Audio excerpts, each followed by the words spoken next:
Good morning, my friends. Daniel Miller here. How's everyone doing today? Enjoying some nice weather. Again, similar to yesterday, a colder spell is persisting here in the local area. Very cloudy, a bit of rain I think early on, but I've not seen much of it. Similar to yesterday, a massive drop of temperature. The wonderful summery Easter is long gone. And quite frankly, it's not too bad if you're indoors. Get a bit of fresh air. In fact, I opened my window earlier in the morning, we're at 6 or 5 o'clock, and I had some fresh air coming in, so I continued sleeping, and my sleep was greatly enhanced. In fact, I prefer sleeping with my window slightly open, because, you know, when you circulate some fresh air, it actually does aid your sleep. But, well, you know, I just thoroughly enjoyed it. I don't look forward to all that drizzle and rain, and they told us we are going to have some of it during this weekend. So it's going to be a few days where it's, you know, drizzle and sort of murky weather out there.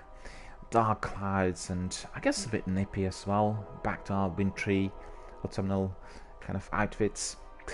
But yesterday we've had a really good day.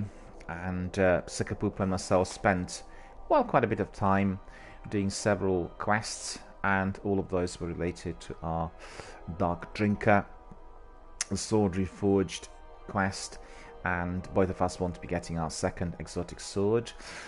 So we completed the first section, the first tier, where you are neutralizing 50 mages, and the one with 25 guardian kills in the Crucible, which in fact was very difficult for me because I'm on very poor upload speed, and it causes lots of difficulties with the actual in-game mechanics, and you know, the enemies can see me beforehand, and before I can see them. But I was able to do it.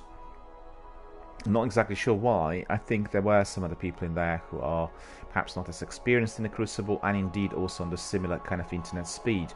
You really can tell the difference when you're watching some of the guys who are incredibly fast, and you know, because what happens is they acquire one shot, one kill, and you die even before you're hit. So that tells you something. It's called, I think, ping ratio, tick ratio, or tick rate or something. I'm not really an expert on the tech front, but one way or the other I completed my 25 guardian kills in the Crucible.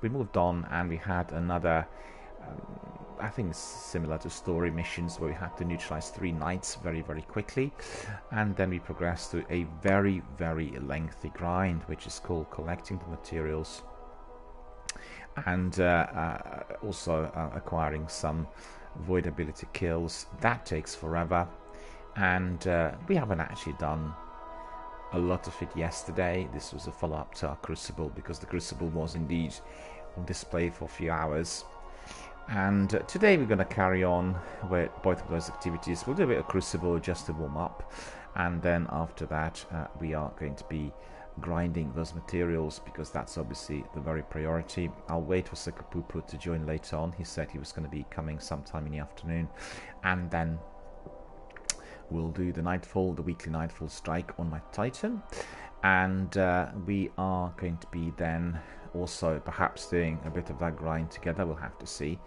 and you will just leave it open. Let's see what evolves as we carry on. A couple of things to say.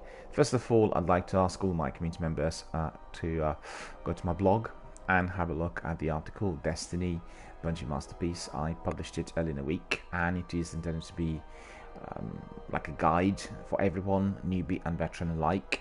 It's a very lengthy article. It has lots of illustrations, links, descriptions, trivia, and also a very large video library. So for anyone who's interested in finding out more about the history of Destiny, you can jump in and have a look. You'll be able to learn everything about the project, literally from, you know, the word go, when they sort of initiated the whole thing from the beginning, when they had some ideas on what Destiny was going to be like. I do have some concept art in that as well, so it'd be interesting to compare the way some characters look like right at the beginning compared to the final sort of appearance at the end in the final product, and definitely have a look. And also I'd like to ask my community members, after reading the article, which is very lengthy, basically to provide me with some suggestions. If you think that I omitted something, or indeed there are some other parts of the Destiny history that I've not focused on, then simply drop me a message here or send us an email or tweet, and I'd be very, very glad to hear from you all. The guide is intended to be there indefinitely for everyone to be learning. Obviously, for anyone who's brand new to Destiny, and there are some people who are playing the Destiny game at the moment who were basically engaging with its sequel first, and they want to find out what the world looked like earlier on. And the article is going to be a very useful guide, introduction to all that can be done, because some of the dynamics in Destiny 1 are, in-game mechanics are quite different, and you will be able to see that straight away. The same way as you'd see the difference if you were migrating from Destiny 1 to Destiny 2. And it does take a bit of time to adjust, let's face the facts. And therefore our new community members and the new Destiny gamers will get some description, some guidance on what to do. There's some tips in there as well provided by myself, and indeed there are some instructions on what you can or what you shouldn't do, etc, etc. So really quite a good guide altogether. It just turned out to be much lengthier than I expected it to be, and I've spent 3 weeks really doing all the links, because every single title and a name will be attached to Destiny Wikipedia, so anyone who wants to get to know more about everyone, then they can just simply access those titles and learn. And as they learn, they are then building their knowledge on our beloved Destiny world as well. And I also included a lengthy story missions list at the end, just before you get to the library, the video library that is. And if anyone who has been struggling with the story, or was doing one character for the first time and didn't quite know what was going on, just replay some of the story missions and carry on, and you will be able to see the story presented in a linear fashion. Therefore you are going to be able to get to know all the characters, and perhaps the activities and ongoing stuff there will become somewhat simpler than otherwise. You will see in the article that it was the decision of some of the executives to change the course of action, because the game was to be delivered similar to Mass Effect and Dragon Age in a linear fashion, i.e. linear storytelling. But they thought that, considering their competitors, this would have been less interesting and less innovative. And I actually, at the end of the day, agree with them, because they restructured the whole game during the last year of development and presented it in this format, and it really works. It works because there are some sections that are so highly replayable, such as strikes and raids. Also, you can do the Crucible at any stage, and it does provide you with a variety in terms of what you can do, and therefore the game becomes very, very replayable, thoroughly enjoyable, and very, very entertaining for everyone, be it newbie or veteran alike. And as you know, we've had Destiny here on my channel now for about 8 months roughly, and we have been enjoying all the activities infinitely, with so many of our community members coming in and joining. This channel has become really like your major Destiny channel. I think the only channel on Twitch that is streaming Destiny every single day, and we have a great number of regulars coming in and participating, communicating, creating new fire teams, raiding, doing the strikes together, exchanging views. And I'm very, very pleased to say that this has been the backbone of all of our community activity on the channel. The community is very alert, very energetic, very helpful, and very attentive. We always help others when they come in and ask certain questions. In fact, during this week we had several people coming in from Xbox and asking for some advice. We had some other gamers who wanted to find out what to do after they completed all the story missions. We had some gamers wondering on how to do certain quests in order to get exotic weapons, so we helped them all, bit by bit. And also last week we had a completely new community member coming in from the US and asking myself and Sukapupu to help him with his very, very difficult quest. I think it was for one of his exotic swords. He had to complete several strikes, and he had to do some raids and do a lot of grinding. So we did that, and then we left the strikes for the very end, and other community veterans joined us, and instead of just doing one, we've done 3. So we had lots of fun, and it was just all together evolving from our community. Basically a new person, new member coming in, asking for some help, us jumping in and doing everything accordingly. So that's exactly what this channel is about. It's all about a community. I want to stress one fact: this is not a competitive channel. So for anyone who's interested in collecting scores, etc., well, this is definitely not for you. We are preparing people in order to get some better knowledge and skill, and we are sort of paving the way for them to become competitive gamers. But the competition is not seen as important here. What is important is connection and communication, so i.e. that is called connectivity and interactivity. And when I visited the European Twitch headquarters for their Twitch Developer Tour 2019 a couple of weeks ago, last week in fact, I beg your pardon, we talked a lot about exactly that, because connectivity and interactivity are seen as the most important aspects of Twitch, and some of the executives and their top development team wants to know all about the ways to which we connect with our viewers, and also what our viewers actually want, what they find most accessible, what they consider to be perhaps most entertaining, and what brings in other degree of connectivity with other people, and we talked about some tools. One of those has been introduced this week. Well, I'm not sure that it's accessible worldwide, but certainly I know it's accessible in the US.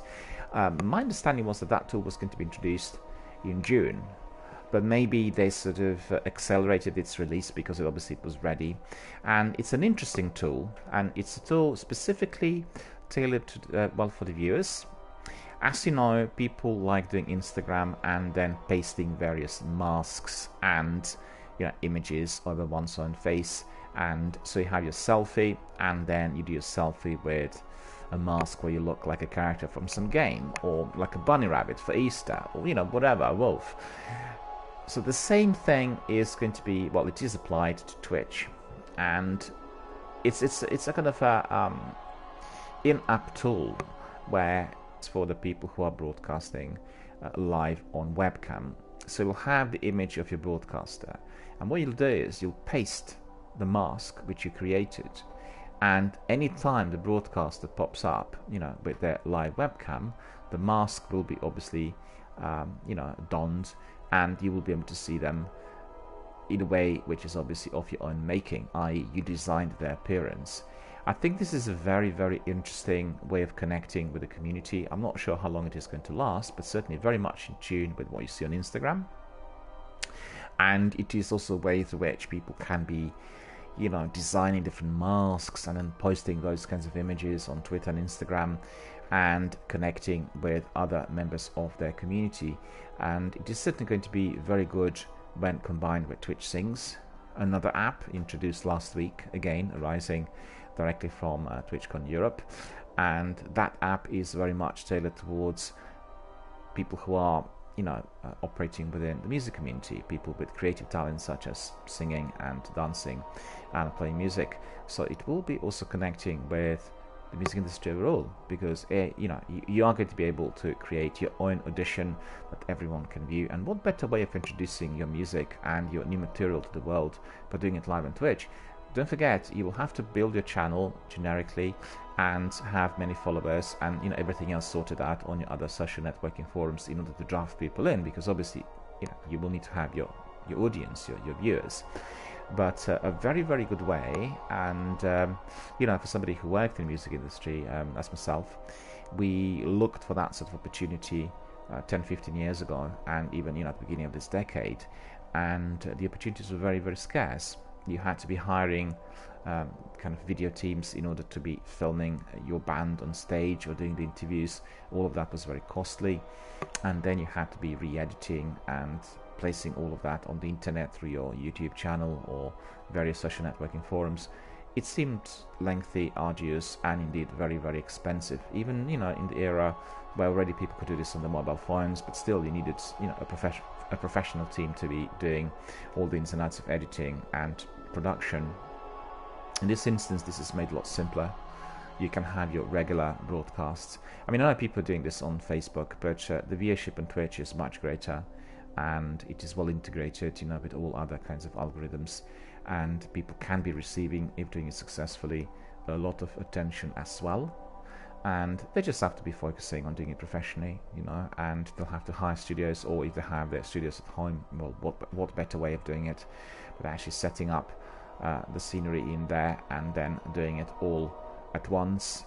In fact, I watched two bands this week, and they were doing exactly that. They had their studio at home, and really the quality of sound and picture was as if you're watching it on the BBC. It was 4K and unbelievably good and of very, very high quality. So definitely a new way of connecting with the world.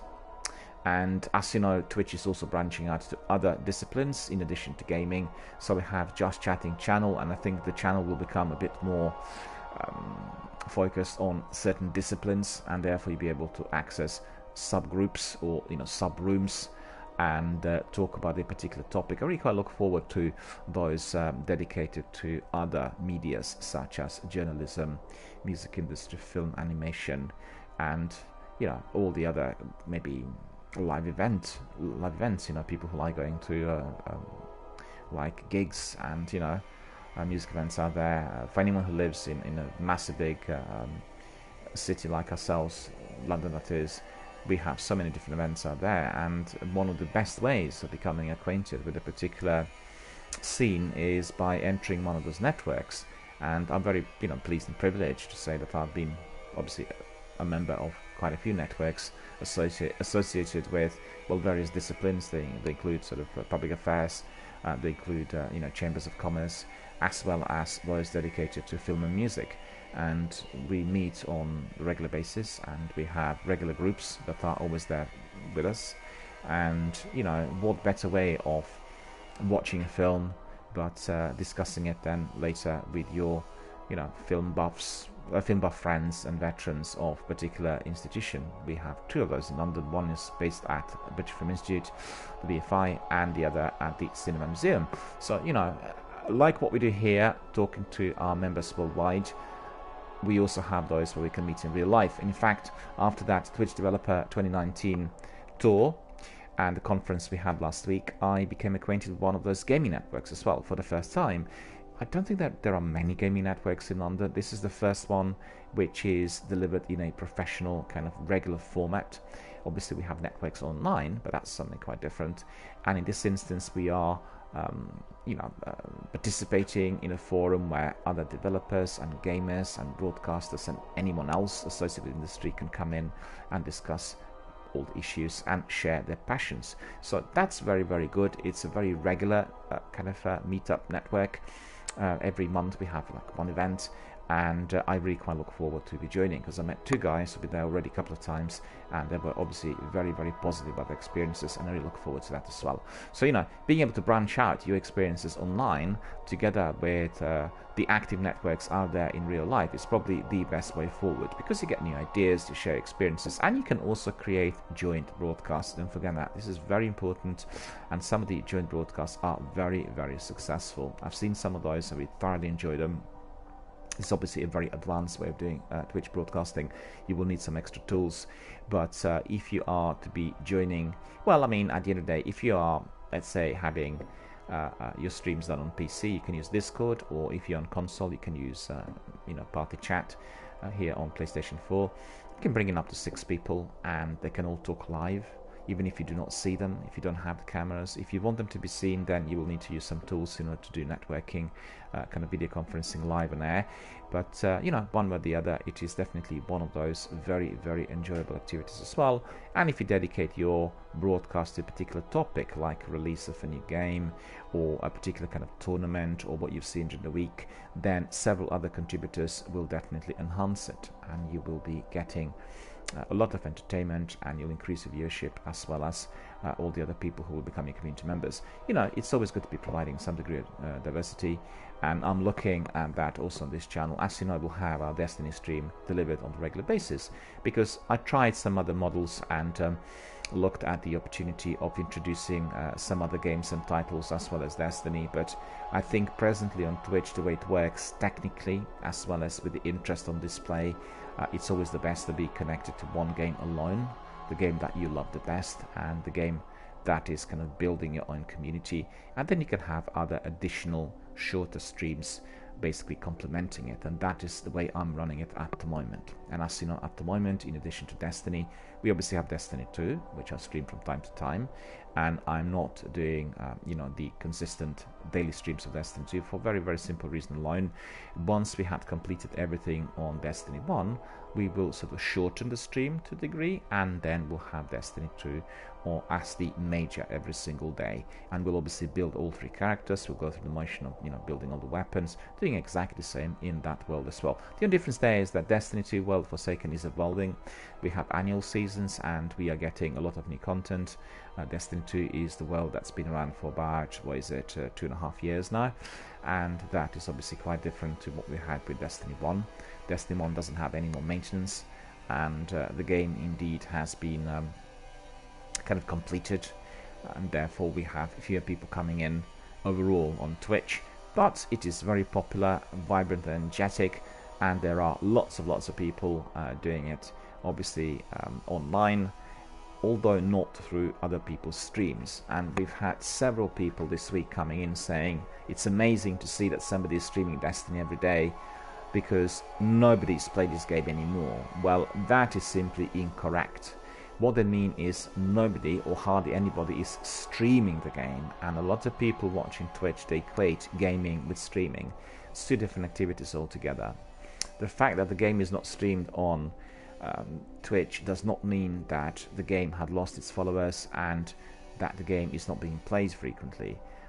When you go to the tower or to the reef or one of the other social areas, frequently you come across about 20-30 people running about, and depends on time of the day, of course, but it's every day that you get that. So you know that there are lots of people out there, and also if you look at the stats, hundreds of thousands of people are playing the Crucible every single day, and the fact you can't get you get the infinite loading and you can't get into one of the rooms is not telling you that nobody is actually doing the game. It's telling you that the way the forums are set up at the moment is not geared for a very large number of participants. They've reduced the number of rooms where people can participate, and therefore it's harder to get in.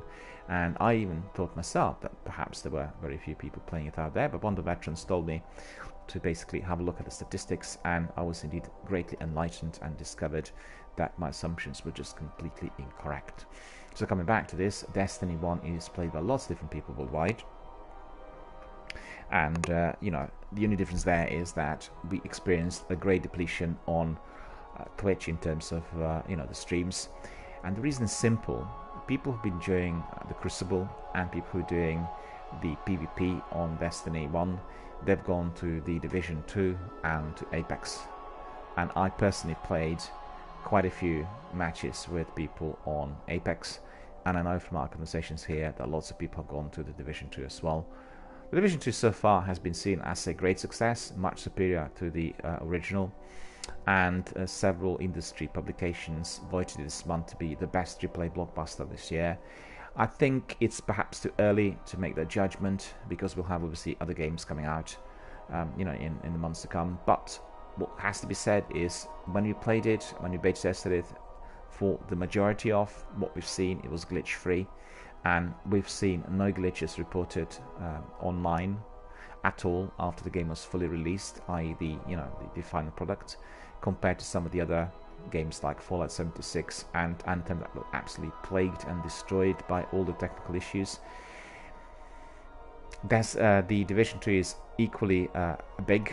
It's a massive multiplayer open world game, and obviously they worked on the game in detail and made sure that everything was polished before the game was released, so nobody has been experiencing any major downturns with interferences and infinite loading screens or problems with the kit and tools and all of that, and that's been greatly appreciated. So I think on the back of all the problems experienced with the other AAA blockbusters, a lot of people were relieved to see that the new sequel was indeed functioning properly. But on the other hand, I certainly can report that the gameplay is amazing and there's a lot of activity, and it is your thinking man's game. You really have to be thinking a lot about your strategies, what you're going to do in order to carry forward, and similar to Rainbow Six Siege, when you are in a team, it's the best played with a steady team, your permanent team, and you can create your own clan or your own crew and then do it again and again, and you'll get the very best results. You collect the best loot, and just generally the gameplay and everything else is going to be on a different level, provided for you and for your viewers. So I obviously absolutely can recommend it. Indeed, we would be even streaming the game here had I purchased it, but unfortunately my focus has been on Anthem, and the reason for that was very simply that Anthem is aligned to Destiny in terms of the sci-fi open world activity, and I thought once released everything was going to be hunky-dory, but alas I was completely mistaken, and we've seen that Anthem had been plagued by all these technical difficulties. In fact, the issues are much greater if you're streaming. Your character is rubber banded and you can't really move him around much, and so I simply had to decide to wait until all the technical issues have been resolved, I beg your pardon. And I think after I discussed it with my community members here, we all concluded, well, we've got the game, but we are not going to be doing it by BioWare. And you could see that they even delayed all the additional content. The content was to be presented to their fans and audiences worldwide within the first month, but everything has been very significantly delayed because the game simply is not performing and not functioning on the technical front, and that is very, very sad to see. That is the kind of situation that I do not want to see ever with any of the games, because any game is a labor of love, and you have many people working on a AAA blockbuster for many, many years, and when things so seriously backfire, this is greatly disappointing, and it has a major kind of knock-on effect on the rest of the industry as well.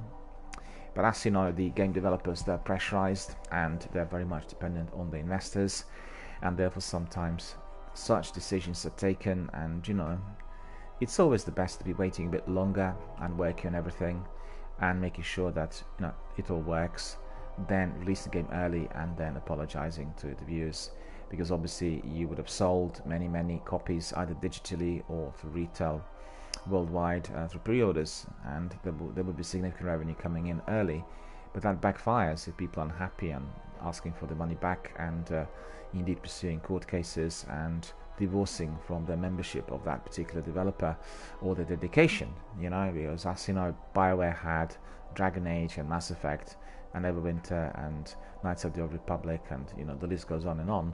Lots of fantastic RPG games with wonderful storytelling and people loving it for many years, a couple of decades in fact, and this is causing a significant challenge. Obviously it's the second challenge, because the first big one was after they released Mass Effect Andromeda. The game was also very badly received, and still a lot of people really detest it and do not want to play it and do not want to talk about it. It's regrettable. It was again a risk that the company took. They wanted to change direction. They used a different development company to work on some of the sections of the game, and indeed the final result was not positively received. I mean, what else can you say? You can invest all of your time and your effort, but if the gamers don't like it, then well, that's the verdict. Right, so just like to ask everyone to have a look at my Twitter and my Instagram. On my Instagram you still have lots of photographs from Twitch Developer Tour 2019, and please have a look at the presentations and all that is on display. And if you have any ideas on how you believe the interactivity on Twitch can be enhanced, then please write to myself or write to Twitch Development Team, that is on their Twitter at TwitchDev, and present them with some ideas and views. Make it really short, crisp, and with bullet points, but make sure that your voices are heard, because if you are using Twitch every day and if you are going to be interacting with your broadcasters, think about the means and the ways to which this could be enhanced, and the development team is going to be very, very keen on finding out and learning from everything you have to say. And on the other hand, on my Twitter I have been doing something new, and that is basically every single day after we've done 6 hours of broadcasting, I would have maybe a dozen screenshots and a couple of videos which represent what we've done, and I'll be posting those every single day on my Twitter, so if anyone's interested you can just have a look.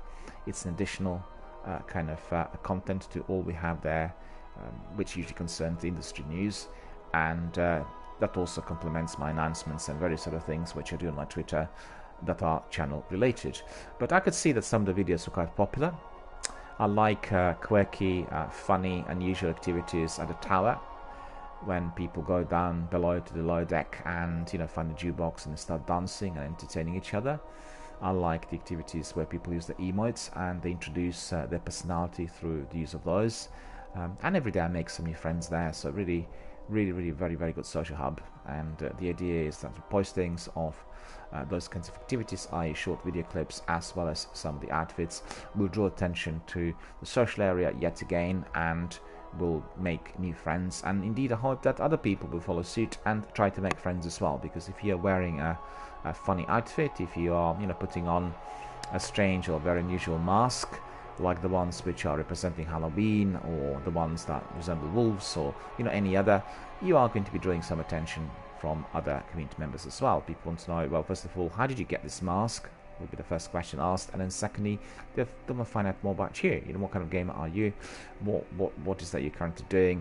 Do you like PvP or PvE? Are you doing the story missions? Are you doing the Crucible, etc., etc.? So it's a very good way of finding out what the other person is, and also joining that community of interactive gamers, because by using emotes and changing outfits, you're basically making yourself a lot more presentable and indeed more interactive. Trying to think what else to say. Well, today obviously is a very, very big day for Sony. They're launching one of the biggest AAA blockbuster games of the year. It's called Days Gone, and I talked a lot about it here on a broadcast in the last few months. This is a game that's very highly inspired by Hideo Kojima's world, and I in fact thought that Hideo Kojima was either a producer or a person involved with the game, because the game looked very, very much like his Metal Gear Solid, well, in terms of its aura, outfits, and the lead character. But indeed it is not his game, and it is not associated directly, although it feels like a big reference to Metal Gear Solid and all Kojima had produced so far. And it looks like a combination of a first-person shooter with RPG, with a zombie game, with a survival-stroke horror game, as well as your ordinary adventure game, as well as, I'm trying to think, well, first and foremost, one of those games with a massive big open world which needs to be explored.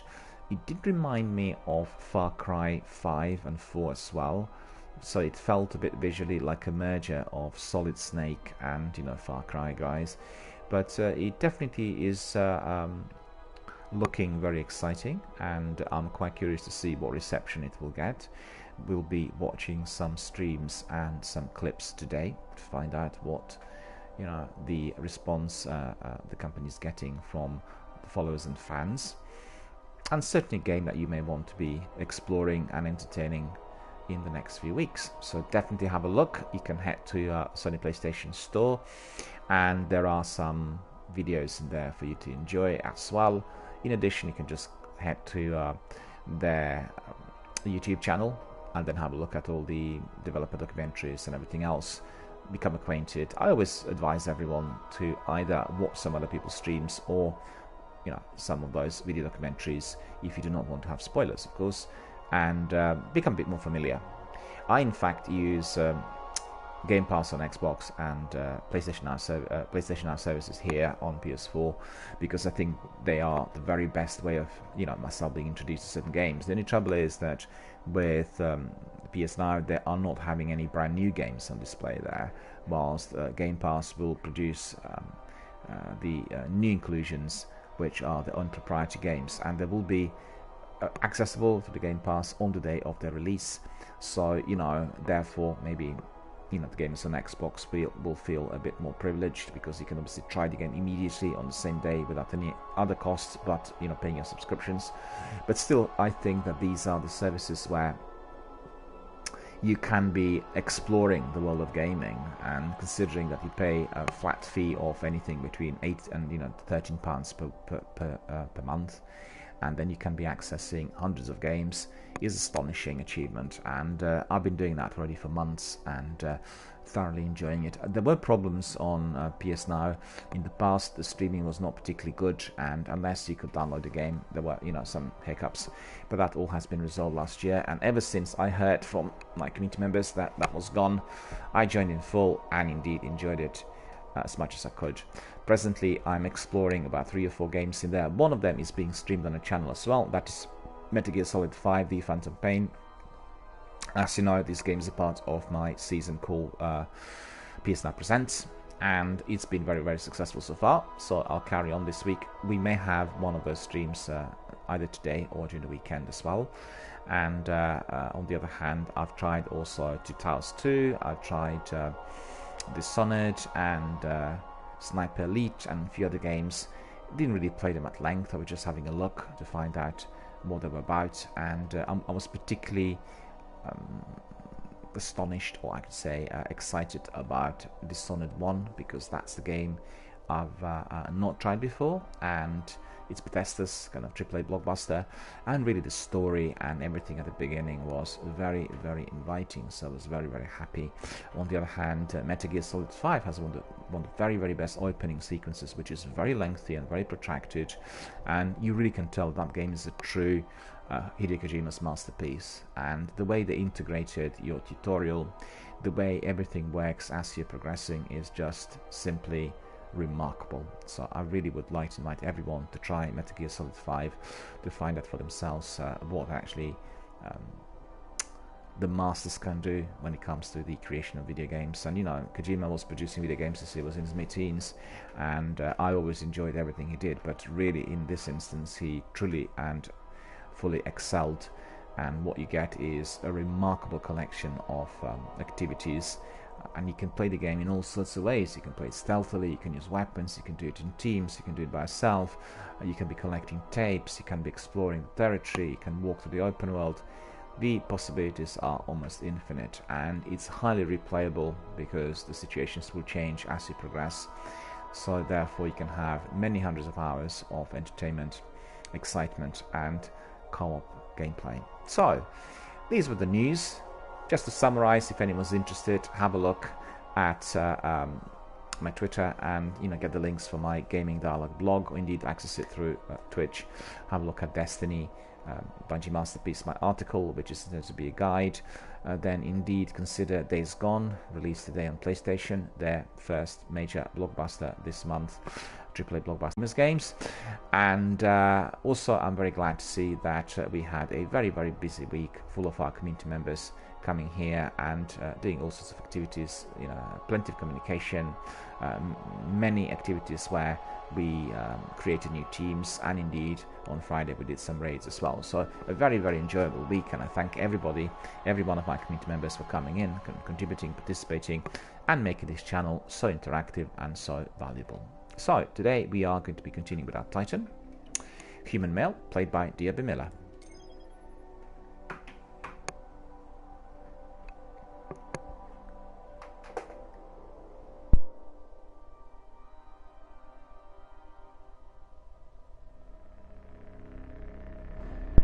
First of all, we'll go to the tower, we'll do some admin, and then we'll consider our options for today. So stand by and then proceed to the tower.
A very busy tower, by the looks of it today. See lots of people coming in and doing admin.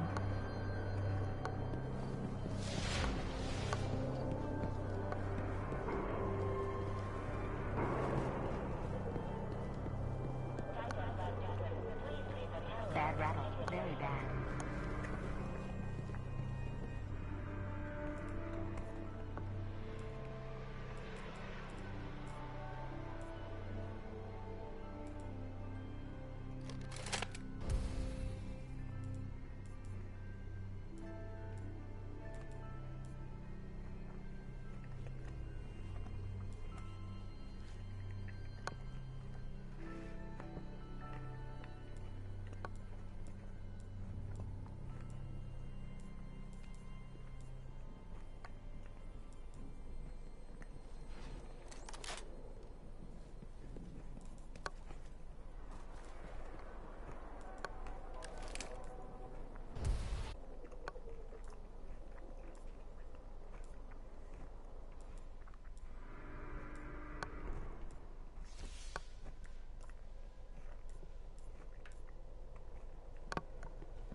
I'm just considering the options on what I can do in order to increase my light 392, but obviously I'll need to get some more. I need to get some more of my weapons. They need to be a bit more powerful to what I have here, and we'll do this through a longer grind, of course. So we'll have a look at the progress. The quests are Songs from the Void, Waking of a Mortis, defeat the Hive Abomination in the Abomination High Strike on the Moon. So that is the next step. So we need to do this and then have Sword Reforged. So I'm trying to think.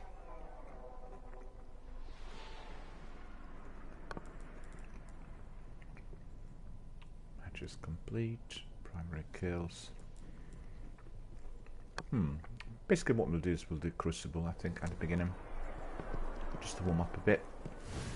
If you had do a this. communication pending from the reef prior to the Pick up a few bounties for that as well. Yes, Guardian. Precision Confirmed. kills.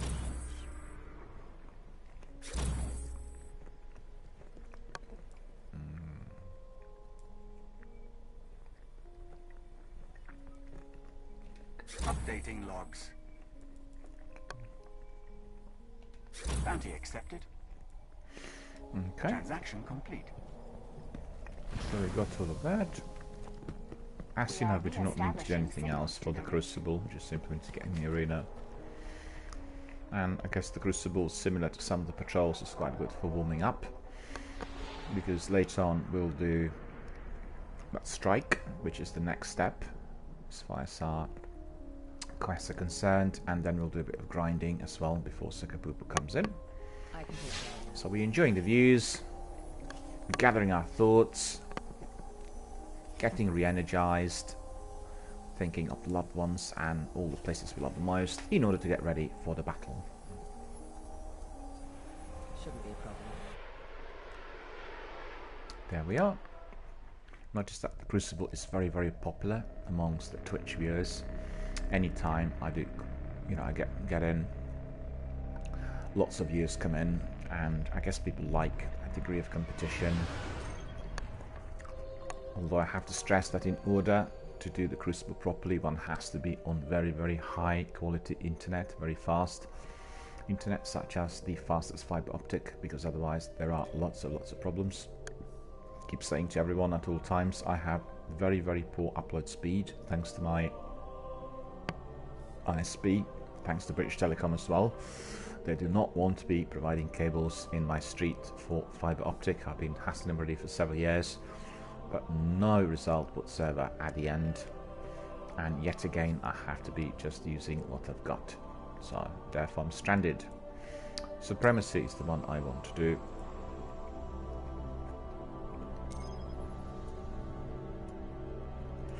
So let me see whether we are going to be a bit more fortunate than yesterday, whether we are going to be getting some people quicker. Actually, maybe doing control would be more profitable today, because yesterday we were able to select a great number of players with speed. We didn't have to wait for too long, so let's see.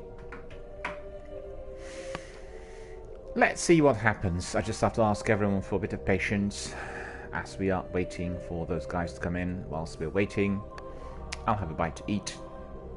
We're drinking hot chocolate. Get ready for some firefights.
There we are, so you can see we already selected 12 Guardians, so let's get ready.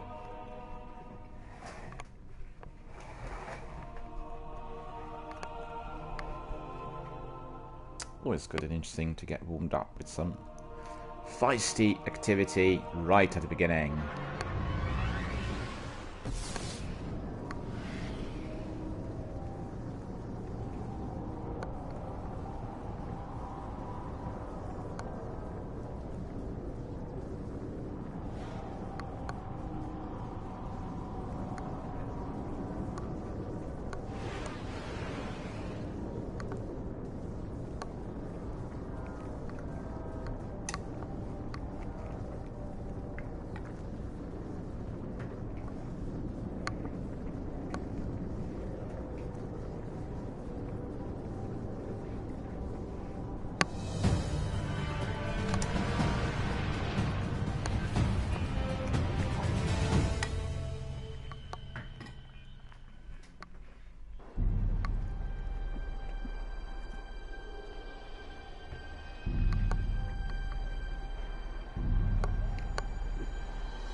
Control.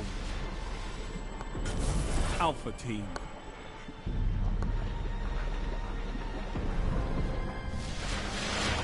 Show me you can take ground.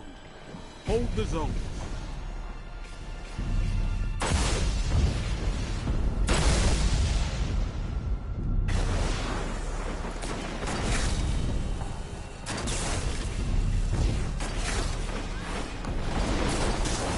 Zone C secure.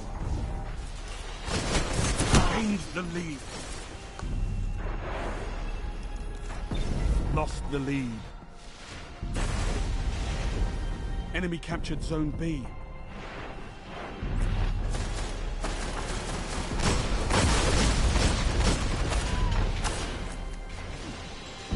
You're in the lead. Zone A secure.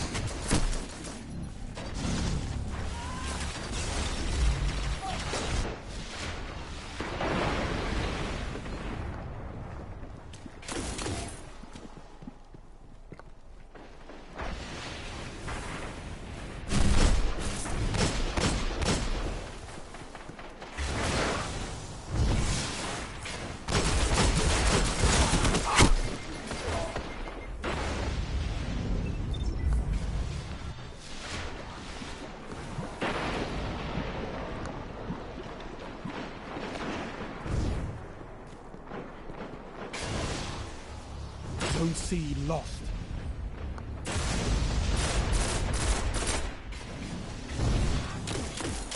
Enemy captured Zone C.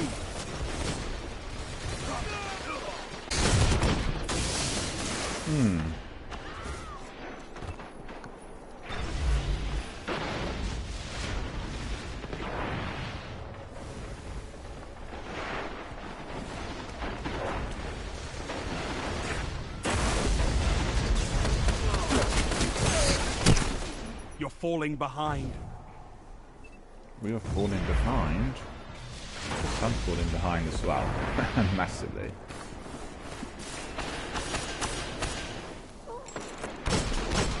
Zone C neutralized. Gained the lead.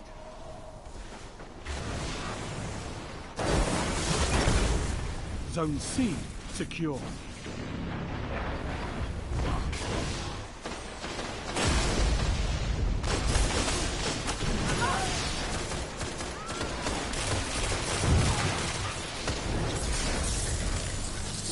You neutralized Zone B.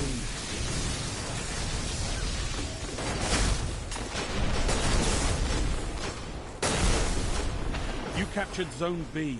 All zones held. You have total control. Zone A lost.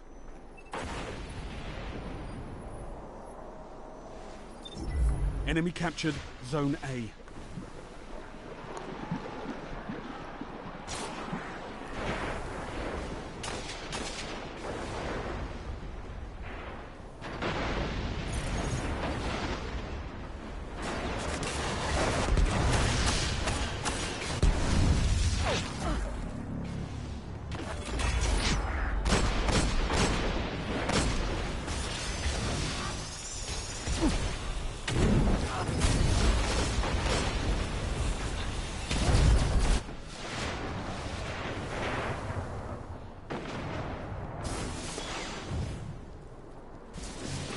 Zone A neutralized.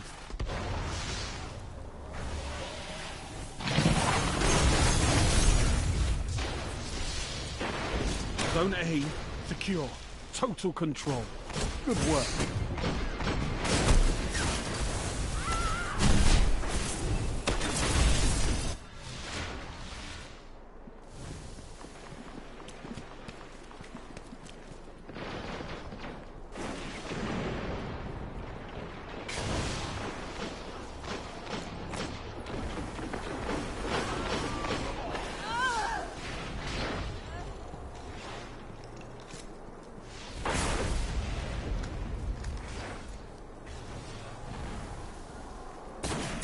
Heavy ammo inbound.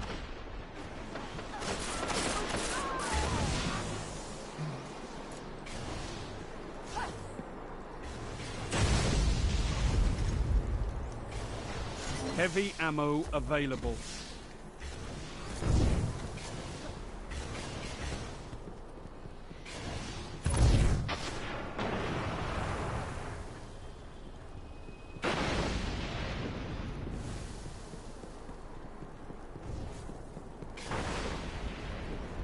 Managed to get my sword.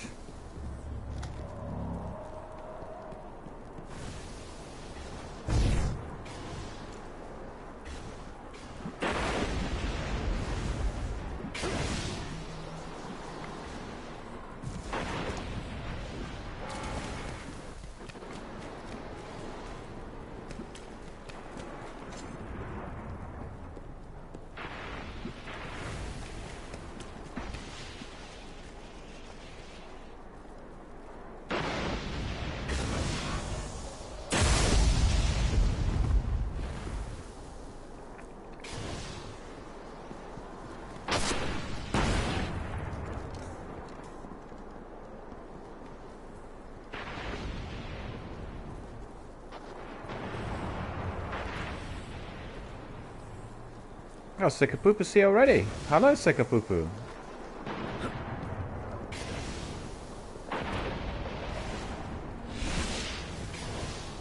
Today you're not delayed. Today you're early. I'm just warming up.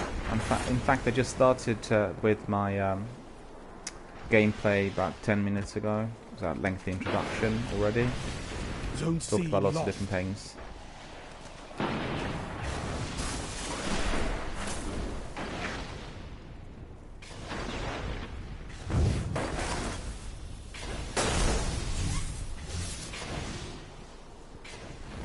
Zone C secure. Your strategy's working. Maintain control. So where are the other ones? Zone A lost. It's funny, I had this sword now for a long while, but Enemy captured Zone A. no chance to use it so far. Really bizarre.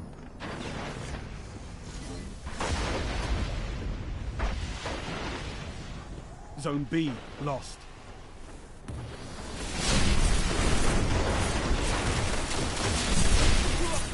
Zone A neutralized. Where is he?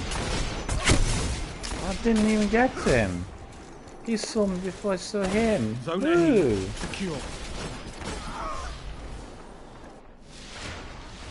Not good, really.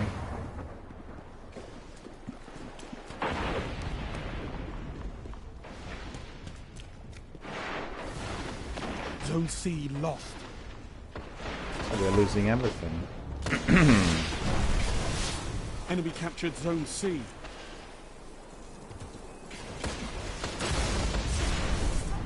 Good team out there, by the looks of it.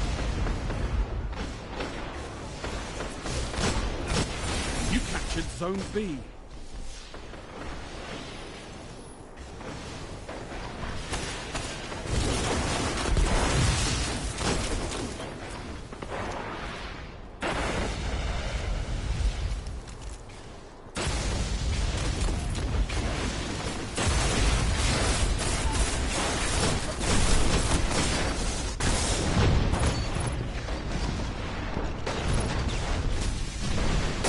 Managed to get him eventually.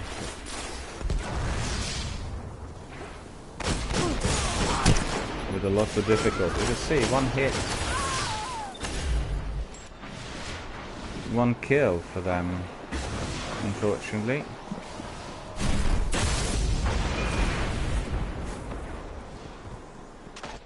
For the opponent, that is.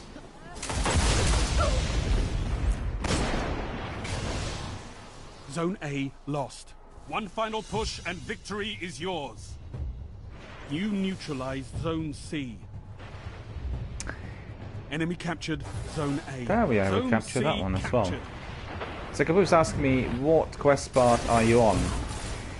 This is not a quest part, it's just warming up. Just warming up for, you know, everything else that is to come. Because I've been given a strike that I need to do as well. But I want to do a bit of warming up initially. Zone B lost. Your victory gives the city hope, Guardians. Okay, I got some. Do you want to come in? Do you want to come in? I can bring you in if you want. You can join in, or we can do the other things because I think after one battle I warmed up alright. Just let me know. You could see there, the guy's saying 25 kills, so I just got one. Everyone was really fast in there.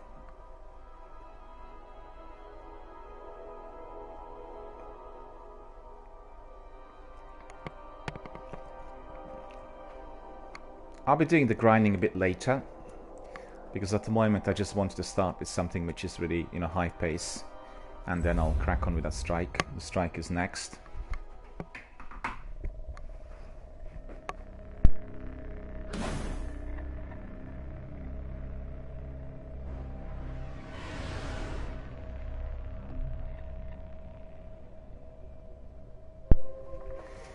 Ah, that's ridiculous. But maybe, yeah, there may be other reasons as well. What do I want to do? Inventory. See what I got there. 385.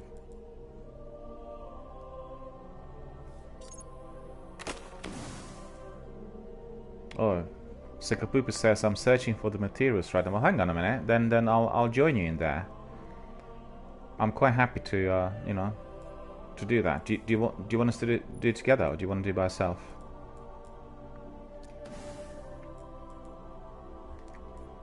Because I have to be searching materials as well.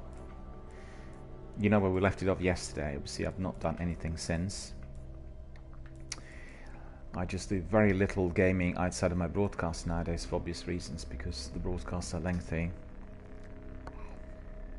Do you want us to do it together, or do you want to do it by yourself? I don't mind. Really, let me know, whatever. Because I have to do that. I'll have to be doing this in a minute.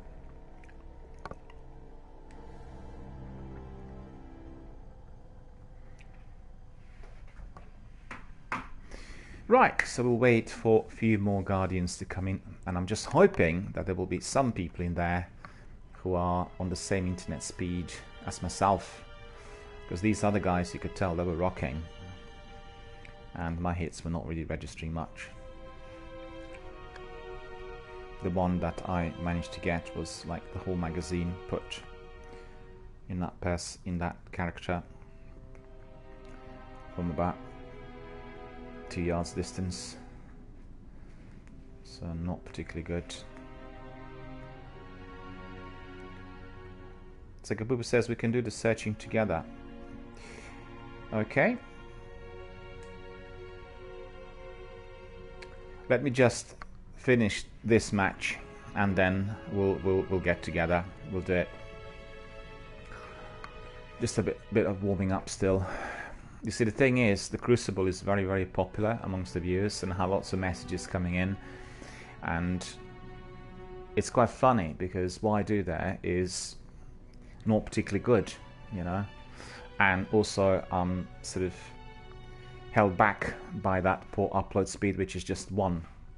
But still, people enjoy watching all of that racing and all those firefights and the activity, because I guess it is more high adrenaline than anything else in Destiny.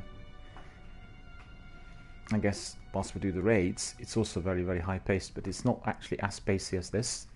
The Crucible is probably the fastest. Well, not probably, it is the fastest, I think.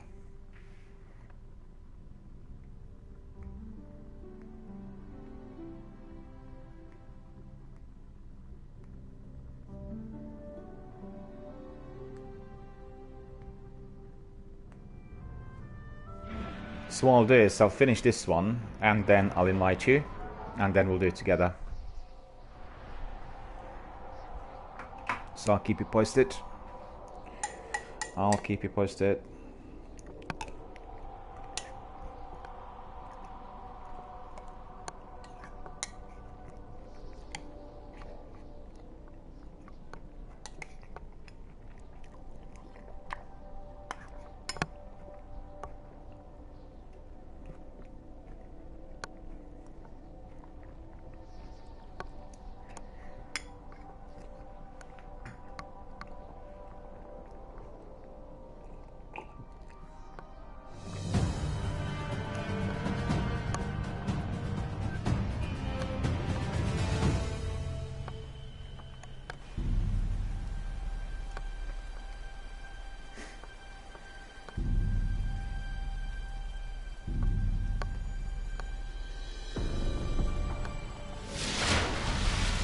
Control.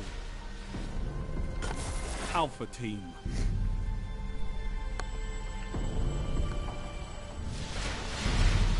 I know you can fight, but can you hold territory?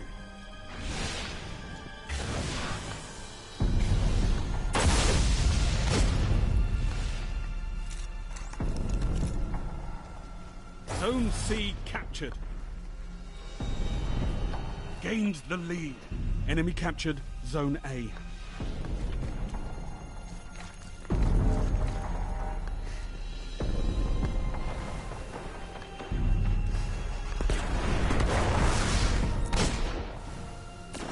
Zone B secure.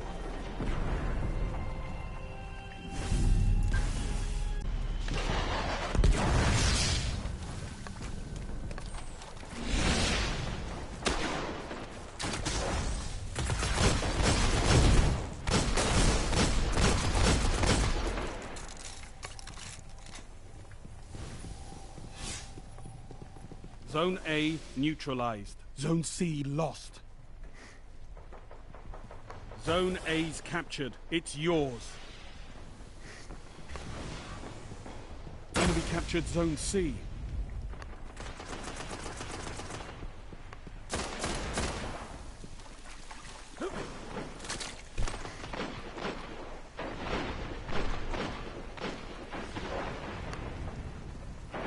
You neutralized Zone C. Zone C captured. You control all zones. Zone A lost. Enemy captured Zone A. Zone B lost.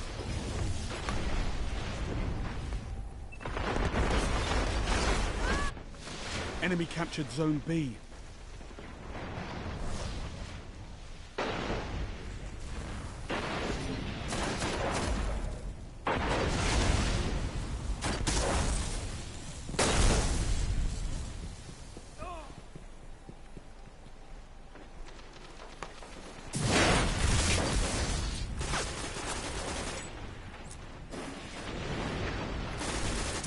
You neutralized Zone B.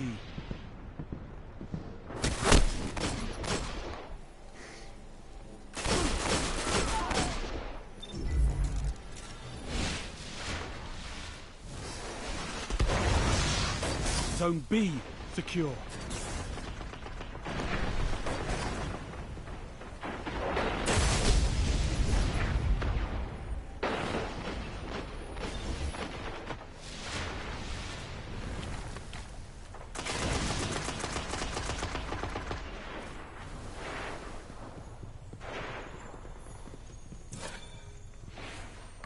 Zone B lost.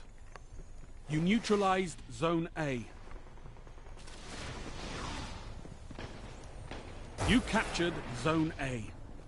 Enemy captured Zone B. Zone C lost. Enemy captured Zone C.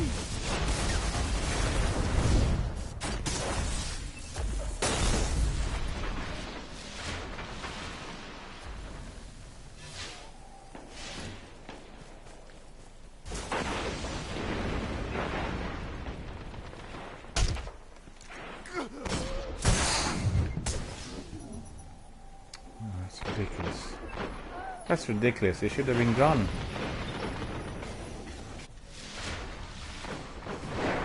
Explain to me, why wasn't he gone?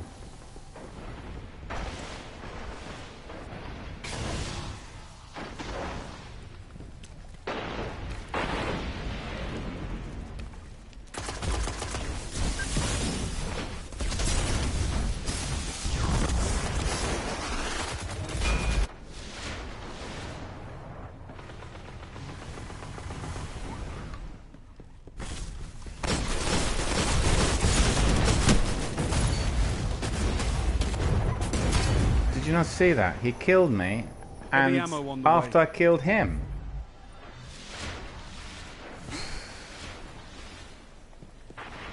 Zone A Definitely, lost. definitely not working out. Zone C neutralized. Heavy ammo available.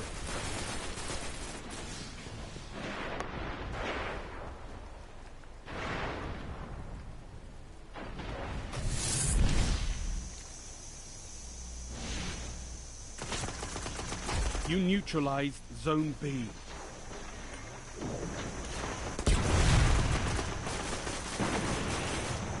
Enemy captured Zone A. You captured Zone B. All by myself. Second one running. That's pretty good.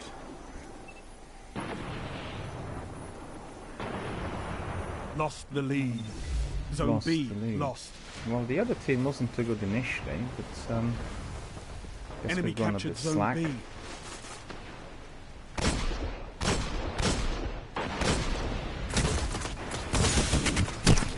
Didn't even see him. Don't even know where he was. Too bad, really, isn't it?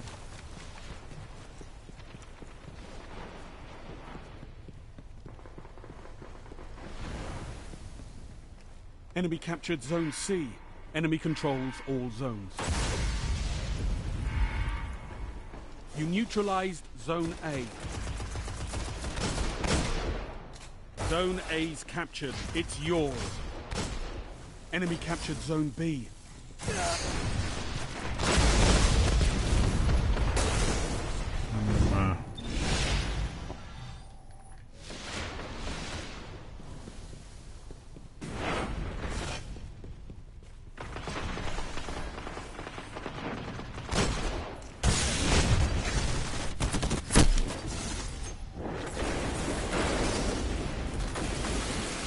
Change the weapon. Let's see whether I'll get 5 minutes remaining. Zone B neutralized. any more joy with this automatic weapon. Zone maybe? A lost. Zone C neutralized. Zone B secure. Enemy captured Zone A.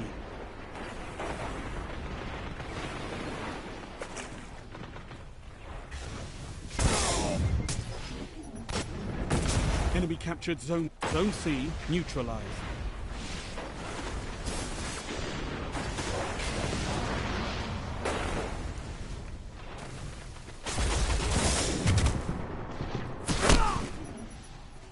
Enemy captured Zone C.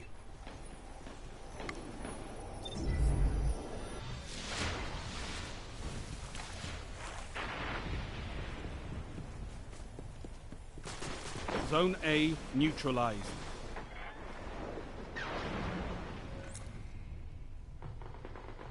You captured Zone A.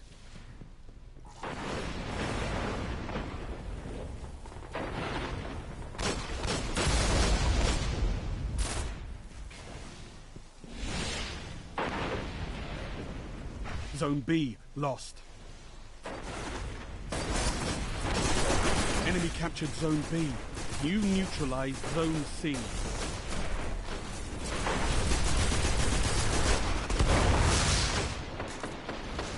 Zone C captured. Zone A lost.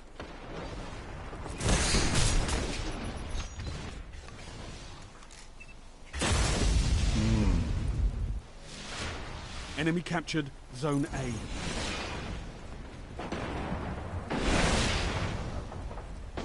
Zone B neutralized. Zone C lost. You captured Zone B. Enemy captured Zone C.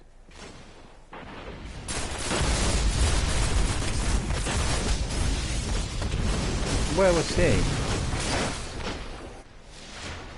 Didn't see a thing. Zone B lost. The enemy almost won.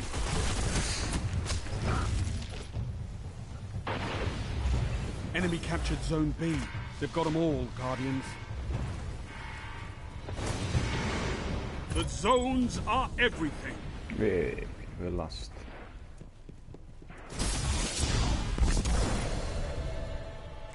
Alright. Alright, so we'll get out of there. And we'll ask Sekapoop to come in. We'll do some materials.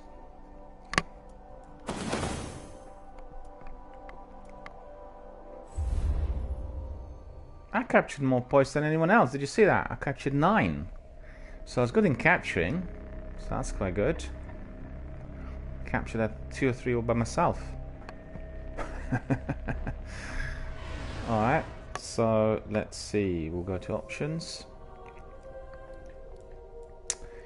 Roster. Sekapoop is there. Invite to fire team. Okay, invited. And I'll send Sekapoop also my party request. That's party chat. So that we can talk live on air. There we are. Creating party.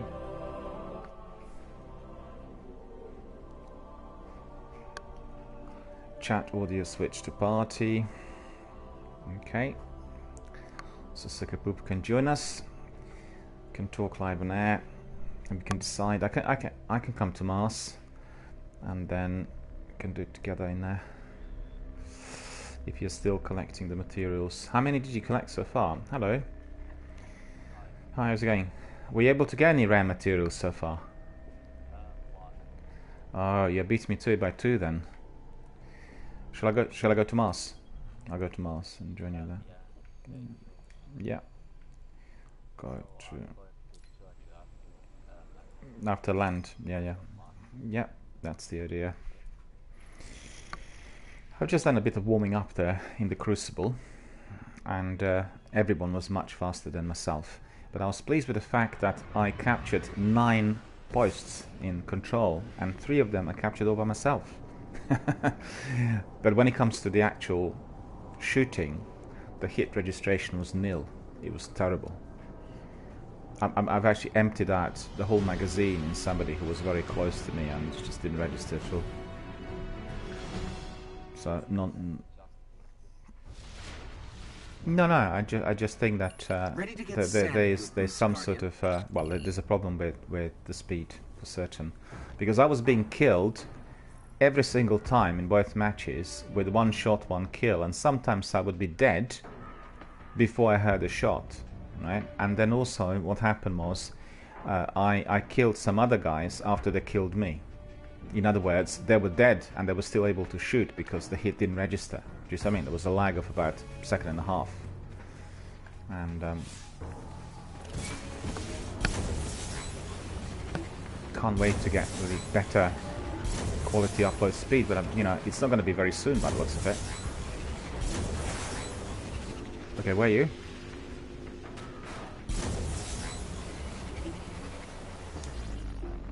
Okay, I did land.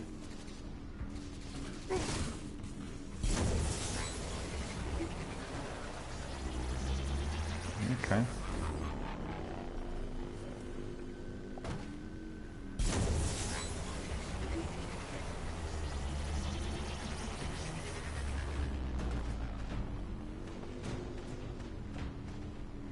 I just read some stats yesterday, and in America, Twitch viewership is very seriously threatening their major television networks.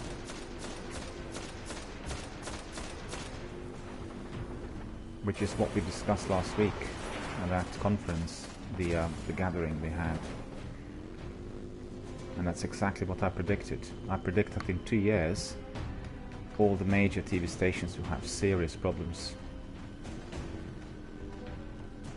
Because it's 2 things, you know. One thing is, people don't want to be watching the news, because the television networks are full of terrible news, just terrible things all the time. People don't want to live like that. And secondly, the younger generation, 35 and below, are not interested in the conventional television, you know? They'll watch everything on Netflix style channels, and they want to see people doing things live. And the new channels, once fully active, that will talk about current affairs and, you know, all other things, and Twitch will just completely overtake.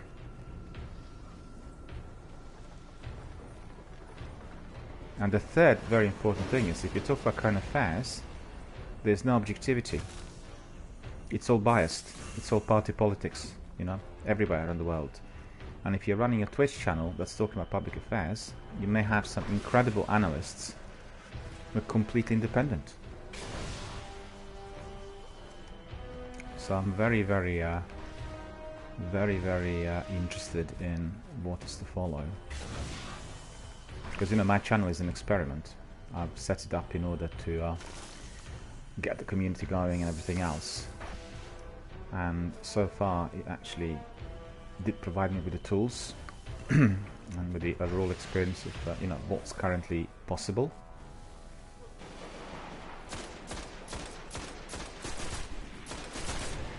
And so many people don't realize how the whole industry works. It's incredible, you know, because they watch the big streamers thinking they're like independent. And it's just complete nonsense.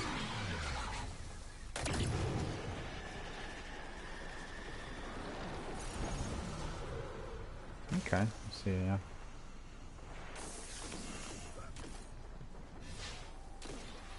Yeah, still the same.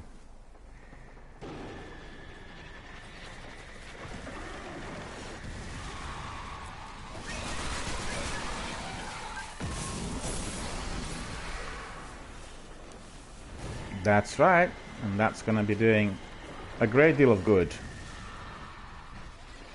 Because this grenade is a bit more mighty than the other.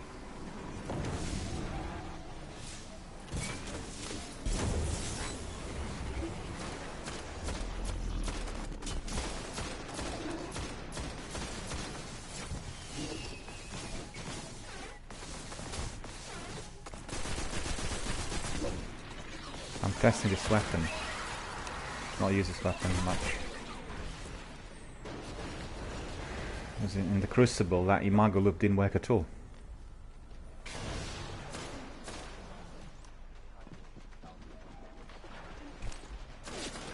Inside.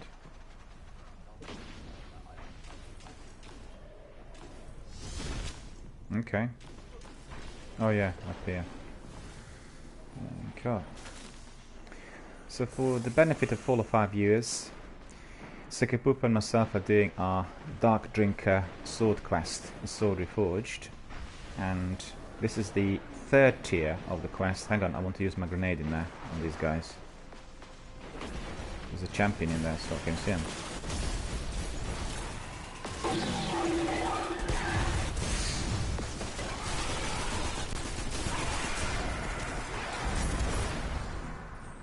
Yeah, the other guys go in there first, I think.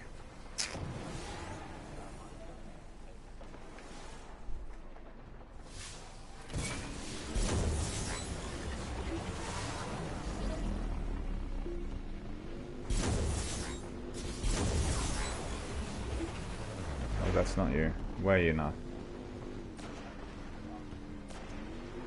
Down below. Okay. I need my grenade, but it's not recharged yet. So don't do anything with these. I want to really destroy them with my grenade. There.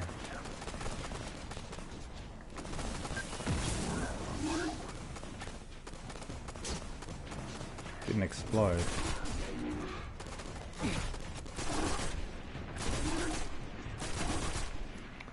No, this is not too bad actually. This automatic weapon.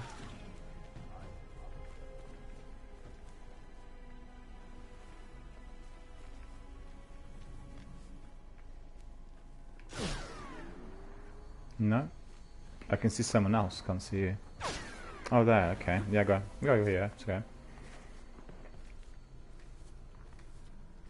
The other guy was to your right. Yep. Well, why is that? I don't get it. What? How is this possible? Because obviously you're getting it much quicker than myself. Why?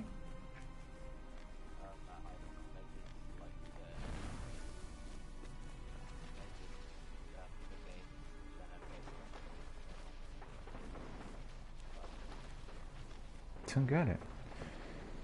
Don't get it, really. So this weapon is 0 Day Dilemma automatic rifle.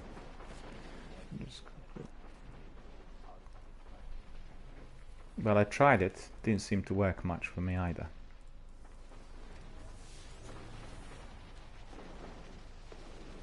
If the hits.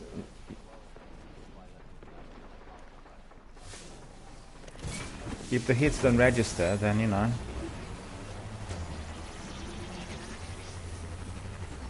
Or they register late.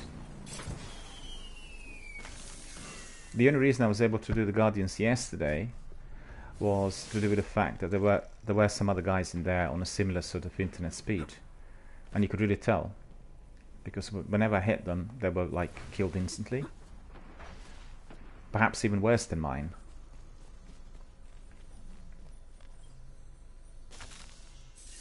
It's funny because you're using Wi-Fi, but yours is very fast.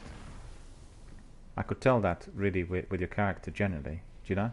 Because sometimes you have like a lag, but overall, speed that you have is much faster than myself.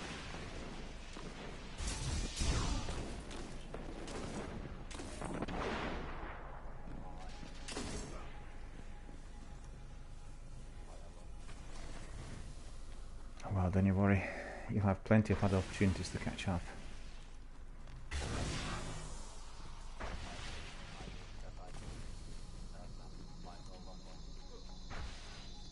Yeah, that's what I meant.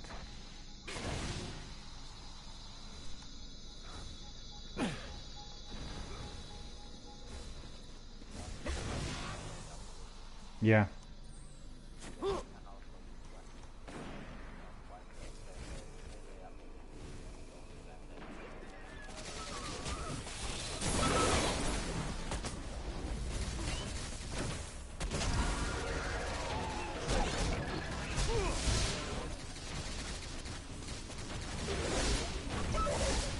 Yeah, it works as well, yeah. That's probably a better option, in fact, with some of the lower grade enemies, you know? Because I can do that again and again, the punches. But let me just see whether... Because I did enable all the other perks as well. Armor of Light is the next one coming up.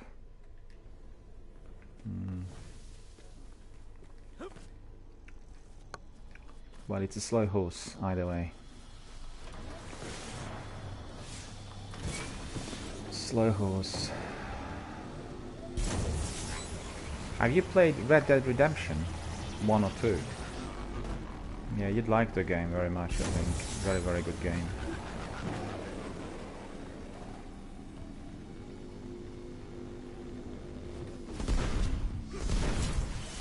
But it does have many of those sections which feel like a very, very long grind. You know, when he's collecting bounties and doing some menial things. So quite similar to this one, in fact. It's called differently. It doesn't have the, you know, the same aura, but the in-game mechanics are very similar. It's funny because I was doing Metal Gear Solid on my broadcasts, and then you get a horse because you're in Afghanistan and you keep riding a lot, you know. And it's so similar to Red Dead Redemption. It really is. When he starts riding a horse, it just looks very similar. What's difficult in Red Dead Redemption is when you're riding a horse, frequently, as you're riding through the open world, you're intercepted by some bandits. And then you have to be riding a horse and then shooting at them. And that's very difficult, you know? Yeah. It's a bit like when you're flying in here and shooting, you know, but much more, I would say even more difficult than that. And I really kind of struggle with that.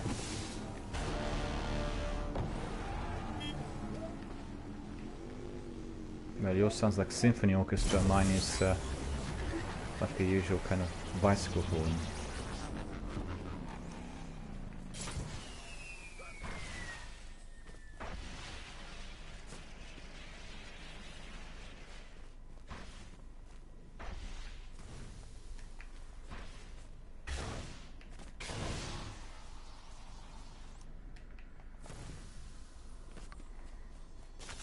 So you have what, 8 or 9 now? Well, you're close. You're close.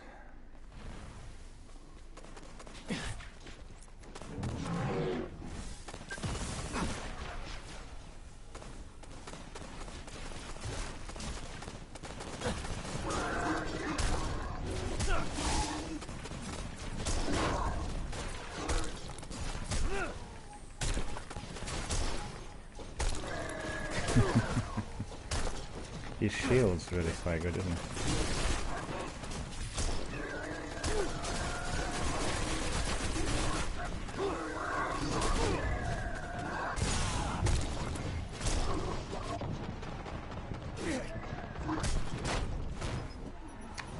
Boo. There was another one who must have killed me.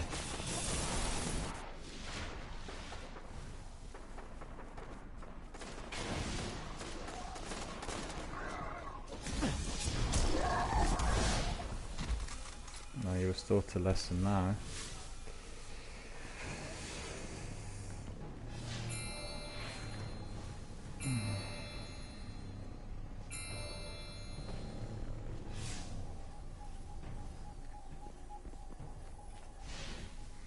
That's a different sparrow that you got in there now.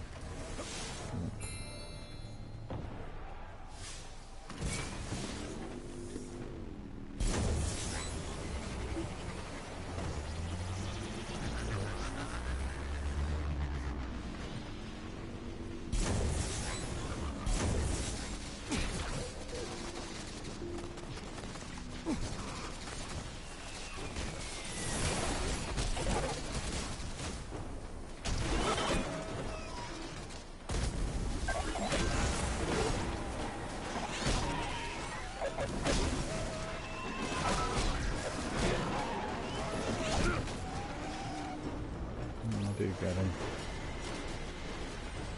I think the other one also got neutralized.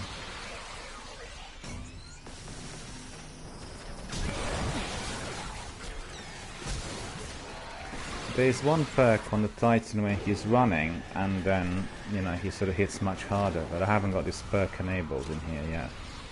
No, actually that's on a different subclass. That's on a different subclass.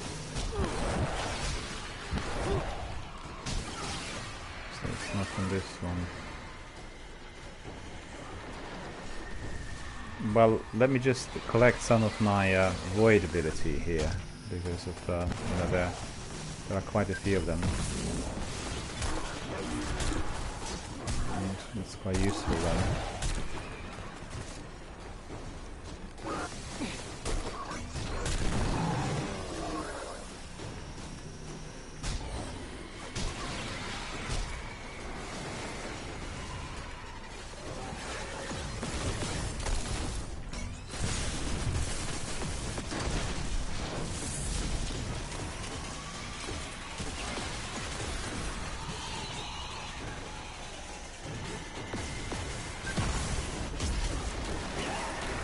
Well, I'm collecting my void abilities now, so just give us a second.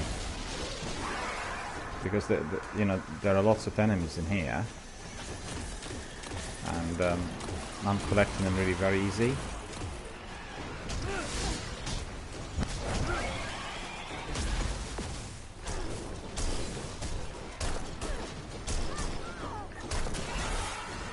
Somebody else imitating me.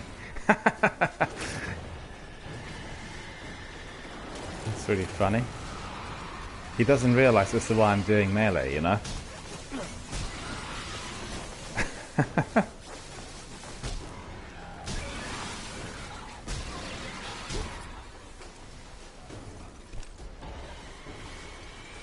In order to work, yeah. Well, I'm still trying to eliminate as many as, you know?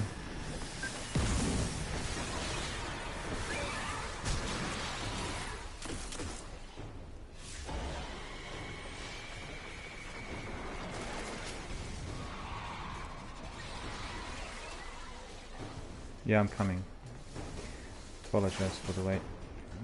It's just the opportunity to get as many as possible, but you can see I neutralized quite a few, still registered a little bit. Did you complete your void abilities? You still have some, have you?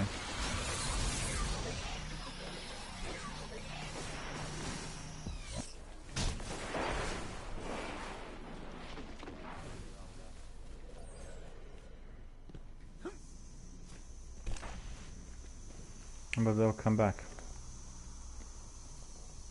They'll come back, no doubt.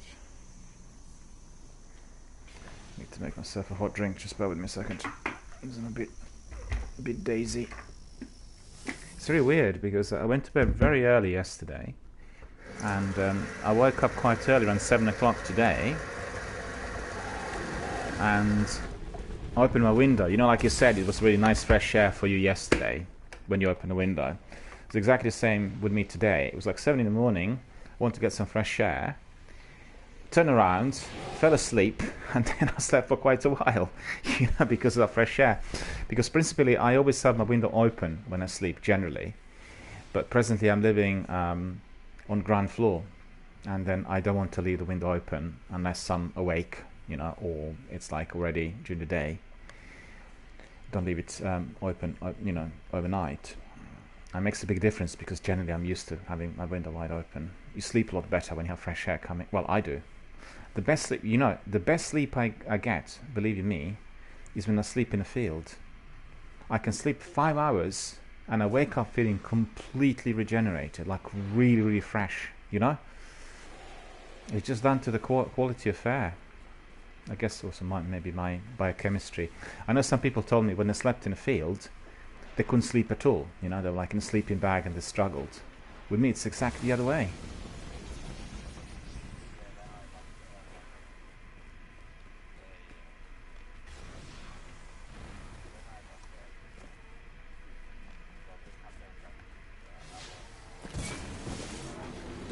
Yeah.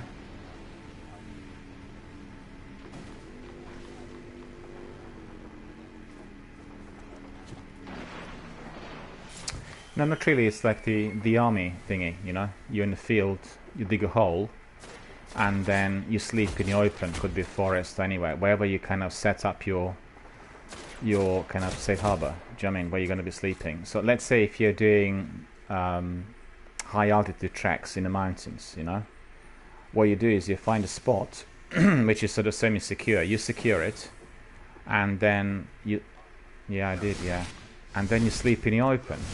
You have your sleeping bag, and you're kind of concealed. People can't see you. Do you know what I mean? But you still get fresh air because you're out in the field. So it's similar to camping. It's just that with camping you will have your tent, and in this instance there's no tent. You're in the open.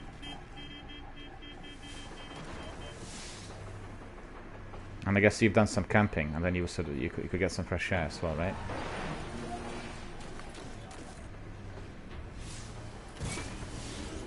Yeah, it's very similar.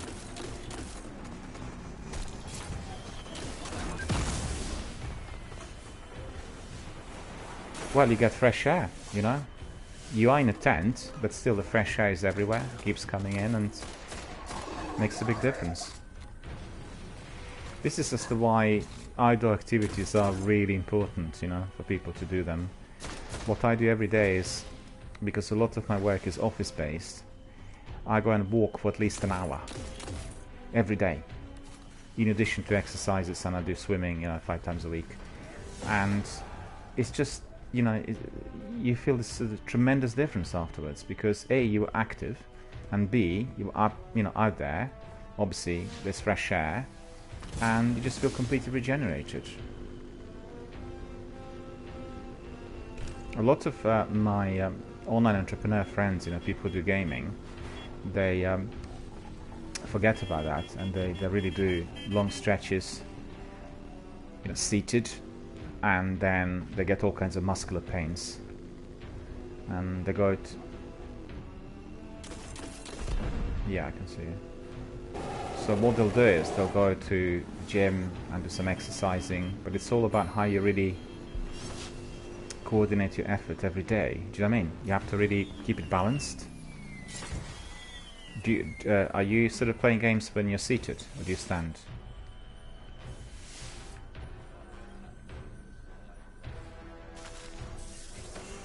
You stand as well, yeah. Because if you have a large television set, you know, like 60-inch or so, then it's very easy to be standing as well, and it makes a big difference, you'll see, because you find no back problems or any stiffness at all. I guess the only thing is if you're holding a controller quite high up rather than literally down to your groin, then it may be that you get some pains in between shoulder blades and that, you know. It's like static, but compared to being seated, for me, it's just completely different. Oh. Yeah, that's right. Let's chase that one.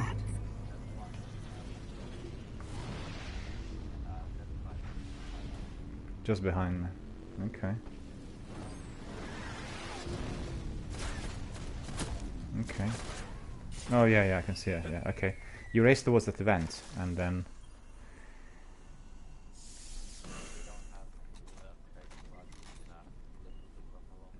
Oh, we have. Okay, we have some time. Where is it? Do you see it? Oh yeah, yeah, I can see it. Still 25 seconds, I think.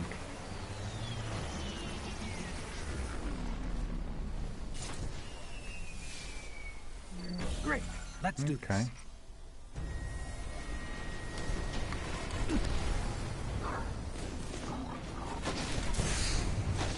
Colossus.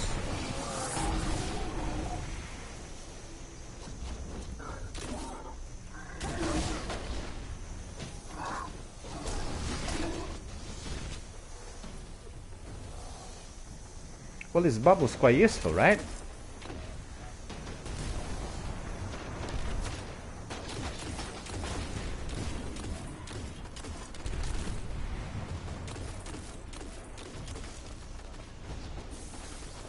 Yeah.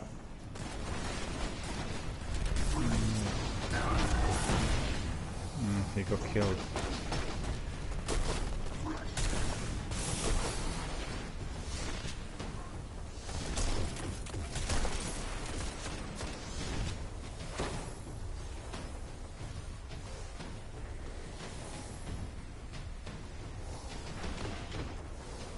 can do this. I hope. What I used to do, you know, before I kind of changed properties, is I had a very large Victorian living room, and I had my home cinema set up there with my projector and everything, you know. And then when you connect your consoles to the projector, the picture is incredibly big. It's like in a cinema, the entire wall, and it really, really provides you with a different experience. I love doing Mass Effect and open world games there, like Fallout and that, you know. The only trouble with the projector is the picture is somewhat darker compared to what you get on backlit TVs. But still, it's the size. Once you get used to it, I mean, if you're playing the games which are very dark, like Resident Evil or Silent Hill, then it's not ideal because you need to see every single detail in there, you know. But for all the other games, it's really good. Yeah. Almost got this. Now this Colossus is in here. He doesn't want to die. Great work.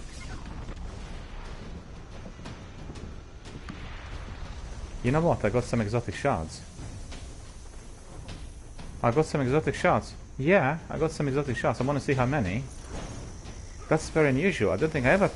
Yeah, I don't think I ever picked up exotic shards after those world events. I think it's probably... Maybe at the end... Did I kill that Colossus with my melee or not? I didn't. He survived. He disappeared at the end, did he? Or did you kill him? Okay. Yeah, all done. What's this? Our friend must be destroying me. Hits. Yeah, he doesn't realize that we are... Well, doesn't matter.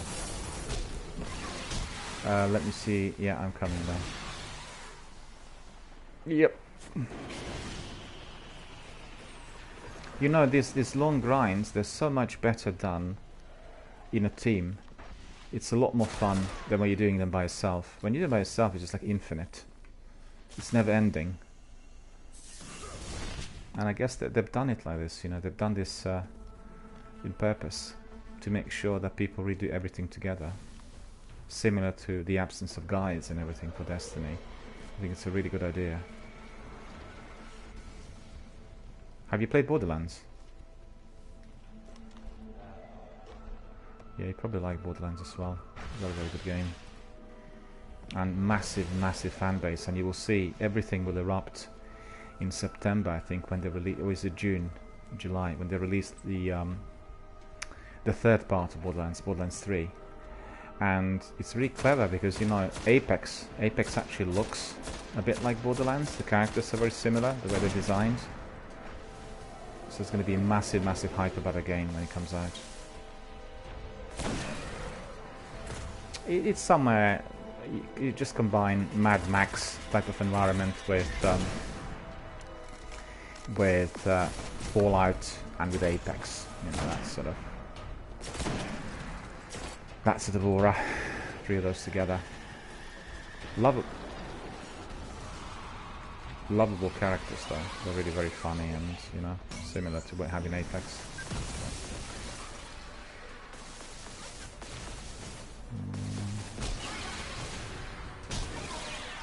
Okay. Yeah. Still, there's just 6 materials. And you have 8.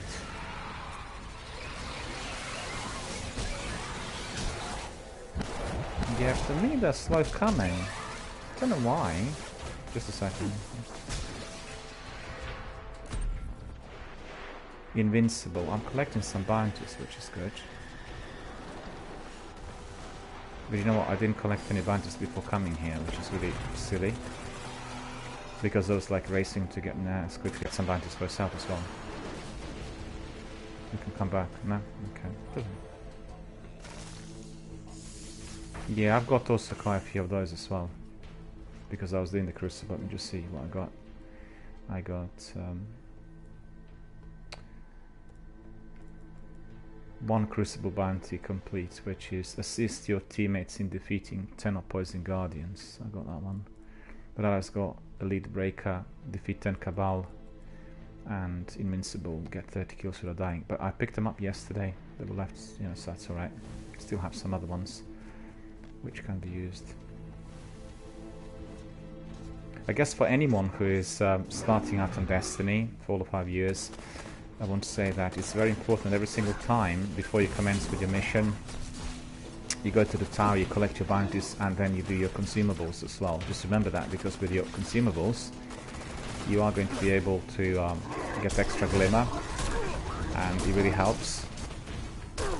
Because sometimes you collect lots of materials, and then the glimmer has to be used, you know, for various functions in that. Let me see where you are.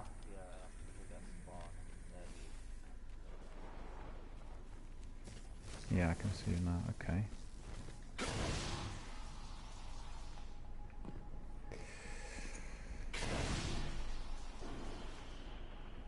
Okay.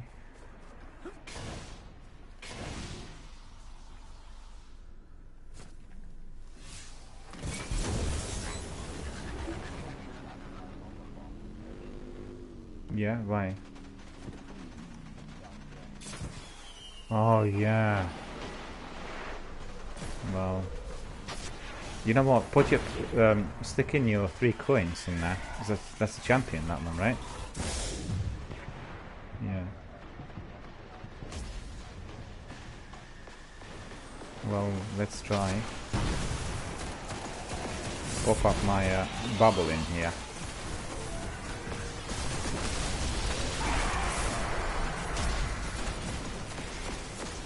Is he healthy? I can't see him.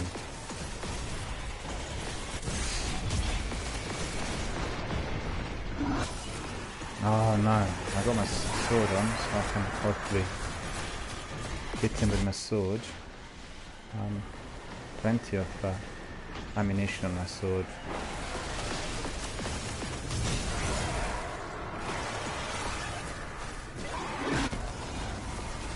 Why did he kill me? I don't get it. I was behind him.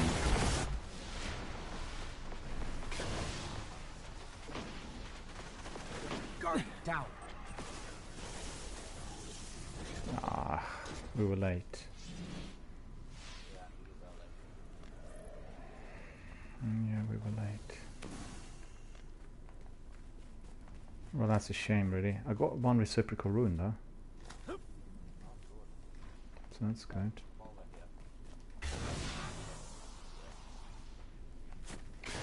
For the benefit of viewers, I just want to tell you that Sekapupa and myself are doing our Sword Reforged quest, and we are working on our Dark Drinker. Therefore we are here, commencing with this very, very lengthy grind that basically wants us to collect materials. In this case it is Relic Iron, and then also doing our Void ability kills.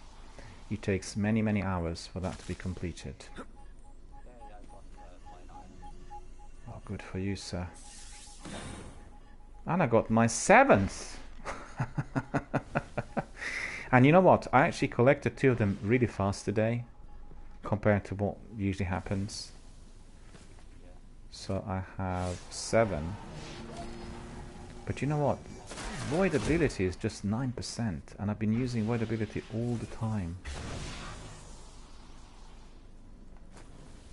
But then again, I think the void ability doesn't have to be done just here. I can do it anywhere else.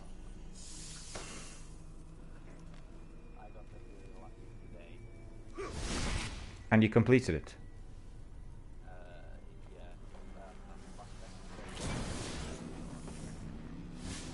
So you got 10.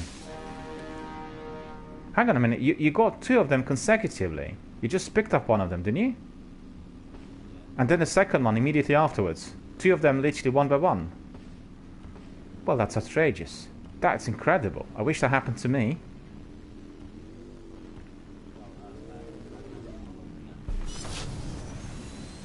Oh, I seriously doubt it. I've never had it on the material collection that I would collect 2 of them, you know, like 1 by 1.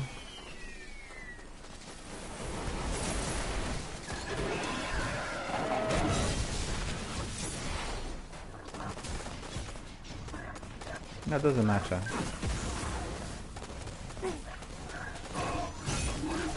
No, for that one, I thought he was too strong for my grenade. Therefore, I hit him with my sword. Do you know what I mean? The grenade wouldn't do much damage. And it's still sitting on 9. I mean, it's really annoying. No, I just got one melee. I need to change weapon. Well, it didn't work.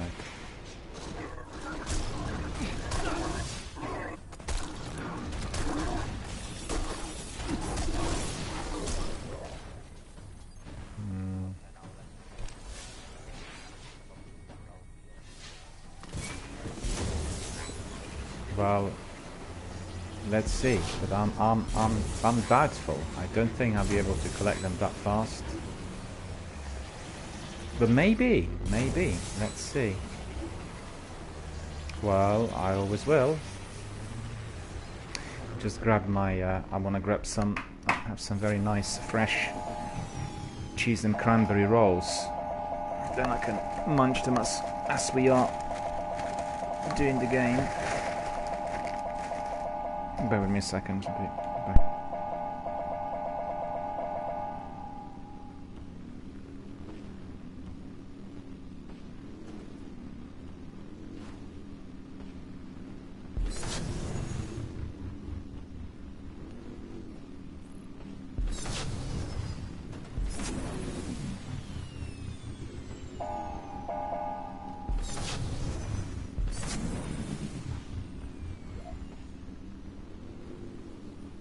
You know, I'm really spoiled for choice. I have several bakeries nearby. I have small private bakeries baking like fresh bread, and I have also the bakeries which are based at our major supermarkets, also very good. Because, you know, like in London and generally in Britain, the traditional bakeries have completely disappeared. They can't survive. And people buy their bread, fresh bread, always in those large superstores. But I've got the benefit of trying either. I'm quite curious, if you were to buy some sort of ordinary bread in Finland, what's the usual price?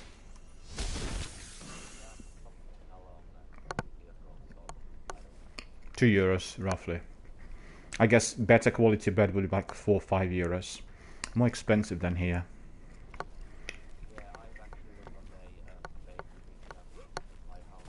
So you can just stroll there and buy some stuff, yeah. Because we have lots of different types of bread now, you know, you can choose anything. And for some reason they kind of favor Italian bread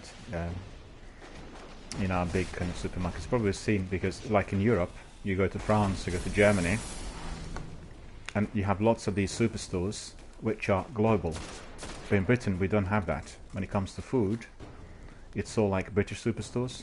You know, we don't have the European ones at all, none. And then if they decide to be doing like, you know, a certain kind of offer or sell certain product, then all the other ones, and there are 5 major ones, are doing exactly the same. So they're all doing this Italian bread, like ciabattas, for instance. You get ciabatta with sunflower seeds, or you have pumpkin seeds, and you know, the different kind of versions of it. But in the bakery, which is based at our local Tesco's, you can buy probably 10 different types of bread, like bread with cheese, bread with cranberries, with cashew nuts, and very, very good. But that one will cost you like $1.60, so that's roughly around €2. Holiday here. You know how this goes. You bring me salvage, and I keep your ships from falling out of the sky. What is beacon? Well, I did collect it. It's glitched. I did collect it, but yeah, it just still looks. It looks like it requires collection. You try again. Maybe you can pick it up again. Maybe you can't, because I've had some of them which actually could be picked up twice at once. So you picked up 2. You know, it's happened a few times yesterday. Once today as well.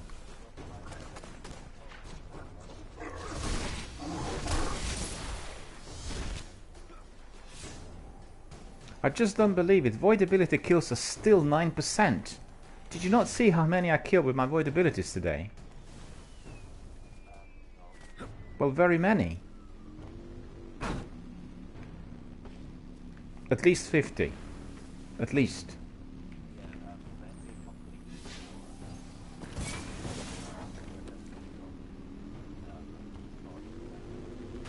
Yeah. I mean, basically, I don't have to be doing it here. We can do it anywhere. Wherever we go, I can be just using void abilities. The materials are planet-specific, but the void kills are not. So we can do this. A dead ghost in here? Where?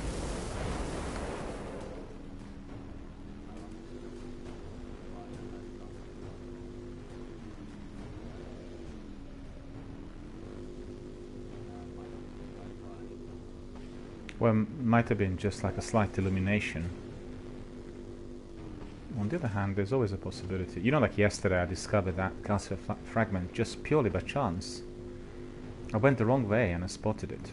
It was hiding behind those bars. On Dreadnought. Yeah, didn't really pick it up before either.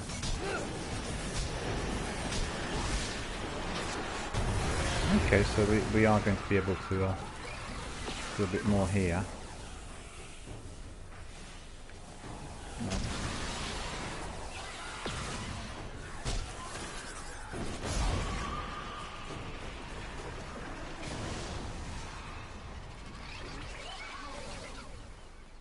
Yeah, just a minute.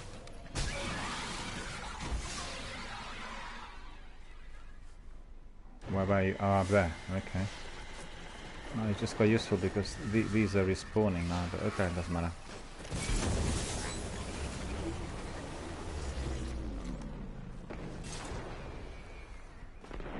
Yeah, underneath.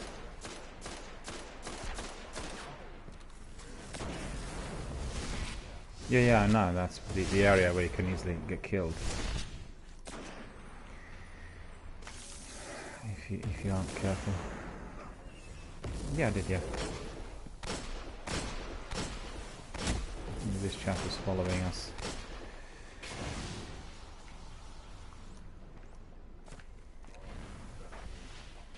Do you have 2 exotic swords? Or 1? This is the second one that you're working on. Or the third one? Second. Keep forgetting. It was the last one, so...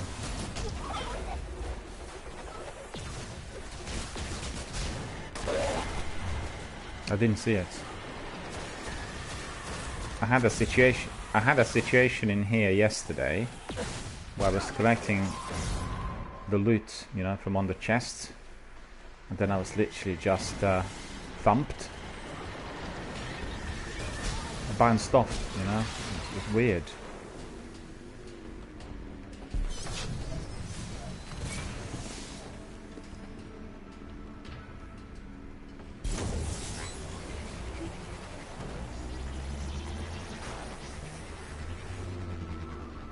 Hang on. Oh, up there.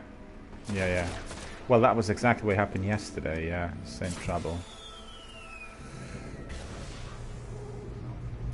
No, but it's in there as well, isn't it?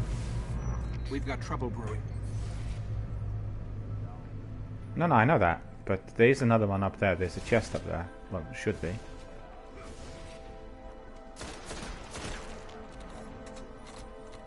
Yeah.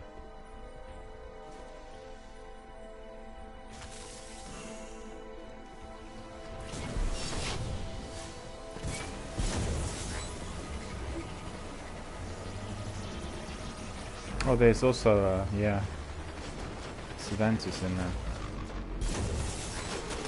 Is he? Okay, we're on. Great work. I got Relic Iron, Multi-Flight, Armor Materials, some engrams, Reputation.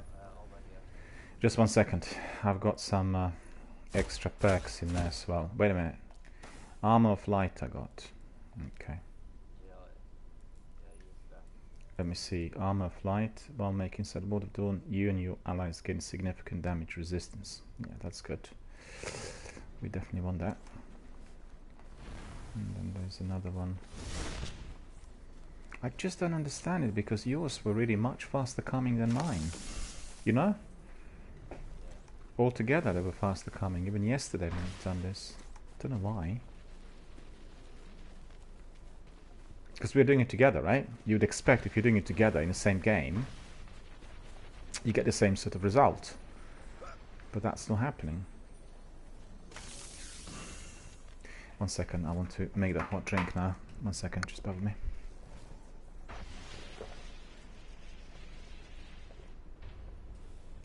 Do you drink coffee? Do you drink tea?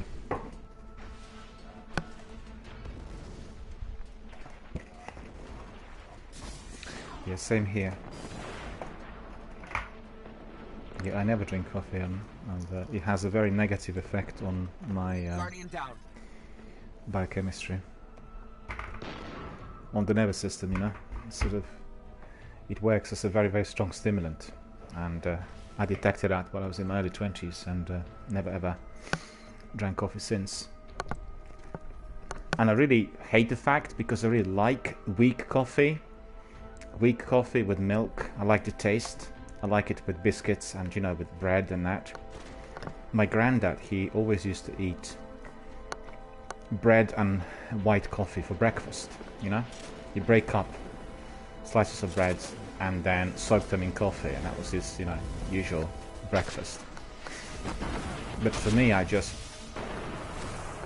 migrated to, well, herb teas, all kinds of varieties. And then water, hot chocolate, and I have actually 2 other drinks called Ovaltine and Horlicks. These are like British vitamin drinks. And drink those instead of coffee. And don't use any sugar. Yeah, hang on a minute, 1 second. There was something, I collected something. Oh, Blue Polyphage was here.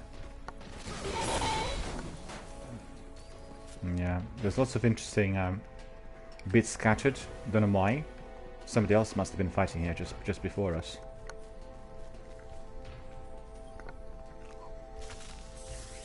But drinking water is the best. 2 liters of water per day, you know. That's the best.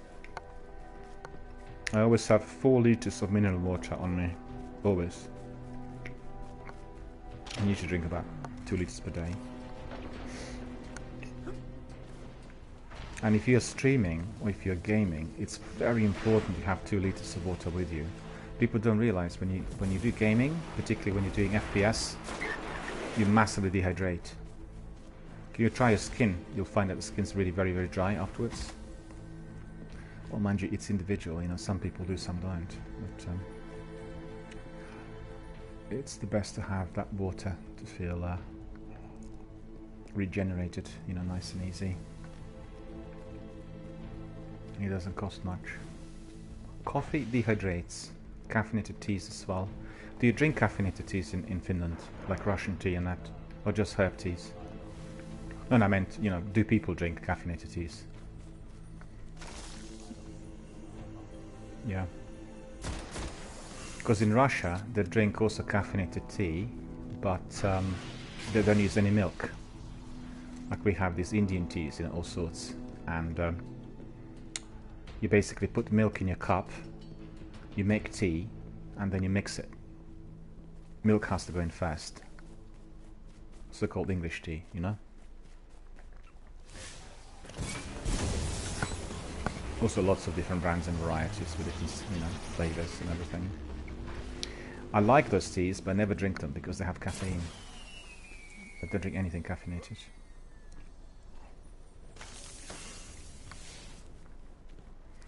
You see? Yeah, those materials, yeah. And also, I'm having, you know, a tough time doing my void kills as well. Because you got yours easy, and I thought the trouble with mine was, you know, the fact that I didn't have the correct grenade. But actually, even with this other grenade,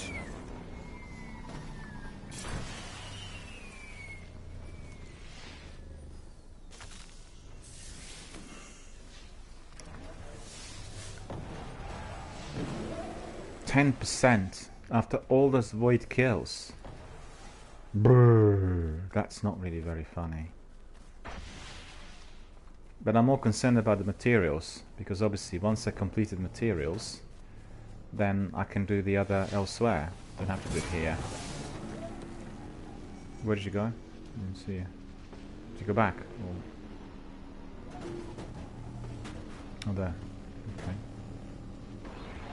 Oh no, that's not you. That's someone else.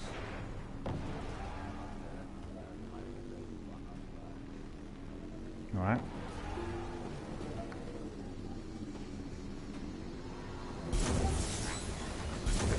Head-on collision with somebody else in there. It's close.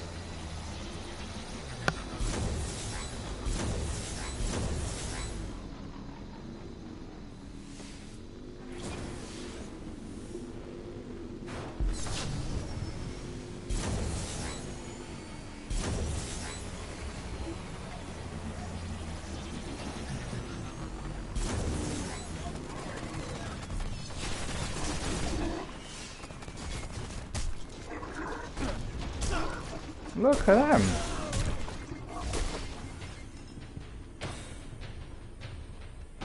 Legendary engram I got from that one. Bizarre. I just don't believe that you were able to collect 2 of them so quick. Do you know what I mean? It's like literally one by one, or one after another. It's really incredible.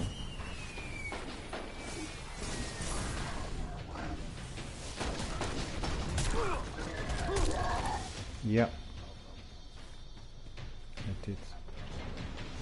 Oh, the grenade probably would have done him.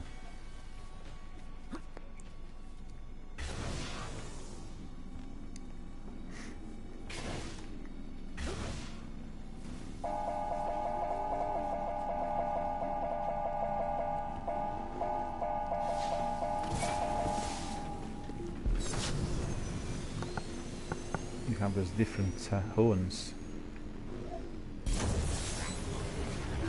Yeah. Yeah, that one's the best because it can be heard from really from far, so that's pretty good. Yeah, that one's also pretty good.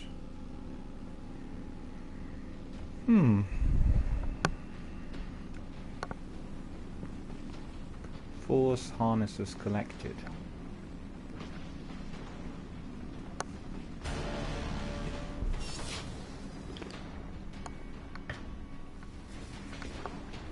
Very quiet morning over here.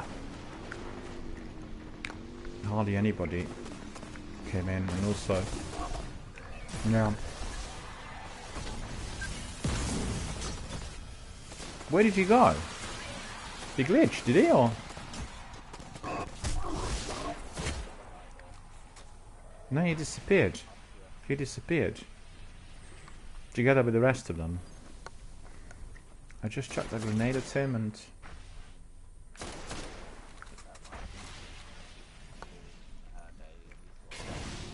probably.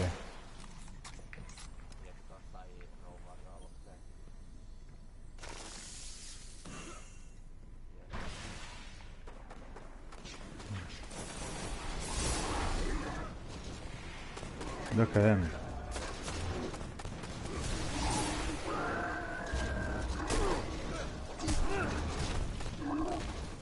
Oh well. I know. But I didn't want to wait for too long because obviously they were there.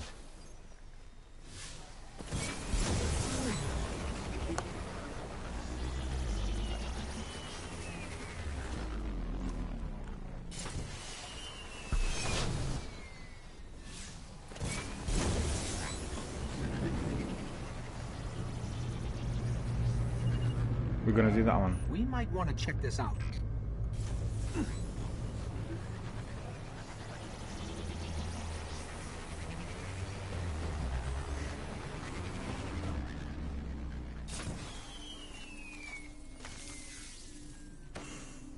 Okay.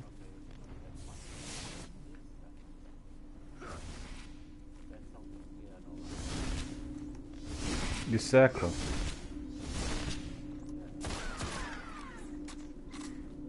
No, this is basically a part of one of the other quests where you're throwing in beacons in here.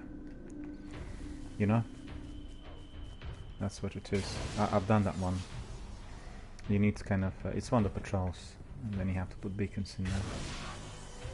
Anywhere we get that circle, it's to do with those beacons.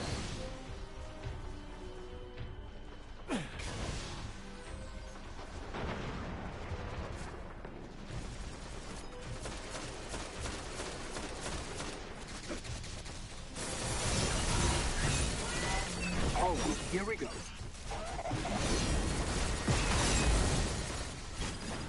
Well done. No, it's good, wasn't it?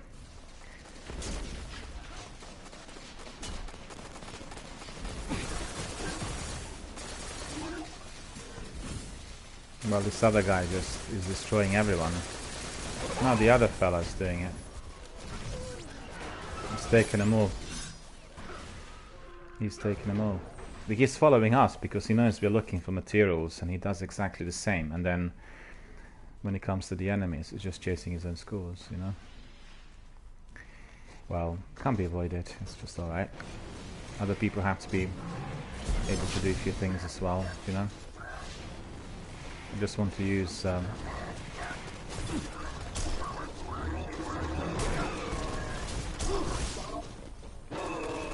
I'll deal with these. I don't have that grenade yet.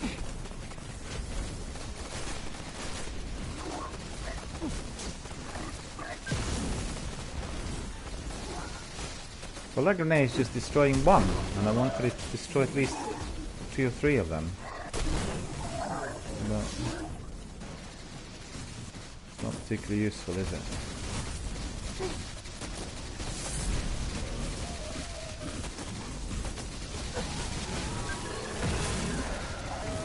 Yeah, well, I want to really try to collect some of the scores in here as well.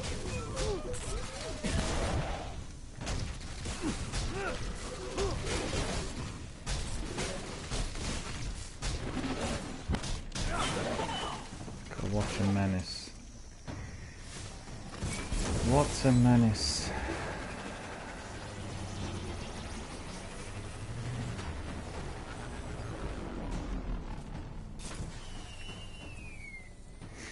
Thank you. Nope.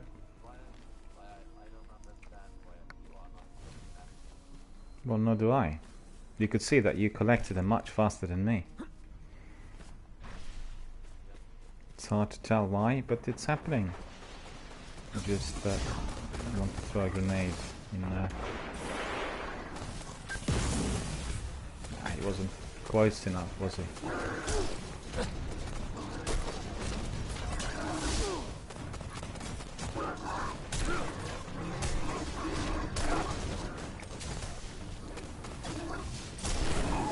I see, because it's sort of radiating light.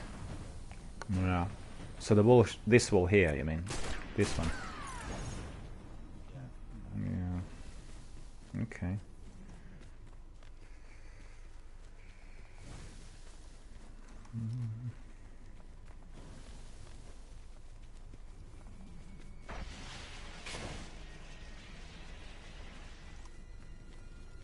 Are you also doing Destiny 2?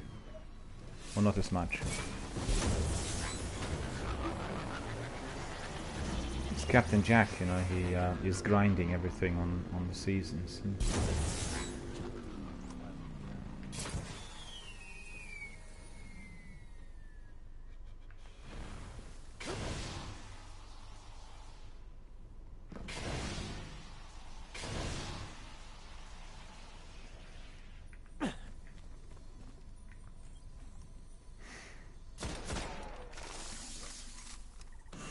Captain Jack told me that he was grinding one quest in Destiny 2 for I think more than 3 months. Season of the Law. No, what's it called? The first season. I can't remember now. No, the Seasonal Forge. That's the one, yeah.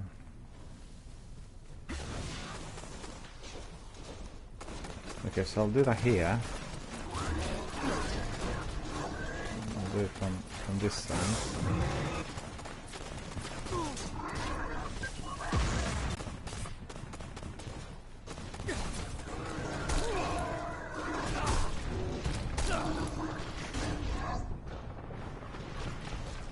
Yeah.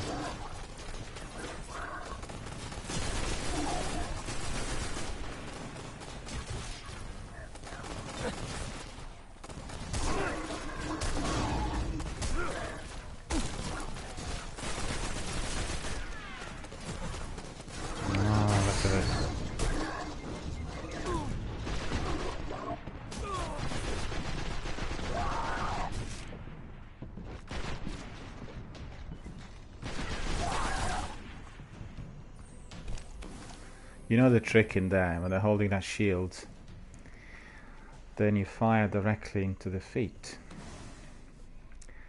And then the shield gets removed and then over here. Now I can see how come.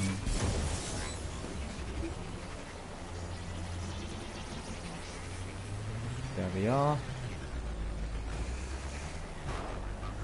Looking for those materials.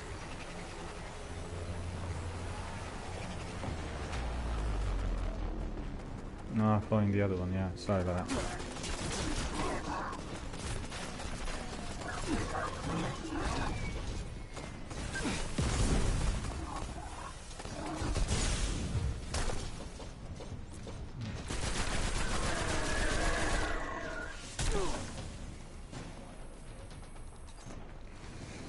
Hang on, I need to find you now.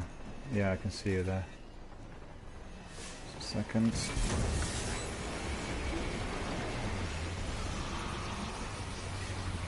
What's your avoidability kills now? 70.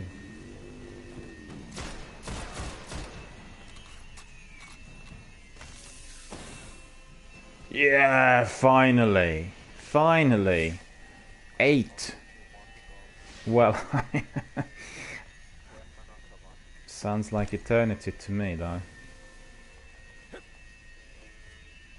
But maybe I'll be lucky. Maybe I'll get them fast.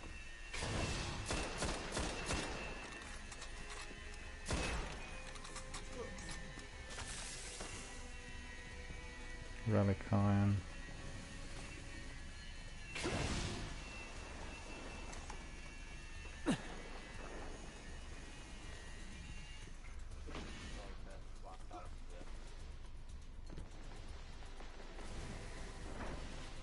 Well, it's quite good to see that there are so many of them. Okay.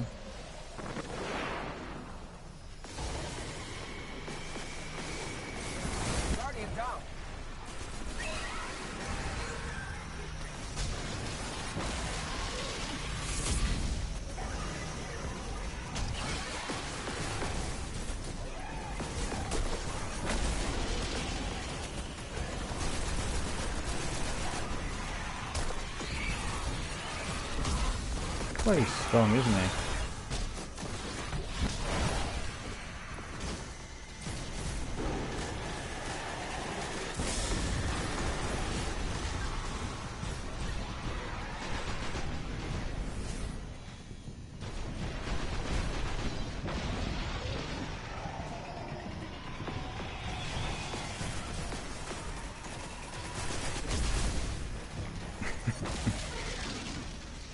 Look at him.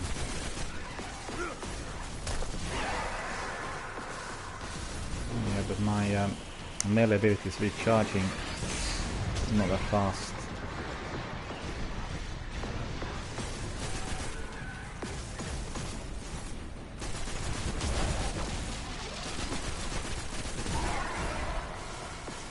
How on earth did I survive in there? It's a real mystery.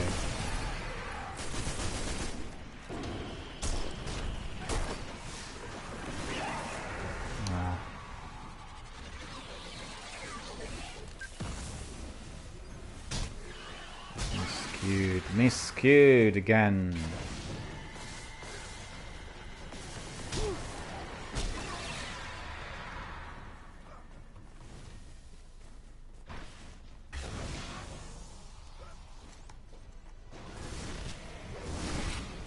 Oh yeah. But it'd be great if suddenly that was one of the rare materials as well. You know, like...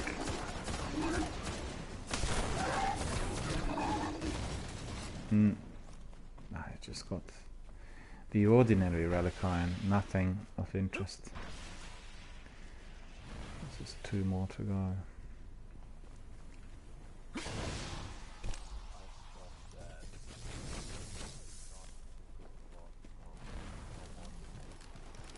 Yeah, you completed these ones.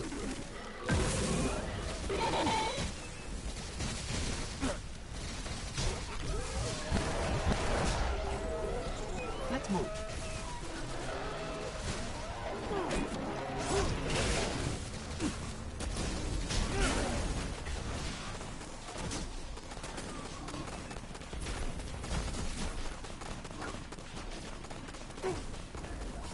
Yeah, but I haven't got it.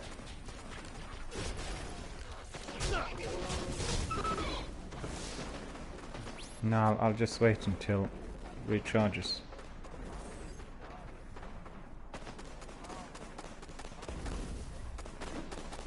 Which one? What happened? Oh, they killed one of their friends. Okay, so where do I put it? though?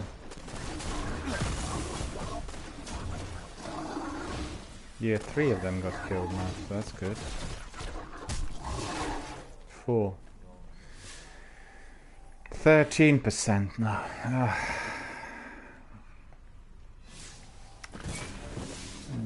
Let me just see where you are. Where are you? Oh, up there. No, yeah, that's not you. Someone else.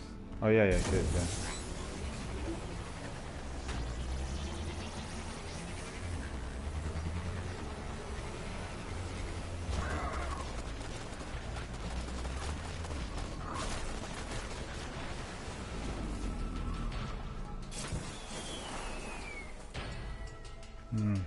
Quite hidden actually, this one. Very hard to find.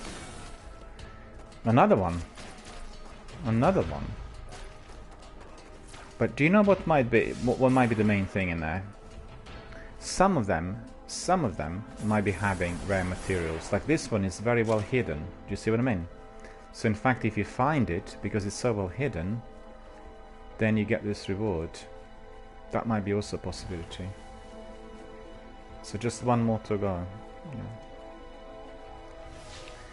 Just 1 more to go. You know what? I have to open my window. It's going to be a bit warm in here. Need a bit of fresh air.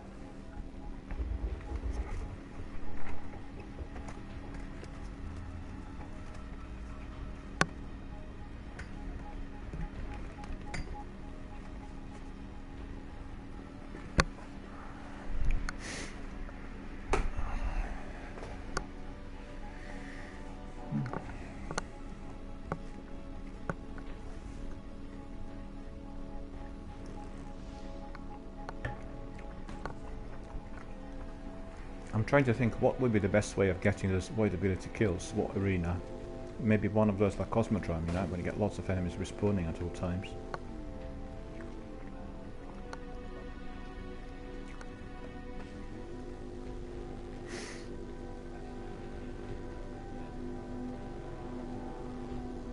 I don't really know, to be honest with you.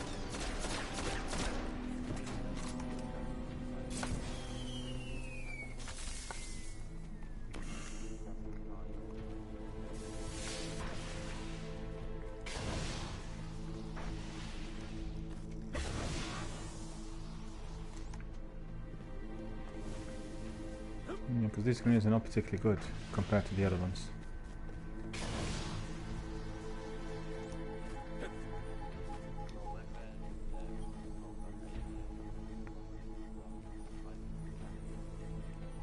Raid.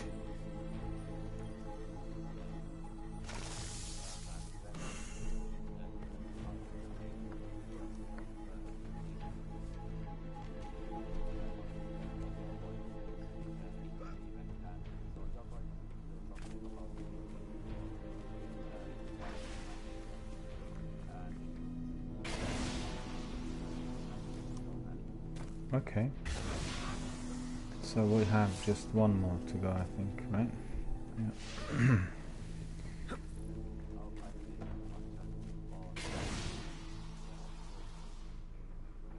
Yeah.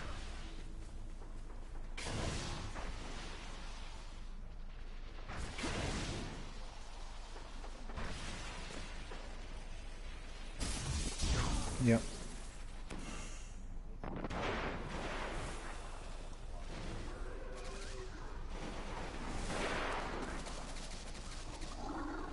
Oh. Didn't manage to get that one.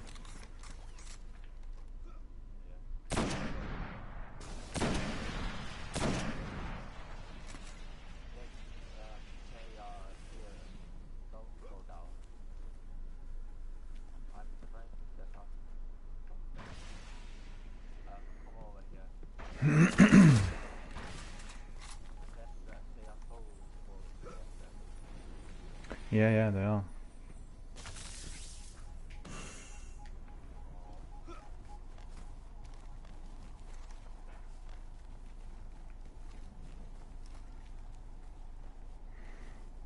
I posted the screenshots and the videos which we were doing during the last couple of days, so they're all on my Twitter. You can have a look. Some of those with your outfits.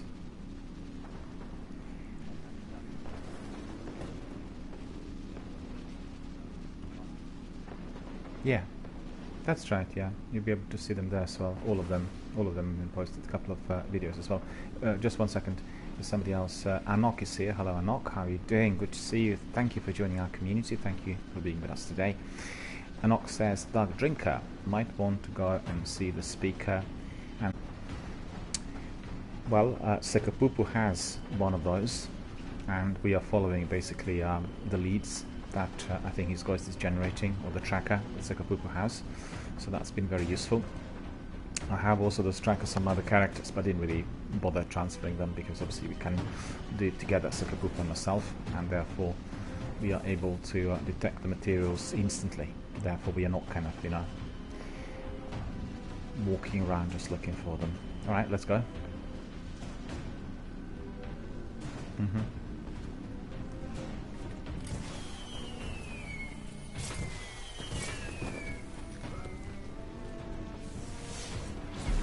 I thought you wanted to jump on my Sparrow. Hang on, what's in here? Let's have a look in here. Anything in there? Yeah, you're right, there's nothing in there. Well, I want to thank Anok, because obviously your tip is very, very valuable, and not just to myself, but also to all of our community viewers, particularly the guys who are sort of newbies in Destiny. And very, very useful to have trackers switched on, because obviously with the trackers you can discover all those materials with ease. Otherwise it is very, very lengthy, the grind that one needs to do, which in fact is very protracted in any case. So, you know, spent a lot of time really walking in addition to just trying to complete the whole thing. And Anok says, oh nice, helps to have a Night Stalker as well. I find if you have the perk and adds with the sniper rifle, you can see all the markers for, yeah, the exotic swords are huge pain to get. Well, this section is very, very protracted, and also if you're doing the tier 1 with your Guardian kills and with the mages, you know, the Guardian kills in the Crucible, and then 50 mages, if you do everything by yourself, then that is very, very protracted as well. It's always the best doing it in a team.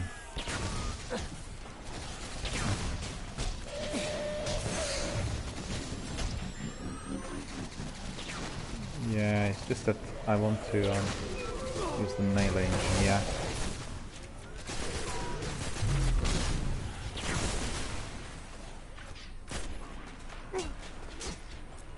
All the other ones.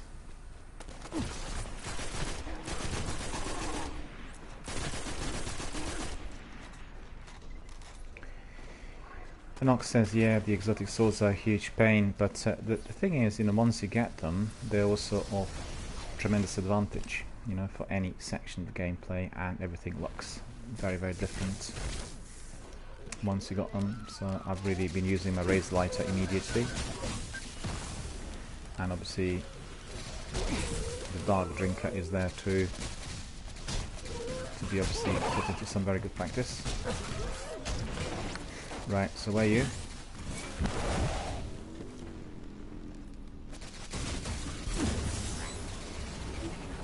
The other way? Oh yeah, I can see it now.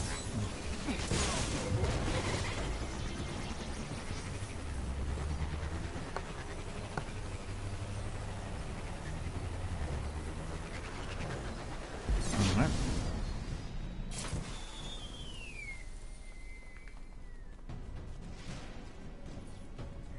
The Nox says the last tip probably, but you still need your ability kills. Put your void edge on and use the hilt on enemies after you've run out of ammunition. It counts as void ability kills. So we can do that as well.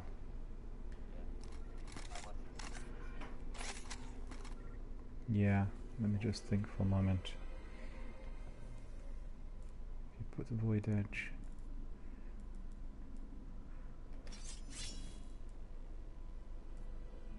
We'll try that then, indeed. Thanks very much to Nock for the tip. This is going to be really helping us tremendously. Thank you so much for that. Definitely appreciated. Because we were trying something else, but this is going to be yet another add-on. Just one second, please. Just bear with me a second.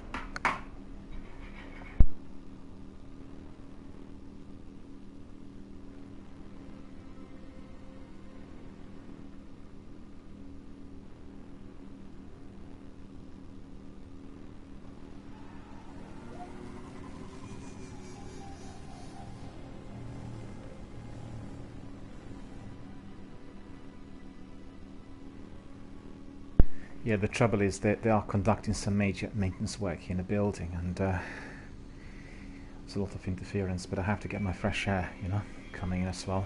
Didn't want to hear that massive big noise interfering with the broadcast as well, because they're cutting up some tiles, and then that takes a little while and it's very noisy.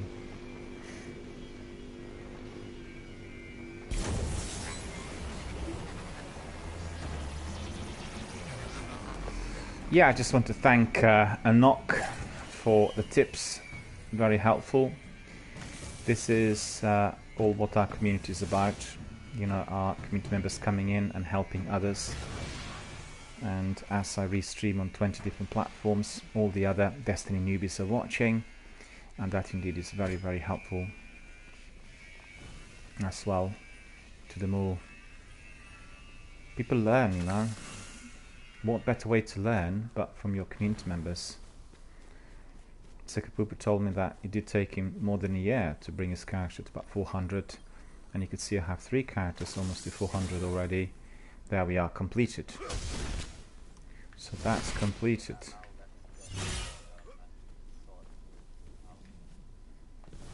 Yeah.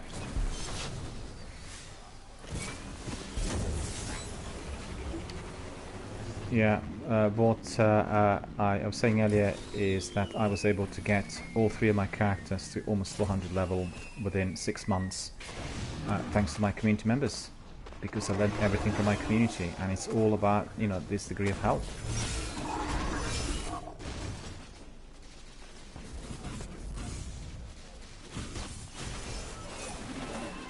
Yeah, well, once we use the ammunition, then we'll do, you know.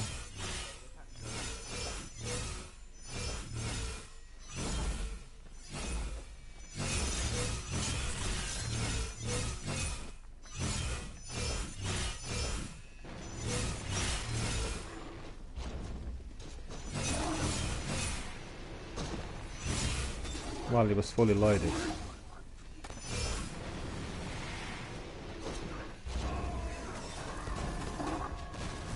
Oh well.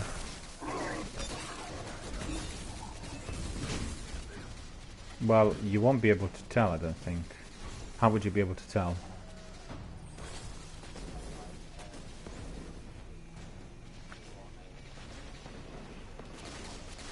Doesn't matter, maybe it's not as powerful. Maybe the other will register, do you know what I mean? The other ones might be providing you with better results. But almost certainly if Anox said that it would register, Anox says if you want to grind it fast, I recommend the mission on Earth with Omnigul in the Rasputin chamber. We can replay the mission, why not?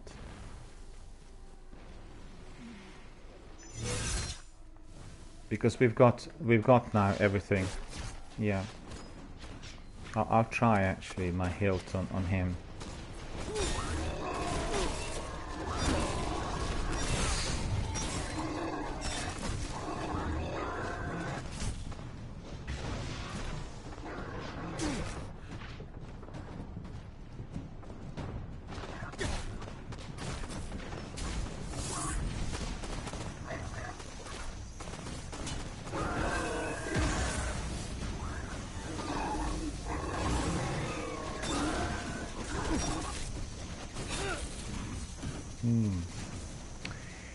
The first darkness zone has a ton of thralls that spawn, and then you can jump off and die and they'll respawn.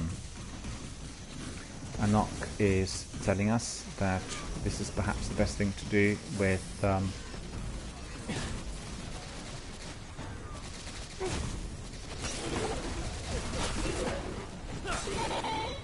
okay, I'll check and see whether this is of any use to me.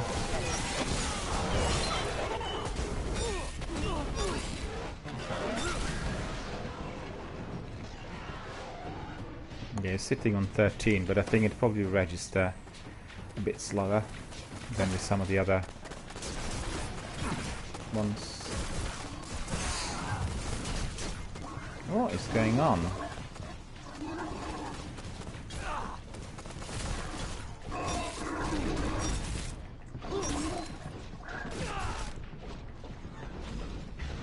I'll get killed if I'm not careful. Did you get him? Yeah, I did, yeah.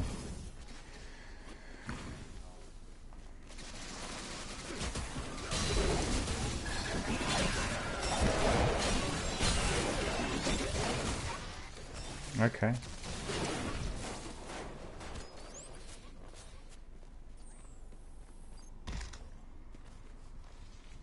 Yeah, now I've picked up my ammunition.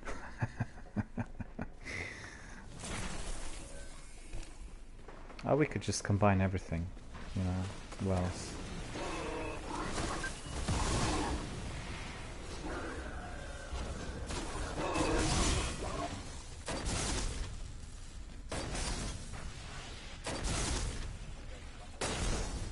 Waiting.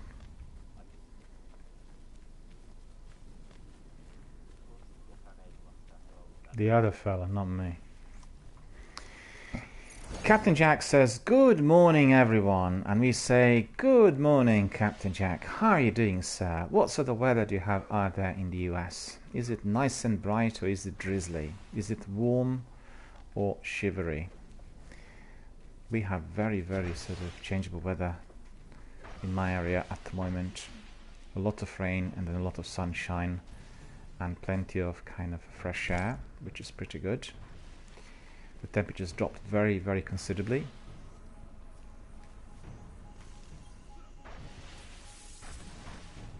Yeah, I managed to get something out of that chest. I got some...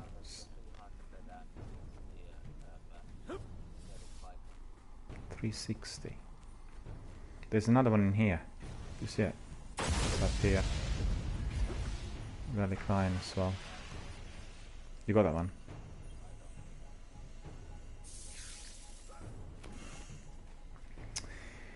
Enoch says, hit them in the air, you'll have more mobility that way. We'll try to do that, indeed. Thank you for advising us. Captain Jack says, I'm beat, played like 6 hours of Banner. I imagine it's warm, haven't been out there yet. You know, that's the trouble when we do gaming and broadcasting. Before I start with my broadcast, I exercise a bit as well if I'm sort of up really early, and I was to do that today, but I just told Seka Pupu early on. I wake up about 7, which was alright because I went to bed quite early, and I opened my window, you know, to get some fresh air, and then I fell asleep again. So consequently, I woke up a bit later than usual. Therefore, I didn't go to my shops and didn't go for that stroll. And otherwise, after my broadcast, I go and have my dinner. So I walk to my local restaurant where I usually eat, and then I walk around the local area after that. So I have plenty of time after 4 o'clock p.m. for, you know, that degree of outdoor activity. Well, I guess this is important too. Just forgot I don't have my raised light on. Don't have my raised light on.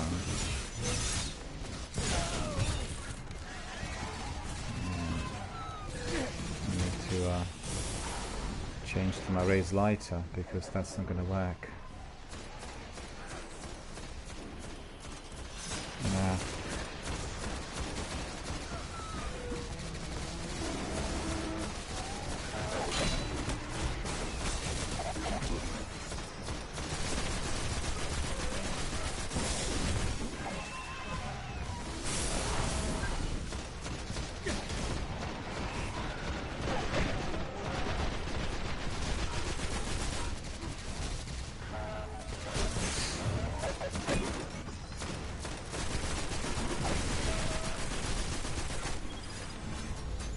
Yeah, I've got some goodies in the Relica and Might Flight.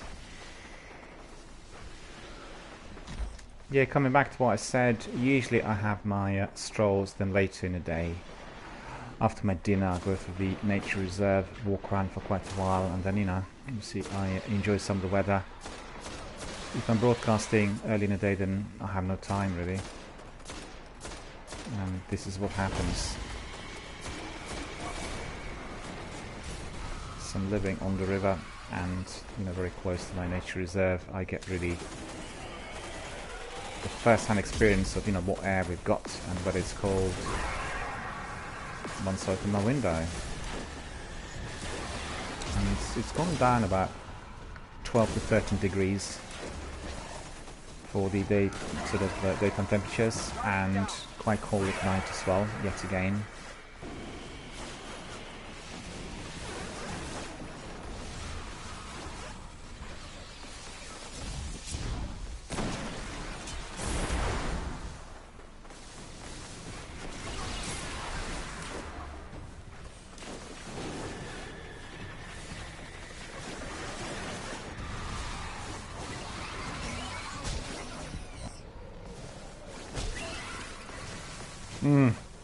Worth checking. Well, certainly it worked for some people, or maybe it works on a certain character, because obviously you could see that Anok told us that it worked for him, and almost certainly it would have worked for some people. Don't know whether it's character specific.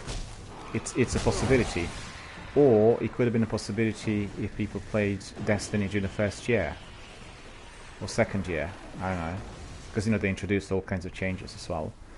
So there's always a possibility that the change really removed one of the abilities. Captain Jack will know that. Do you know that, Captain Jack? Does the let me think what the what the weapon is. Excuse me. If we equip Void Edge, right, and we have just the hilt, and we keep using the hilt like this, right, okay, we've got some ammunition now. Will this be registering as void ability kills? So the question is, are we getting void ability kills if we're using just the hilt of that sword, the void edge sword? Anok told us it would work, and obviously it worked for some people. Oh, there's a chest in here. Do you want it? Do you want to use the chest, or shall I open it? I'll wait for you.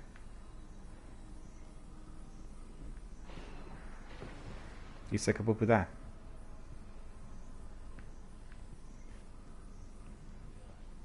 Yeah.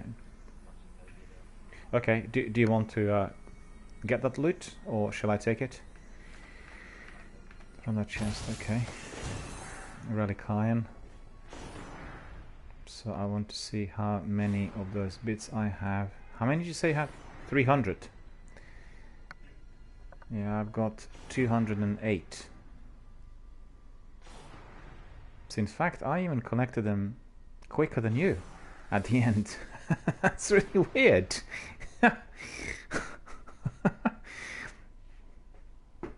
Because obviously you were grinding it a bit more than me yesterday and today. Well, it's bizarre. I couldn't tell as to why. Enoch says, I grinded up a Warlock a couple of weeks ago and it still worked. I'm pretty sure it was for the ability kills. Make sure you are on a Void subclass and using the Void Edge. Yep, we've got that. Sekapupu is just trying to find out whether it's character specific, because it's possible that it works on Warlock and may not work on other characters. So I don't really know how to tell.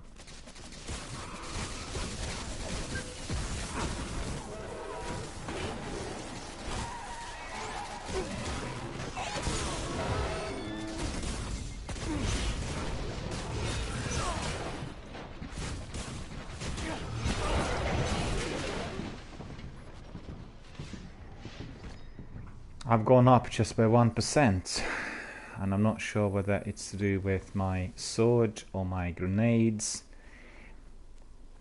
or God's given gifts. You know, hard to tell. But I can certainly tell that my void ability kills are long coming compared to Sekapupu. Sekapupu is getting quicker than me, and we kind of, well, we assumed that Sekapupu was getting the materials quicker than me, but after looking at the stats, it seems like we were just about even. I think Sekapupu did have some relic iron from before, and you know, I collected well,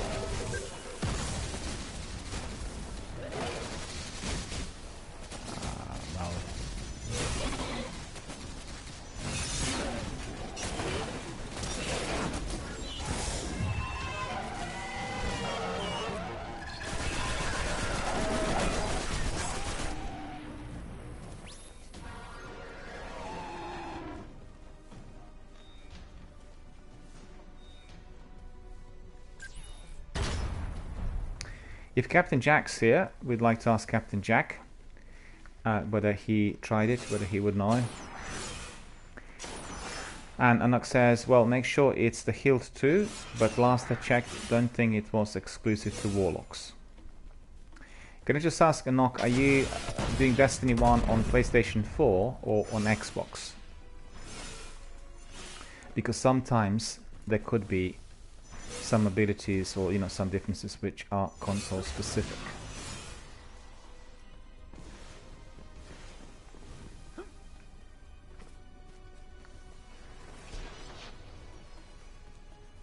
Yeah, Nux says he's also on PlayStation 4. Well, then obviously it should work for us as well. But maybe it is not as fast as the kills with grenades, because obviously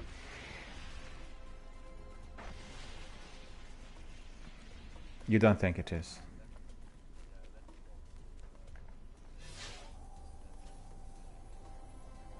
Okay, can we go to the tower first to do some admin first? Because I've got some engrams and stuff, and then we can proceed. We can go in there. Well, this was kind of painless and quite entertaining, and I have to say that the time just flew by. I didn't even realize we've done it already for about 2 hours, so that's really quite astonishing. I also recommend to all of our viewers, if you are doing those lengthy grinds, do not do them by yourself. Get your teammates together, get a fire team of 3. It's a lot better fun, and you'll be able to kind of combine the effort and get the very best results. Also make sure that one of your team members has the tracker fully enabled. This is what we were doing here, because let's say if Sekapupu didn't have the tracker, then I would have imported my ghost from you know, another character, and we definitely for any of those long grinds won't have the track on, because otherwise it's infinite. And as you could see, we literally walked from one place to another. We followed obviously the radar, and I'm pleased to say we collected all the materials in 2 days, and that's astonishing because I did have a lengthier grind on my raised lighter quest, and I collected, I think, 350 helium filaments by the time I got my rare materials completed. Sekapupa, did you have some relic iron on your character before, or were you collecting literally from scratch?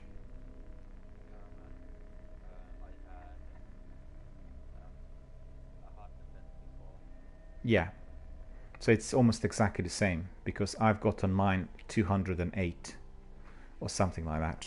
I did look earlier on, let me see, 208. So it means that both of us had exactly the same run. It's just that maybe they were popping up. 38. And at the moment you have 350 or so.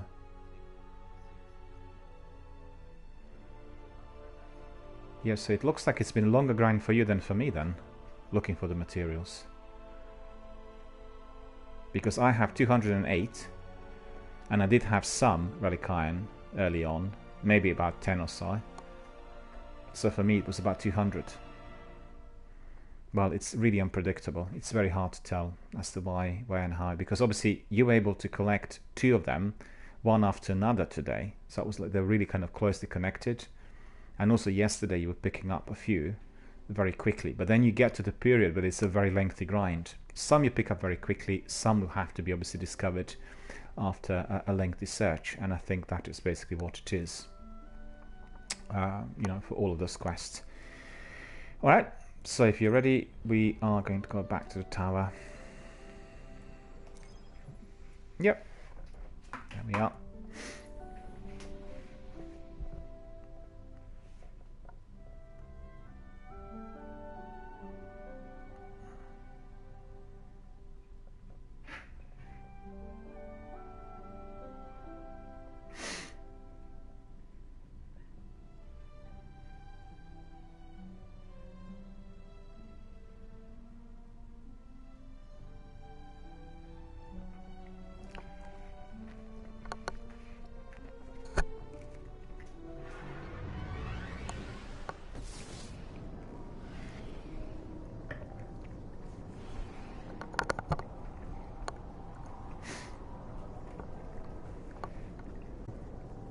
So actually, in theory, once we complete this section of materials, we should be able to collect the Dark Drinker.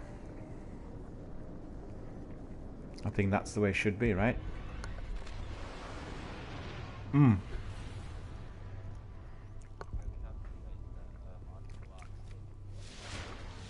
that's on Wednesday, is it?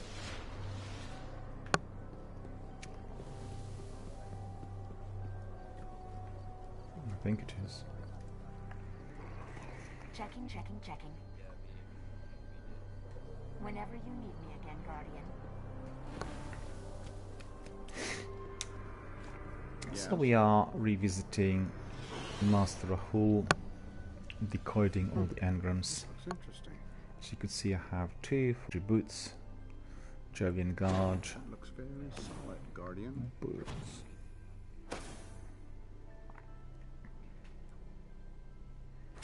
Stay safe. Another helmet, another cloak, mark of the wall. Very fine. Just hoping that it is going to be as powerful. Another mark, another chest armor. Let's see if any of those are going to be of assistance. Any good at all? Well, this one definitely is not. And then we have gauntlets, 394. Okay, that's not too bad. Plate of Lamentation. No, that's not good at all. More experience on the plate. Spirit Bloom we need to purchase. And then we have Endling Greaves. Again, we need to purchase some materials. 390 that is. And 385. Okay, so that's of no use. Those marks are 385 and 390. Again, not particularly good. Mark of the Wall. Titan Mark. Vanguard Champion. Automatic Rifle. Sidearm. Okay. That's not very good either. I want to have some armor which is like 394, 395 in here.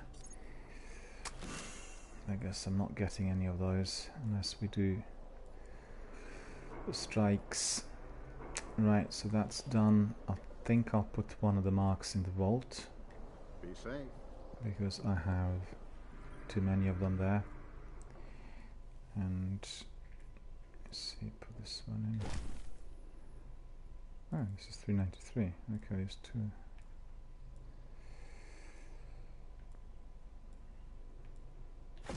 Yeah. So this is in order. Back to the postmaster. He does have something for us. Service normal. Another engram. Back to Master Rahul. Did you get anything at all?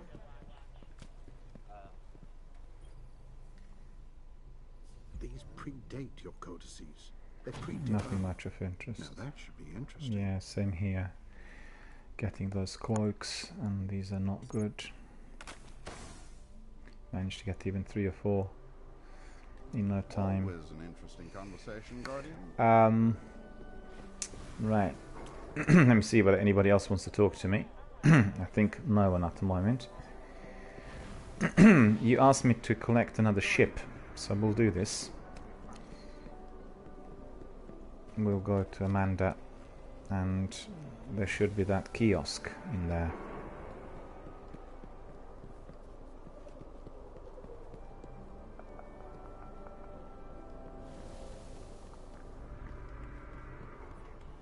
I cannot engage.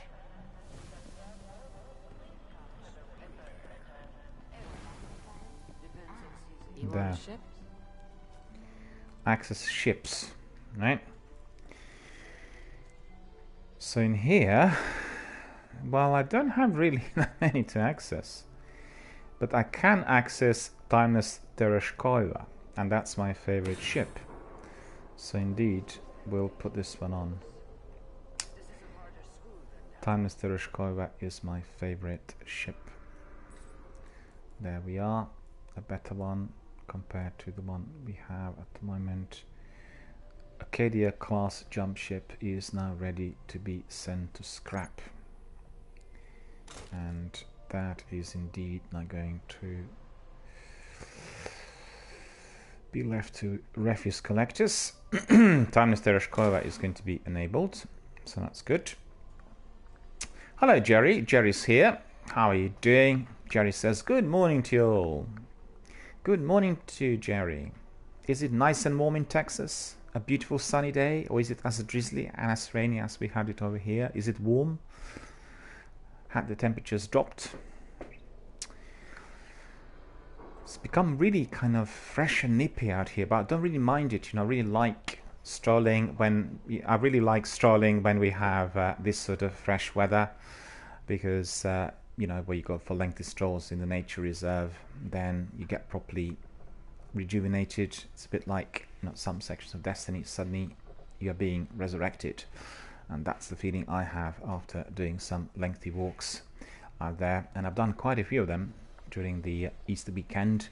I was very, very pleased. In fact, I have a very major nature reserve nearby, and I still have to go there. It's a 6-mile walk, and I was not able to complete it because guess what? My broadcast was extended on Sunday, and therefore I went out a bit late.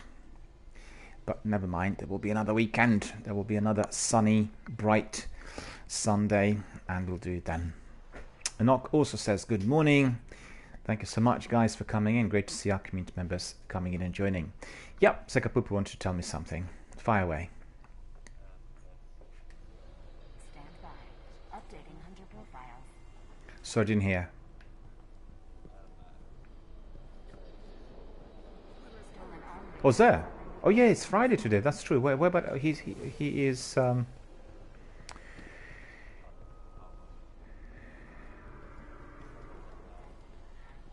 Yeah, but are you in the area where Amanda is, or elsewhere? Or he? No, he. I know the lower deck. Yeah. Near. What's his name?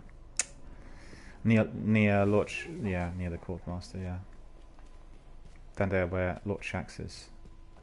Just near them. Well, that's very good. But you know what isn't good? I don't have that much glimmer. Do you have a lot of glimmer? Yeah, strange coins as well.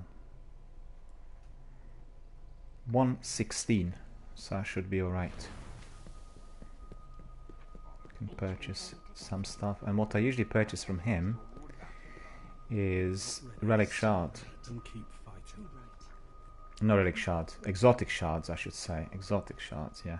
I think the cells of this body are Okay, let's just take a screenshot of the and two of us in the shot, but this other character's in the shot as well.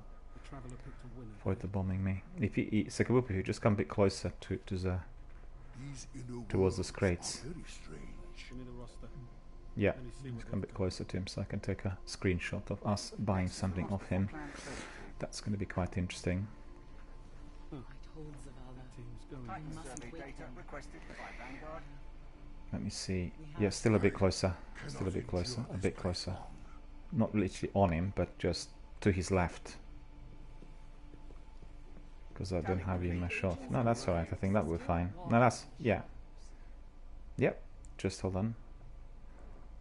Yeah, yeah. No, that's fine. That's fine. Don't come any closer because obviously you'll be hiding him. And just remain static for a moment. Don't jump because I want like a selfie with Zer. Yeah, that's cool. Yeah, well, that's excellent. That's the best. That's the best. Yeah. Take 2 of those. Yeah. Whilst you're dancing as well. Sentry says they want first There. pick.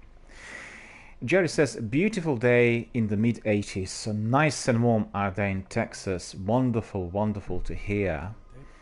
Nox says, Zer is by Shax and he's got Hereafter and Helm of Inmost Light as well. Okay.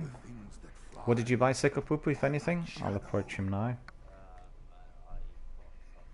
I am an agent of the night. Yeah, I have lots of those. I have... Let me see, 3 of coins. I have 15. But mind you, I can probably purchase a few more as well. They're useful. And I definitely need exotic shards. So I'll go back to vendor. So let me see. Legacy Engram.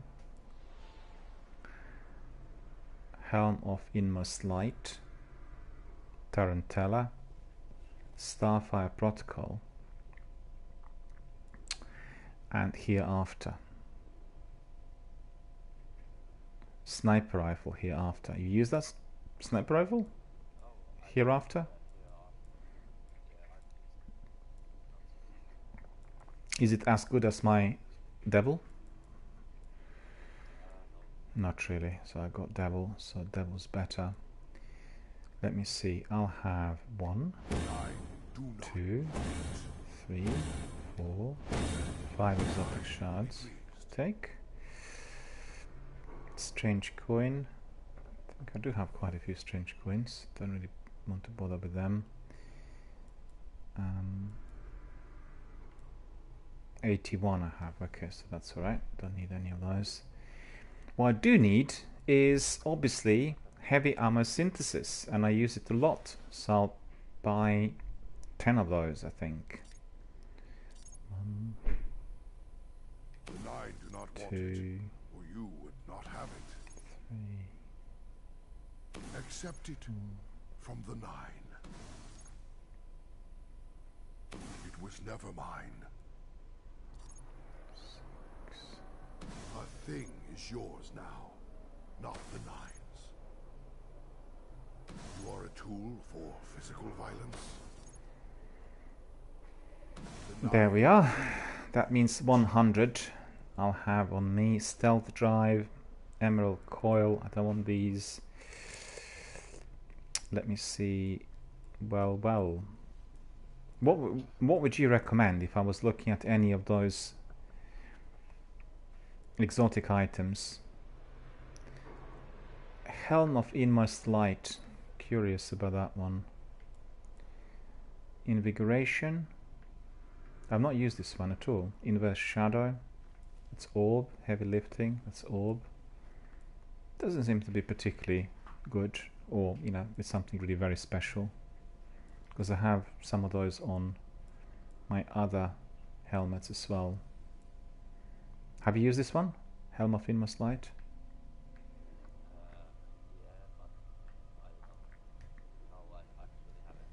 Yeah, it's not really useful. This one, Tarantella, I have on my Hunter, and in fact I picked it up, so I didn't have to buy it, and it's $3.98 or even $3.99, so I don't really want it. And Jerry says you should buy your heavy ammunition at the Reef. Yeah, but I actually use very frequently heavy ammunition synthesis when we are doing strikes. We do strikes every day, and it's very useful, you know, for the rocket launcher that I have. In fact, I was not using my Kreuter or Galahorn here on the Titan, but obviously I can, if there's a need, I can import them. I just want to be able to build, you know, somewhat separate armory for each character. So that's the idea as to why I'm using some maybe less frequently used weapons on my Titan whilst we're doing the grinds and everything else. Just a bit of variety to become a bit more accustomed, because obviously the easiest thing to do is you select your top weapons in every slot and you just keep importing them from every character. But, you know, it's less fun, I guess, because obviously, you know, well, you can use your exotic swords, you know, or some of the exotic weapons if there is a need. But the idea is also to get into a bit of a variety, you know, so you can be toying a bit. And don't forget, the game is not doing the gameplay outside of the broadcasting hours. You know, they may not have that need, but in here it's all about the variety. And also you get lots of people coming in from different platforms and asking questions. For instance, what's this Tarantella like? Is it going to be beneficial if I purchase it? And if I've not tried it, then obviously I would not know. And as I'm obviously progressing to the advanced level of gameplay on Destiny, you know, in every way, once I completed everything, I'll be just literally testing all other bits of armor and weapons. Do you know what I mean? And that's the idea, and that is what's going to be making it also quite educational and interesting for many of the viewers. Coming back to Sekapupo, I want to ask you, Starfire Protocol chest armor, did you try that one? And then we have that sniper. We don't need that sniper at the moment. Jerry says the reason he suggests that we go to the Reef is that we can get it a little cheaper out there. Well, that's certainly very useful and very important to know, and I'll remember that. But at the moment, as I have quite a few strange coins, I'm not that bothered. I just want to be getting, you know, the very best. And I think what I'll do at the moment is I'll just buy a few of those 3 of coins. We'll buy 3 of those. The Nine do not want this. Yeah. The Nine. I think that's sufficient, and then I have 30 strange coins left, and you know, we have plenty of 3 of coins as well. We just looked at it and we'd had 30, so that will be plenty. 100 heavy ammunition synthesis. I have that 1 skeleton key which I picked up yesterday at the end of our strike activities, and that sounds good. And also, what's very important, I have 6 exotic shards. And very frequently, when I want to be infusing a newly acquired, you know, exotic item, I'm obviously lacking those shards. So I decided that every week on Friday or Saturday, I'll buy at least 5 from Xur, you know, keep them in stock basically, and then use them appropriately. Nox says Xur's heavy trade is the cheapest, but Jerry is right that Varric synths are cheaper than Banshees. Well, you know, if you are having fewer strange coins, and if you're not collecting them, you know, as frequently, then indeed that's the best possible option.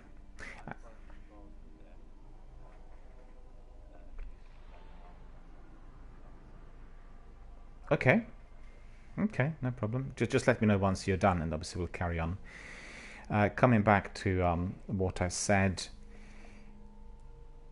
yeah, I want to say that because I'm doing quite a lot of strikes every day, and we always go for the heroic strikes and also do weekly story missions, I'm collecting quite a lot of good loot, and the items keep coming in, so I'm not really short on those. What I've been short on frequently was materials, and then sometimes I will go to different planets to grind them, or I'll go to the Vanguard Quartermaster to purchase them if there is a need, like, you know, the urgent need. And at the moment, this is what I will do. In fact, I'll go to the Vanguard Quartermaster and I'll purchase, I think it's some Spirit Bloom I need for some of the perks on our items. We want to make sure that they're all fully enabled if we are to carry on with some strikes, which I believe is what we're going to do very shortly.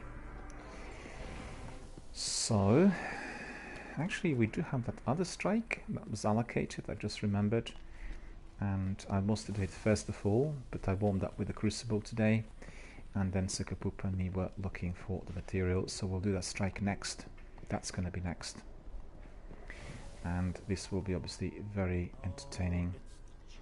No, I've gone, yeah, no, it's correct. He's here. Updating hunter profiles. Jerry says, well, I'm in charge at work today, so I'll have to cut it short. You have a great day. Well, thank you so much, sir, for coming in. Really appreciate it. Always great to have you here. We definitely treasure every one of our, you know, community members and everyone who's so dedicated coming in every day. As you know, this is the only channel on Twitch at the moment that is streaming Destiny every day. So it's so great to see so many of our Destiny veterans popping in and saying hello. We also wish you a very good and successful day at work, sir. Hope it all goes well. Hope you have a nice, warm, beautiful day at work as well. And we'll see you later, indeed. And definitely look forward to seeing you again. It's very interesting because I do get quite a lot of community members coming in and they say hello whilst they're at work, or, you know, they're at college or university, or in school. In fact, one of our junior community members from Norway frequently watches my streams during their classes, and I said, well, please do not do that, because I find myself to be somewhat liable at the end, interfering with somebody else's education. But, you know, people do that, and you know, if the lecture appears to be a bit boring, then Twitch comes across as a bit more exciting. And there we are, the new means of communication. In fact, please do not quote me on this, but I talked about this the other night whilst we were at the attending the conference, you know, at Twitch European headquarters in London. And I said, well, do you know that some people actually are watching Twitch channels whilst they are attending their classes, or they're, you know, listening to lectures? And they said, well, no, we didn't realize that. I said, well, it does happen. And I got the evidence. In fact, you can access some of the streams and you can see the types of conversations we had. So really very, very good entertainment, and indeed very interesting to hear. And, you know, sometimes people not tell us whether they are doing something of that sort of mischief, and therefore we wouldn't know.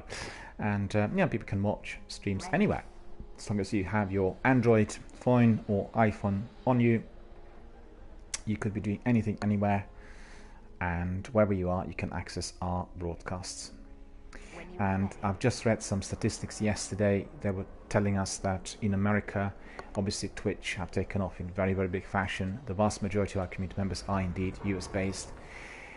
They said that the recent analysis of their television networks, the major television networks, indicated that they are under a very serious threat from Twitch, because the viewers, particularly the younger generation of viewers, people aged 35 and below, are all migrating to Twitch, and they're not wanting to watch the news because they find the news and the general kind of programming on those television networks to be either tedious or scary or biased, or just simply completely unappealing.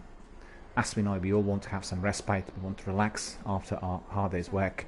We do not want to be watching the news when we are bombarded with all kinds of statements that are making us even more stressed and depressed than to what we should be.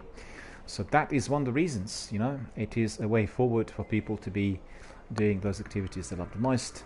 And indeed, I'm very curious to see how this is going to be evolving, because I said earlier in my broadcast today, I believe that we'll have a thorough evolution of non-gaming channels on Twitch in no time. And you will have new people coming in with their analysis of day-to-day kinds of situations, and you know, you have new analysts who are completely independent and fully unbiased compared to the networks, the television networks and media networks that is, and therefore perhaps appearing to be a lot more of interest to many viewers. And we are all sick to death of watching the same sort of grind every single day, hearing the same story, which is based on the party politics, and that is of interest to no one. And we know, you know, regardless of what the medias will tell us, what is independent and what appears to be completely biased. So that is the way forward. I really look forward to see what sort of development will occur on that front as well. I watched several channels this week that are tied to Twitch Sings. Twitch Sings is the new app. It's been introduced last week, and you know, people are doing it brilliant on 4K cameras with terrific sound and picture quality. You know, what better way for any of the record companies to get introduced to the new talent? I really can't think of anything else that could be better. So let's see. I need to purchase certain materials in here. I need to first of all see what these materials are. I think it was Spirit Bloom. Let me see. No, that's all enabled, but in here we have auto rifle loader, rain blows, worm spore. We need to have what, 1, 2, so that would be 10. Need to purchase 10 worm spore. Right, so that'd be 20. One purchase will be fine. And that will do. We'll go back to our character, and these specs will be now then fully active. Rain blows increases melee attack speed, gain bonus melee energy on grenade hits. We'll go for speed and auto rifle loader as well, very useful. See the next one. The next one will have Spirit Bloom. Okay, Plate of Lamentation. So I need to go back to vendor and then purchase Spirit Bloom.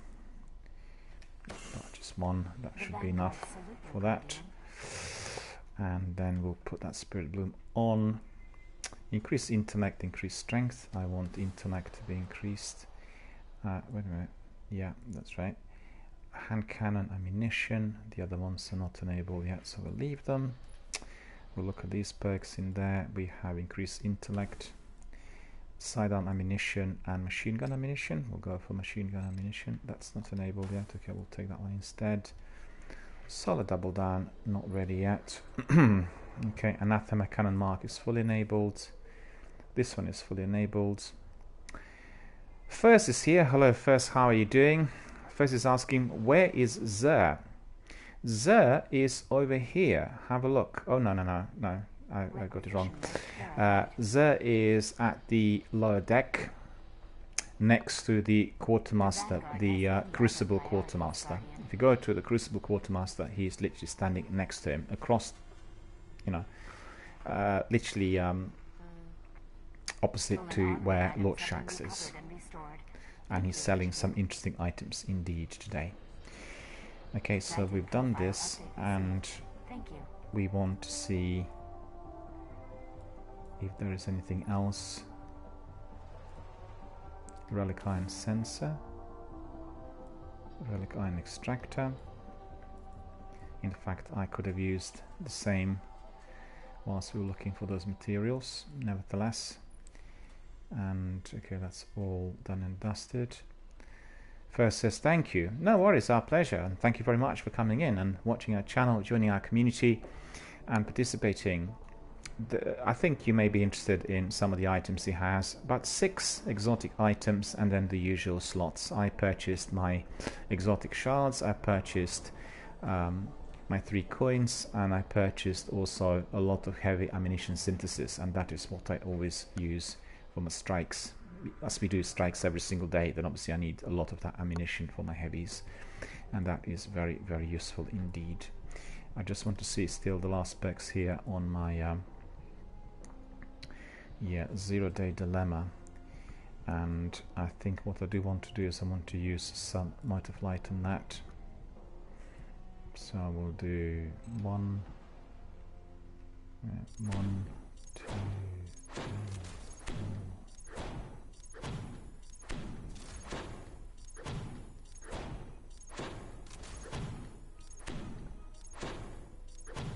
There we are. And we go back to the character, and hopefully some of those are going to be accessible. Focused fire, close and personal. Yeah. This weapon fires slower but causes additional damage. Steady hand and OEG, slightly improved optics. Stable sight, slightly improved optics. Stable sight, slightly improved optics, improves handling. Okay, we'll take that one. Small bow, increased range and stability, slow reload. Okay, we'll take that one as well. So that's good. These perks are fully active, and then we'll have also the last one here. Yeah.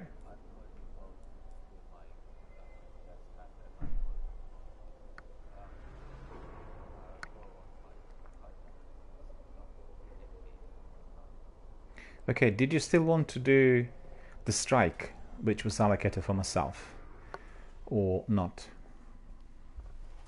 Because I have a strike which I wanted to do. Okay, we'll do that immediately. Let me just complete this. And Spirit Bloom, Worm Spore needs to be purchased. It's going to take a minute. How may I help you? So it's Worm Spore 1, Spirit Bloom 1, back to the character, enable these perks.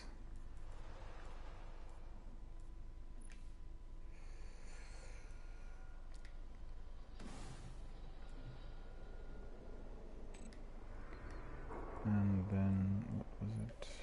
There. Solid double down machine gun ammunition we want.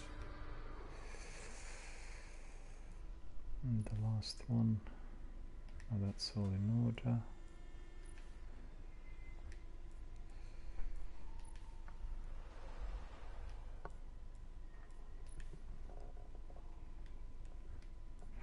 And the last one. Yeah. So that's all done and dusted. Cool. The Vanguard. So I'm ready, and then if Sekapupu is keen, we can just crack on with strike. Yep.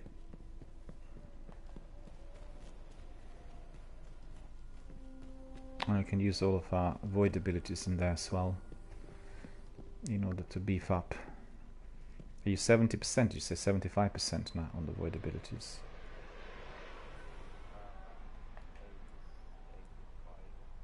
Okay, that's quite good.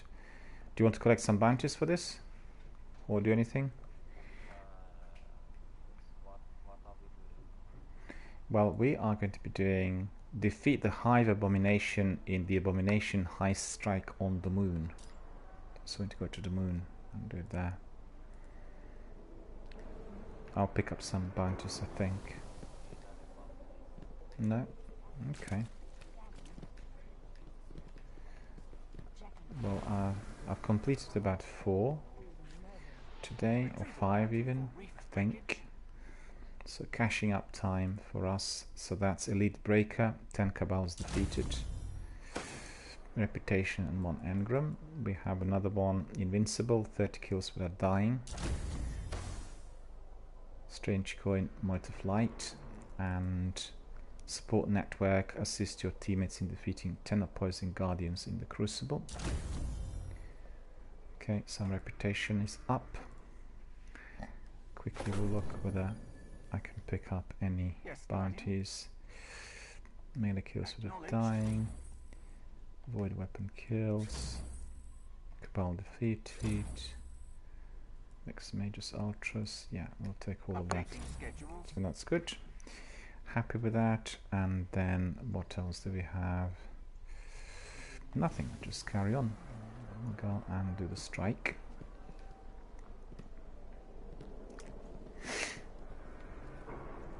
So the strike needs to be on the moon. As you could see, the sword quest is on its second part. Void ability kills. Sekapoop has about 80 something. I have only 14. And then we have Waking Nova Mortis. So that's basically connected to the strike. So we'll go to the orbit and then direct ourselves to our next mission.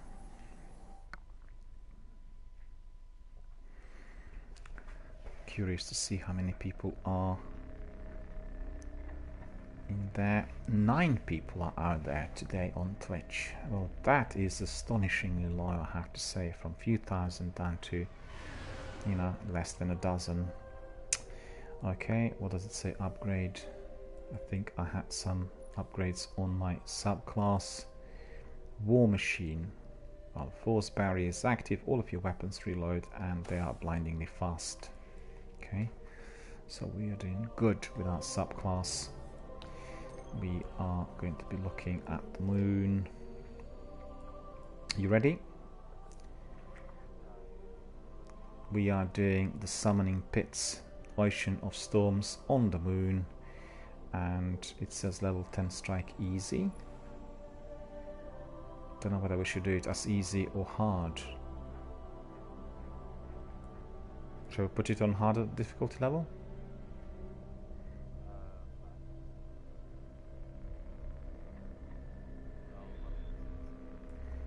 Well, it was asking me to do it on the easy difficulty level, but I've done it on the easy difficulty level, I think, several times already. Well, I just... yeah. Because I'm just worried if we were doing it on the hard difficulty level, then it might not register. If the game's asking us to do it on the easy difficulty level, you know? Obviously part of that quest, and the idea is just to follow the instructions.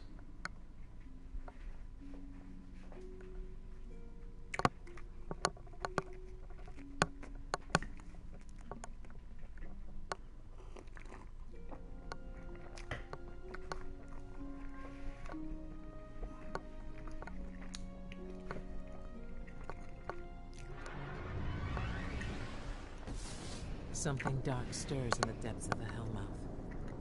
We can feel it. A hive abomination bred for unthinkable evil. We must pierce the veil of their summoning pits and destroy this creature before the hive unleash it upon us all.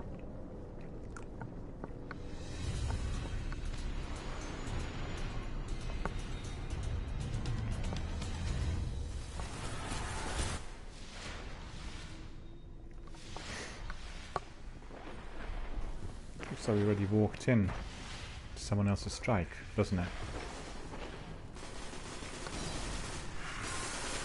Yeah. Yeah. I hate it when this happens. I really do not like when you're walking into someone else's game, because We need to yesterday get through. I'll try to open that gate. I had a strike where I had to kill that, what's his name? Malak Hul, you know, the guy who's like in the darkness. 5 rooms said to be And I was uncrackable. brought in right at the end, and the beast was less than 1% of his life. They know we're here. I'll And get to work. I finished it within less than 30 seconds. So that was like really bizarre.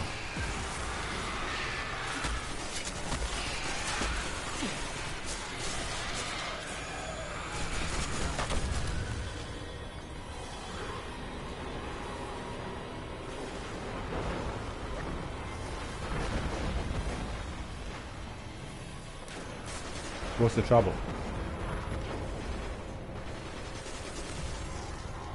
I don't see any enemies. It's reconfiguring.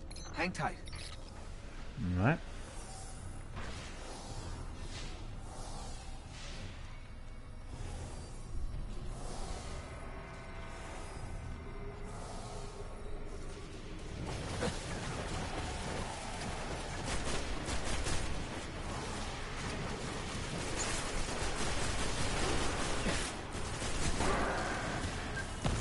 It's a delayed response.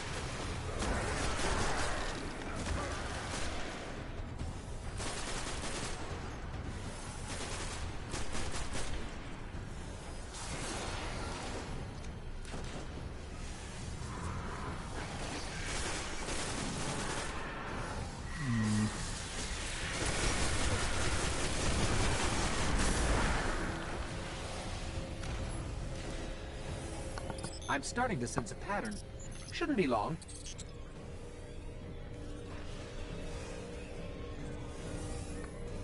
I think this spec is not that good, the one that I just switched on.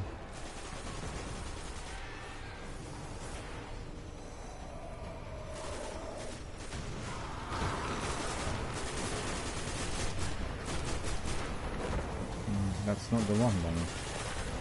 Hang on.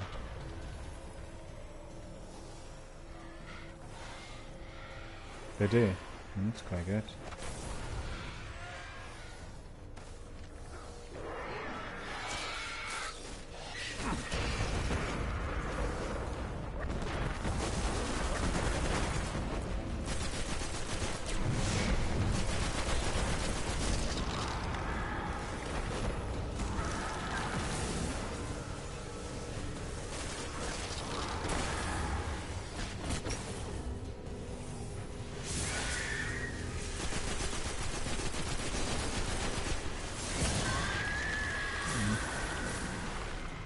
Okay. Got it. The gate's opening. The gate is opening.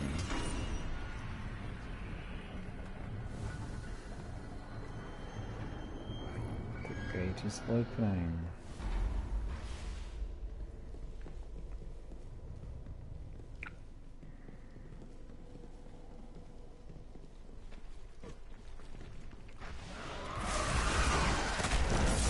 Probably got in there. A dreadful exploding through. You have? Oh, that's good.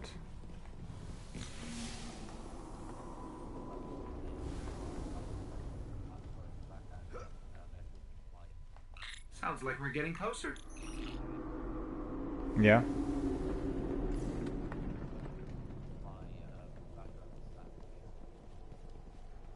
Okay.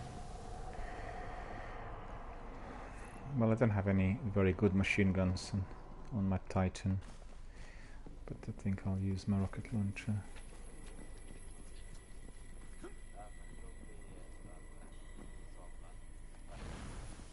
Yeah, we can, yeah. Yeah. Yeah.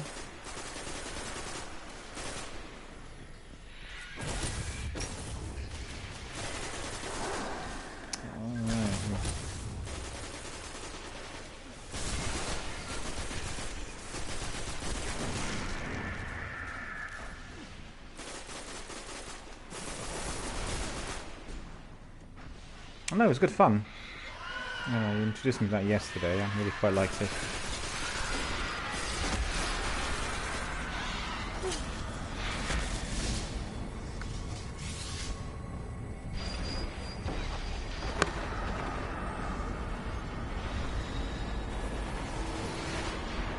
Something to do with sparrow racing, or to do with?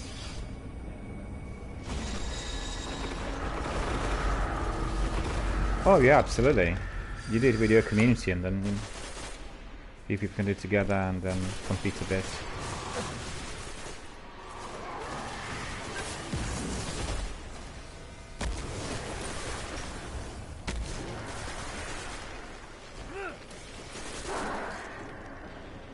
Well, it's also quite unusual. I've not seen people streaming it much, you know, in the recent months, and Matthias actually asked me about sparrow racing a few times, but I've done it. And I think it's always a good idea to provide a variety, you know, for the viewers. Well, at least it's chained up.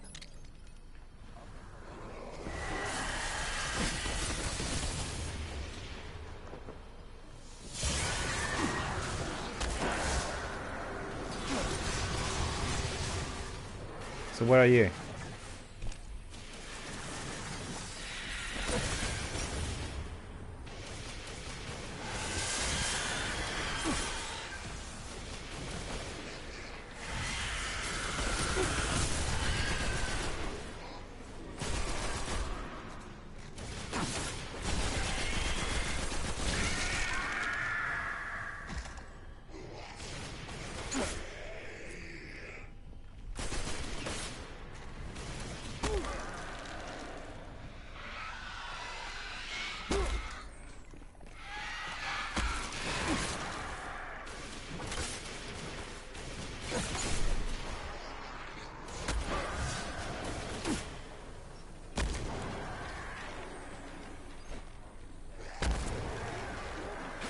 Yeah. I need to get on a ship.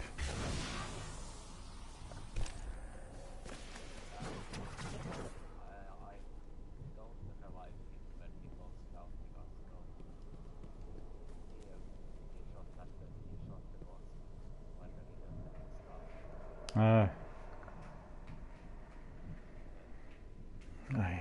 didn't really know what we were doing, so he couldn't know. So where's the ship? The ship is not appearing.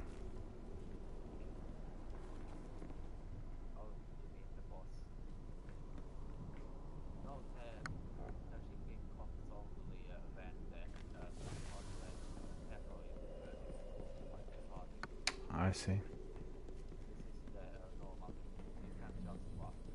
Yeah, I completely forgot. Yeah, that's true.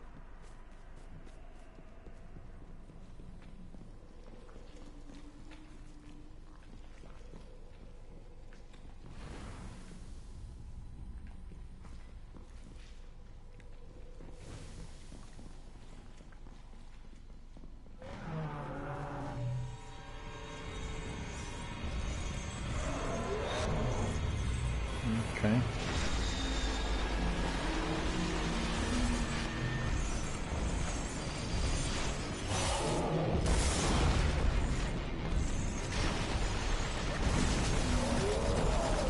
That was a bit silly. I need to change my weapon because that's really not at all what we want in here.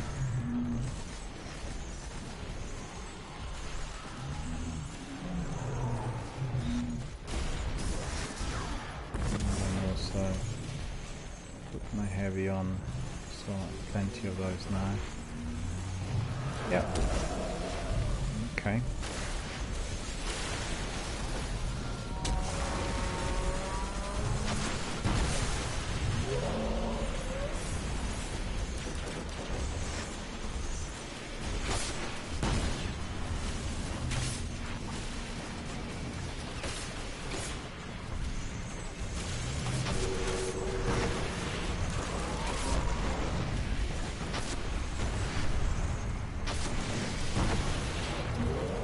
Got him with my rockets. He's gone.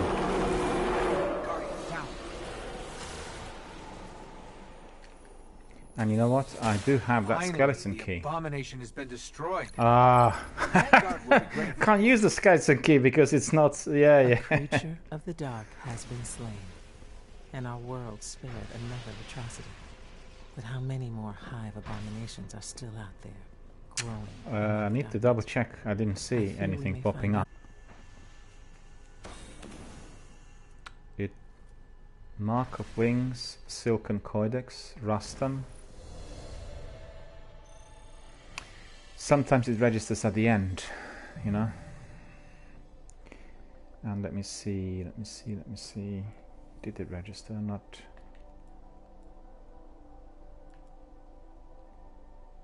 No. So we need to do it on the hard difficulty level.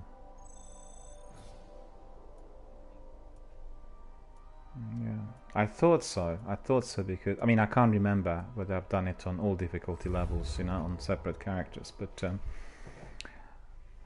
I thought if we've done it on the hard difficulty level, then it might not register had I not done it on the easy difficulty level first. So we'll go back to the moon, back to the same strike, and we'll just change the difficulty level to the other, which is light 320. You want to use your 3 queens because I have my 3 queens on, I think. No, I don't actually. I need to put them on because obviously we killed the boss and I had 3 queens left from another mission, I believe. Yeah, that's right. Yeah, I did.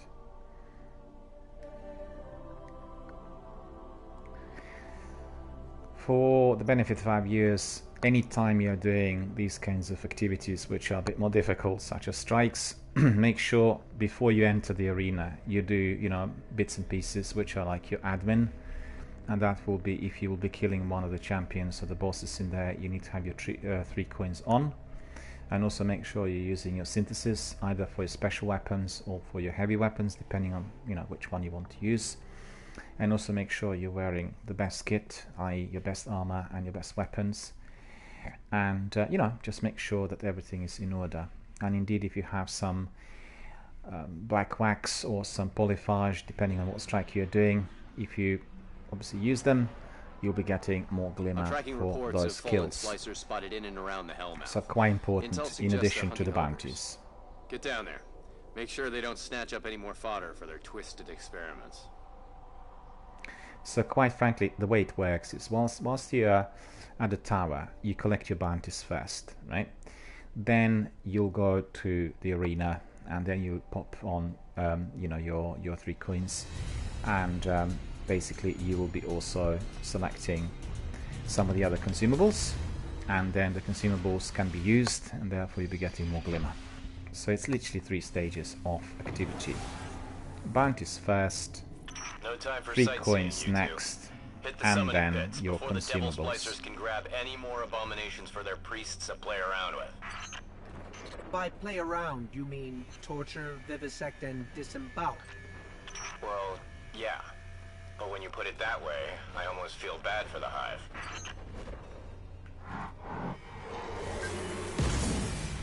So why the Hive? Seems like a dangerous fight to pick. The splicers are playing God.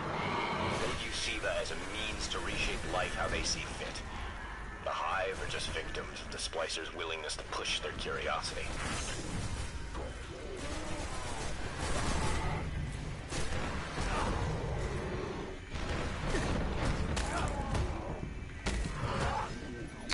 Oh, that's annoying.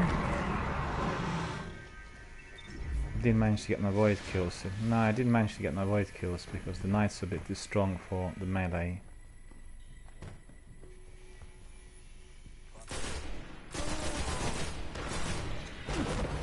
I did. My grenade didn't really blow up properly. It was not really as close.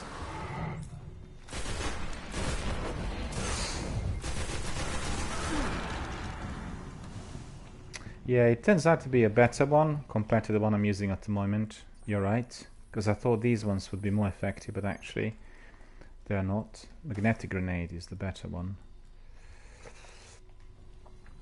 We'll carry on with that. Yeah.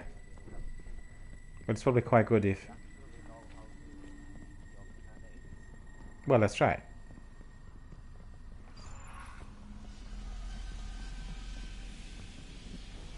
It's situational, because sometimes you put them on a wall, they work better, and other times it's on the ground, you know, it just depends on what situation you have before you. You have to admire the Hive's tenacity. They close this gate every time. Every single time.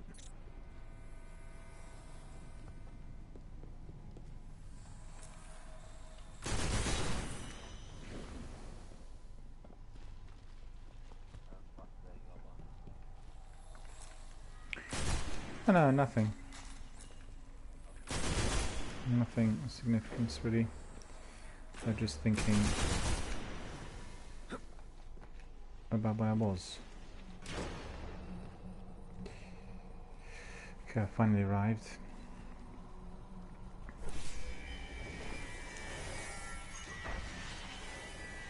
God, this guy's cutting tiles the whole morning. It's so annoying. Can you hear it? The Hive don't want us or anyone through this door. We've got I can't get rid of it, really, because it's interfering with the sound on my broadcast, and he's doing it outside the building, and you know what I mean? It's just ridiculous. Loads.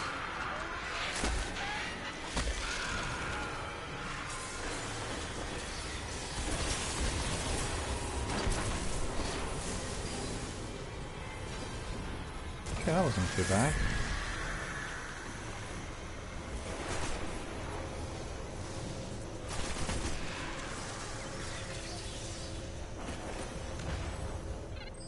The lock's fighting me, like everything else the Hive did. Hold on. That was good, wasn't it?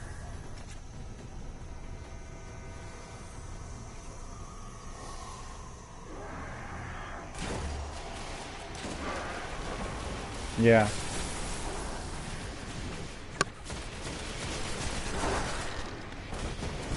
Well, I'm just trying it out to see how it works, you know?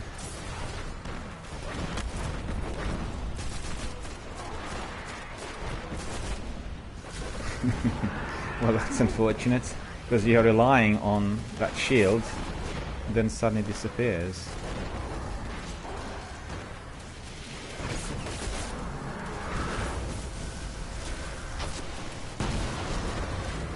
That surprised them.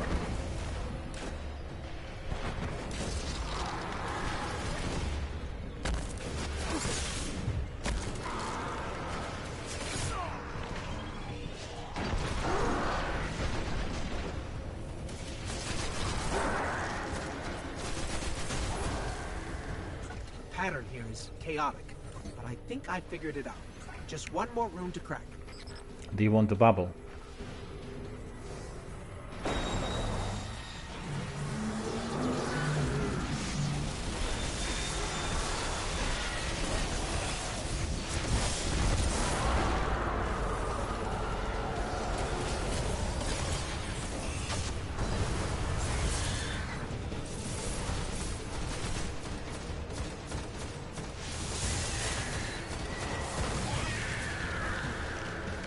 Oh.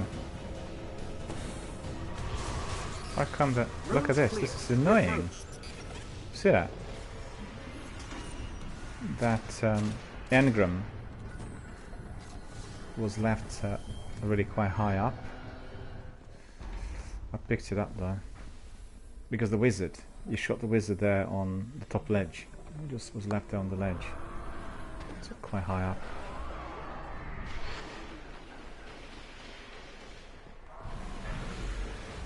Just a minute. Where did you go?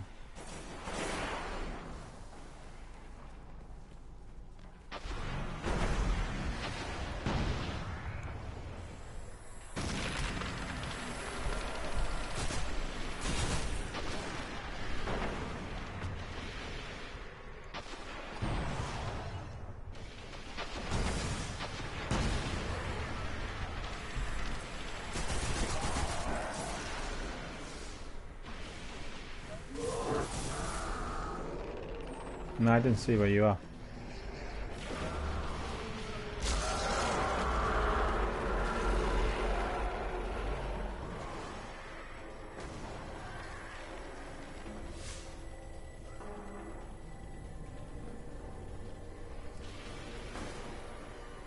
No.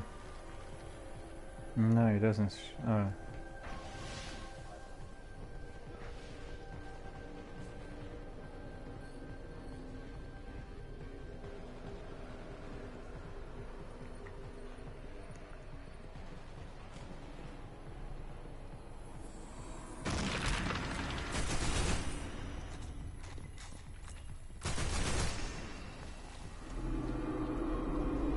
You'd think I'd be used to that by now. I'm not.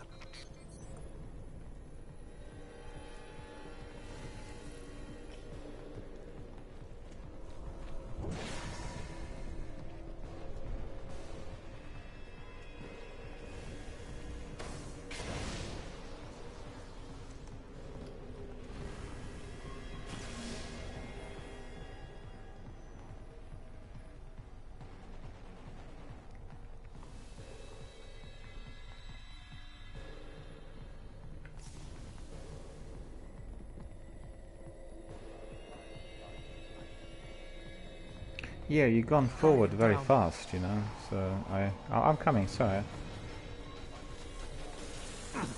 No, it's alright.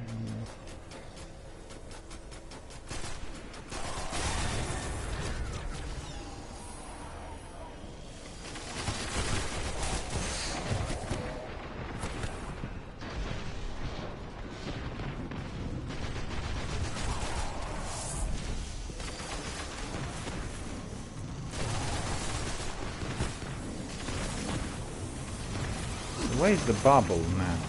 It's ridiculous, isn't it?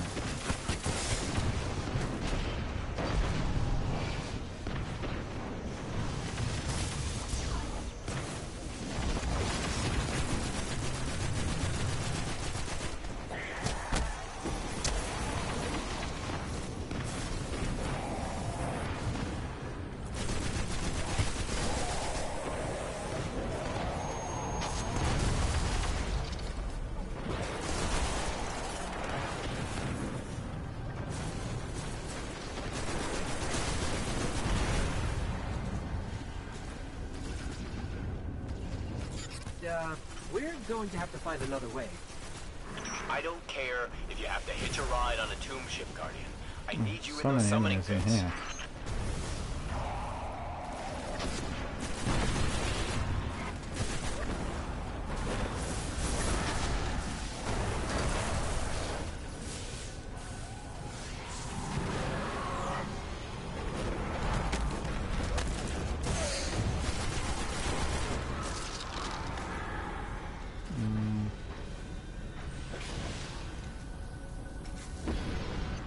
I don't think Shiro was being literal, but Okay. okay.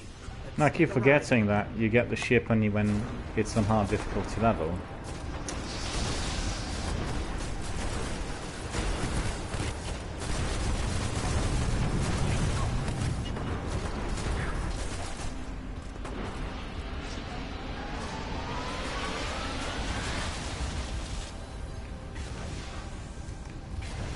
Oh, managed it. Just about. ride. Jump before it's too late.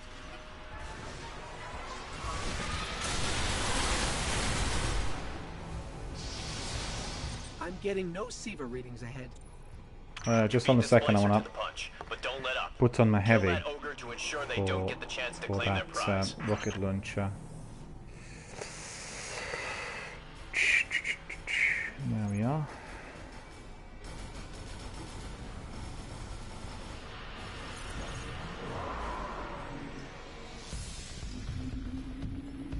Okay. It's annoying that there isn't the third fellow now as well. It's just the two of us. A lot better, obviously, with three.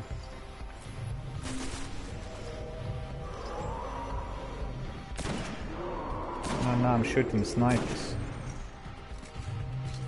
Two snipers, something.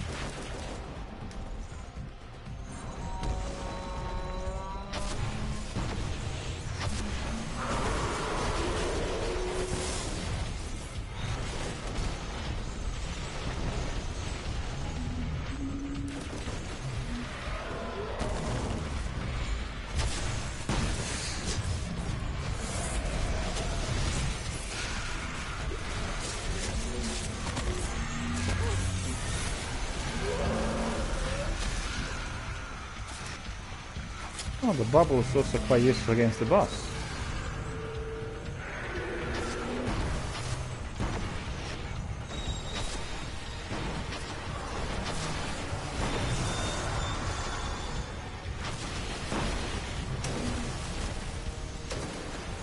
I'm out of ammo on my heavy.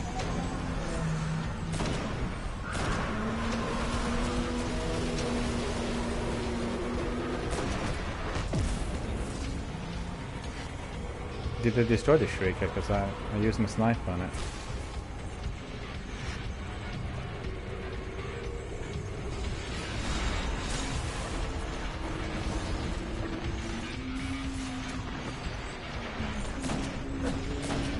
Sniping there.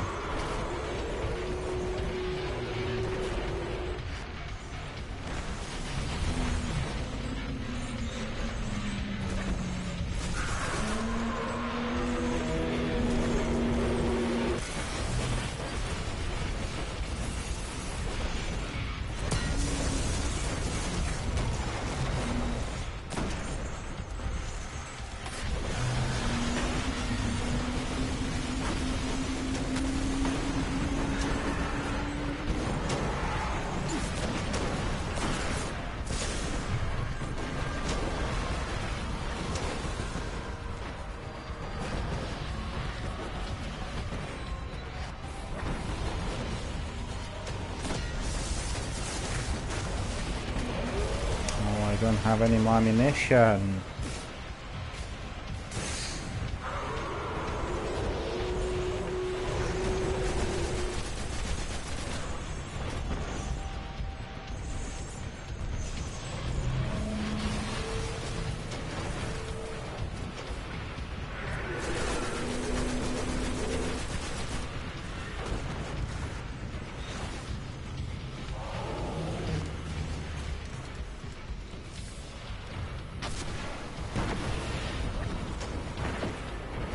Picked up one rocket.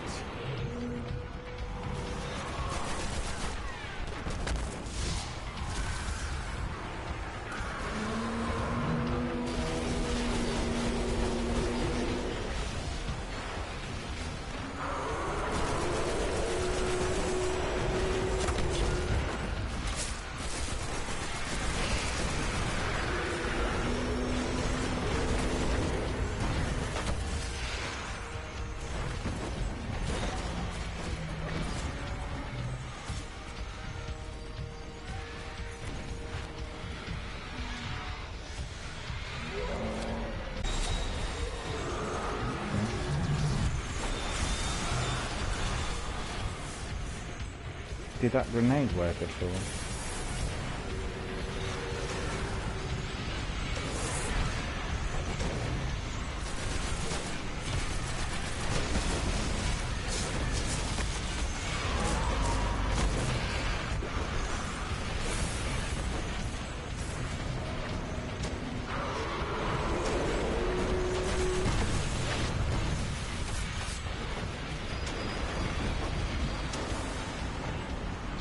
Do you have any rockets?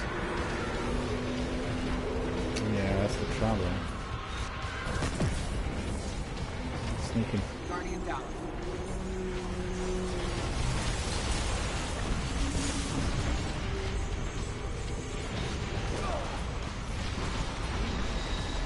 Well,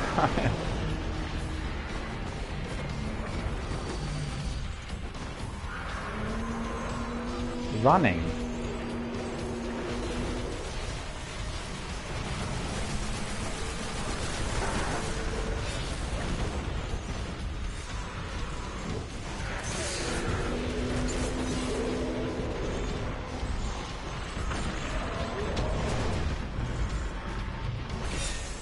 They got me.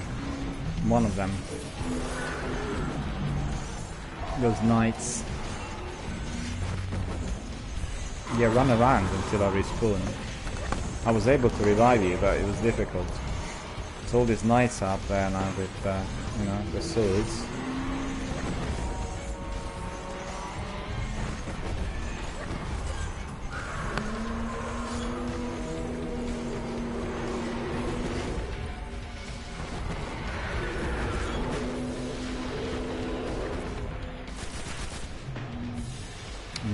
No grenades. No rockets either.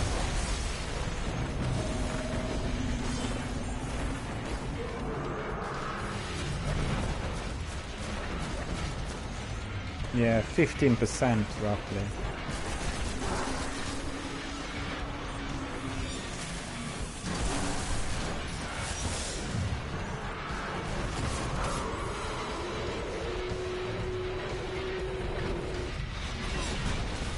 No, none. That knight jumped me, the big one. Just run around until I respawn.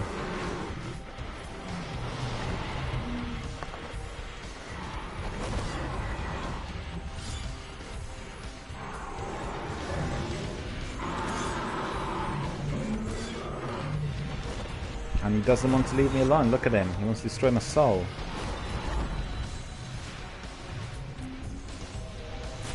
Yeah, he has about 10% left.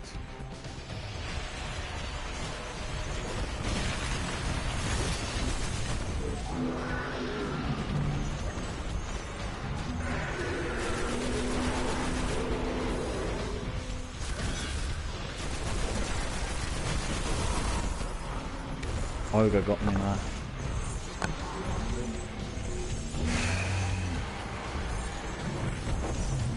This is actually quite difficult. Surprisingly so, I didn't think it was going to be as hectic as this, but on the other hand, it's just the two of us rather than three. Run around.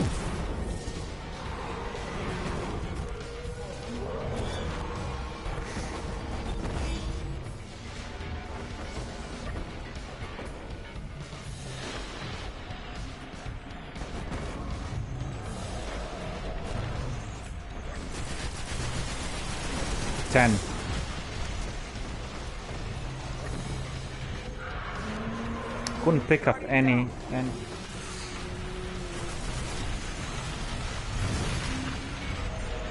There's a sniper above. That sniper got you, I think. Do you see him? Yeah.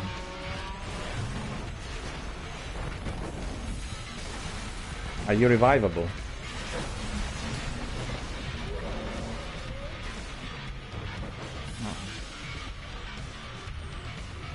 Okay, I was gonna revive you now, but if it's 3 seconds, then he zoomed in on me. Look at him. I'll throw my grenade at him.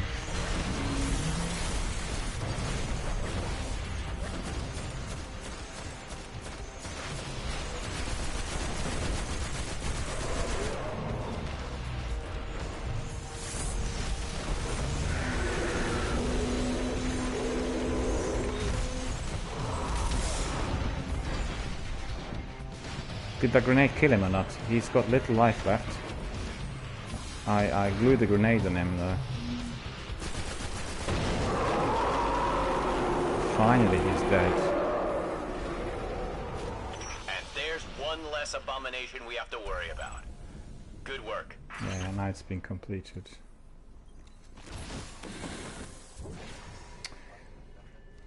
Devil's Dawn and Mark of Pilgrim's Guard. So one cloak, one weapon. Quickly collect some of those engrams. There are engrams in there as well. Be collected. And there's some codes. Shell. Maluta was there as well. I didn't manage to pick it up because my special weapons are full.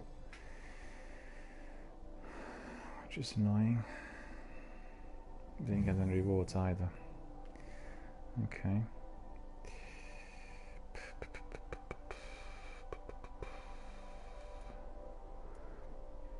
So your void ability kills, what's the percentage?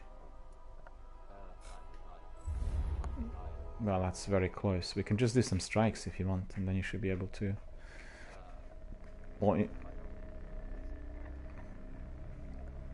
So what should we do next? Let me just double check what we need to do here. The quest we want to see. Speak to Ikora Ray. So we need to speak to Ikora. And I need to talk to Zavala as well. Completed 2 quests in here. 1 bounty as well. Okay, we'll go to the tower.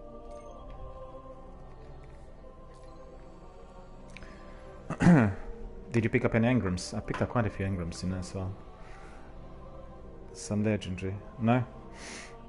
Yeah, I'm happy because I managed to pick up lots of different things, and also the loot in the chest was quite good. I think that sniper is probably more powerful to what I would have had. In fact, I better have a look. So keep picking up that Devil's Dawn sniper, you know, a lot. 393, 391, yeah. So what we'll do is we'll just, let me see, this one has all the perks enabled.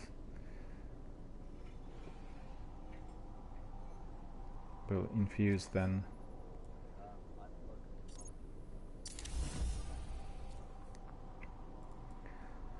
For 10 minutes, 15, do you know?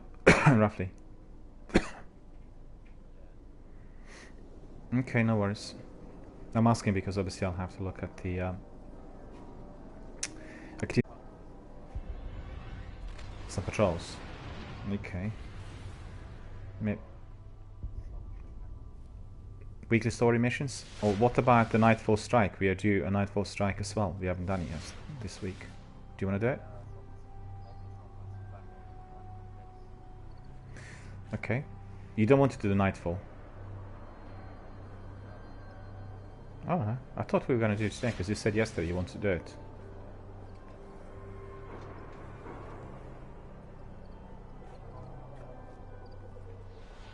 Okay.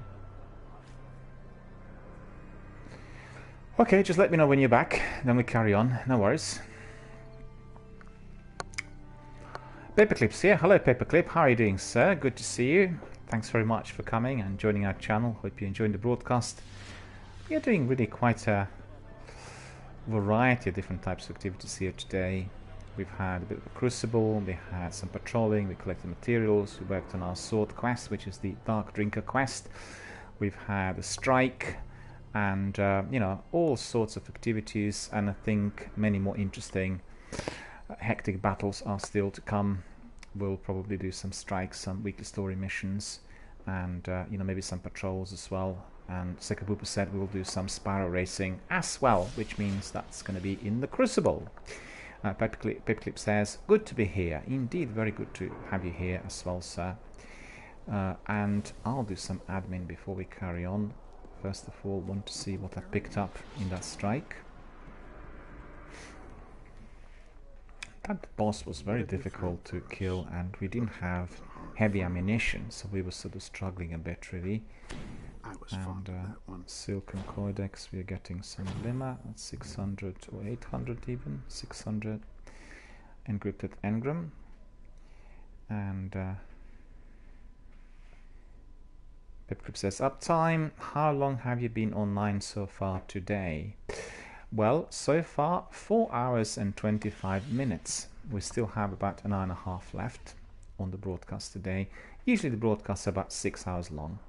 And yesterday and the day before we've had a slight extension as we were looking for extra bits in relation to that sword quest. And I also had a bit of a different schedule in the evening, so I was able to fit it in. And Paperclip says, excellent. Well, thank you so much, sir. Let's just carry on and let's provide you with some interesting action indeed. And Sekapupu has just gone away for a little while. He had to take a break, so he'll be back in about 10 minutes. And it's the two of us. We've been doing, the show together today so far and yesterday. And also, if you're interested, you can have a look on Twitter. I've posted quite a few screenshots and some videos of our activities, and that's something quite new.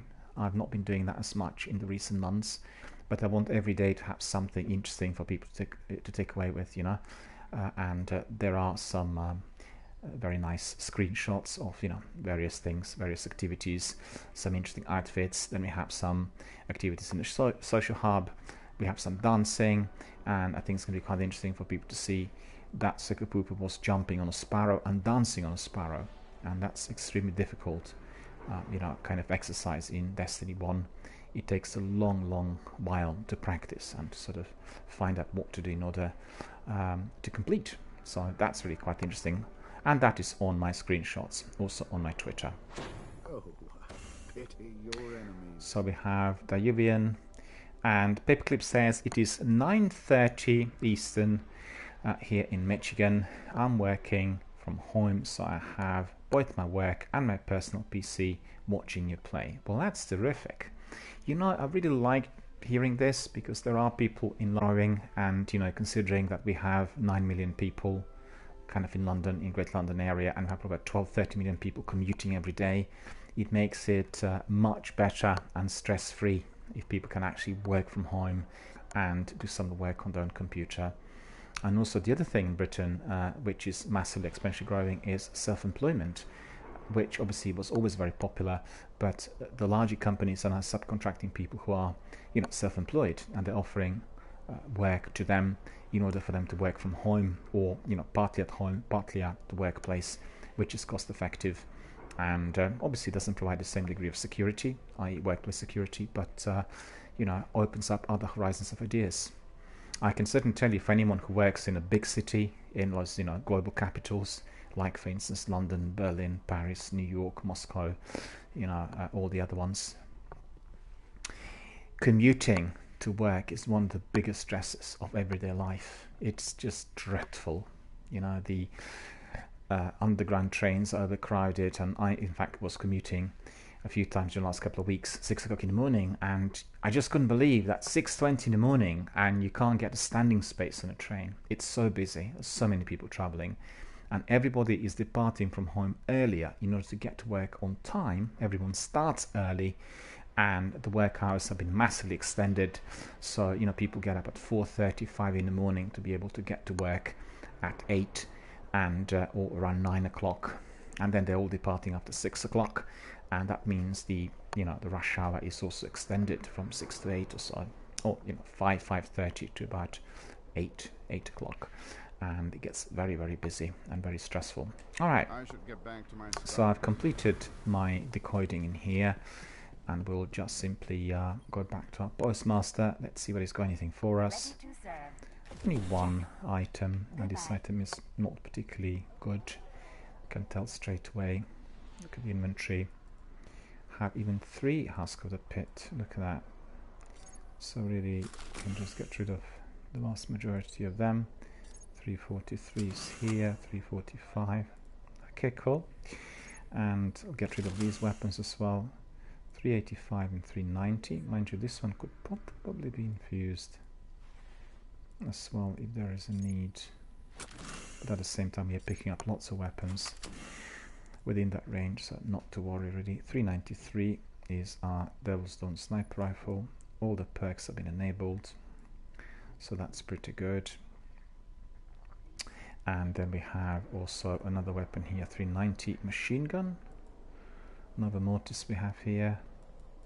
And we have also, oh, Saros. Well, this is what we want to do. Another mortis we want to be infusing with the other weapon, and that's really terrific. Very good. I actually bought my exotic shard there. We'll bring another mortis to 390. So that's going to be happening now. Saros is going into that Nova Mortis, and there we are, 390 attack. Nova Mortis is very deadly and indeed very effective. And perfect balance, field scout will put on, and negative rounds. Yeah, all of the perks are enabled, so that's also terrific. Yep.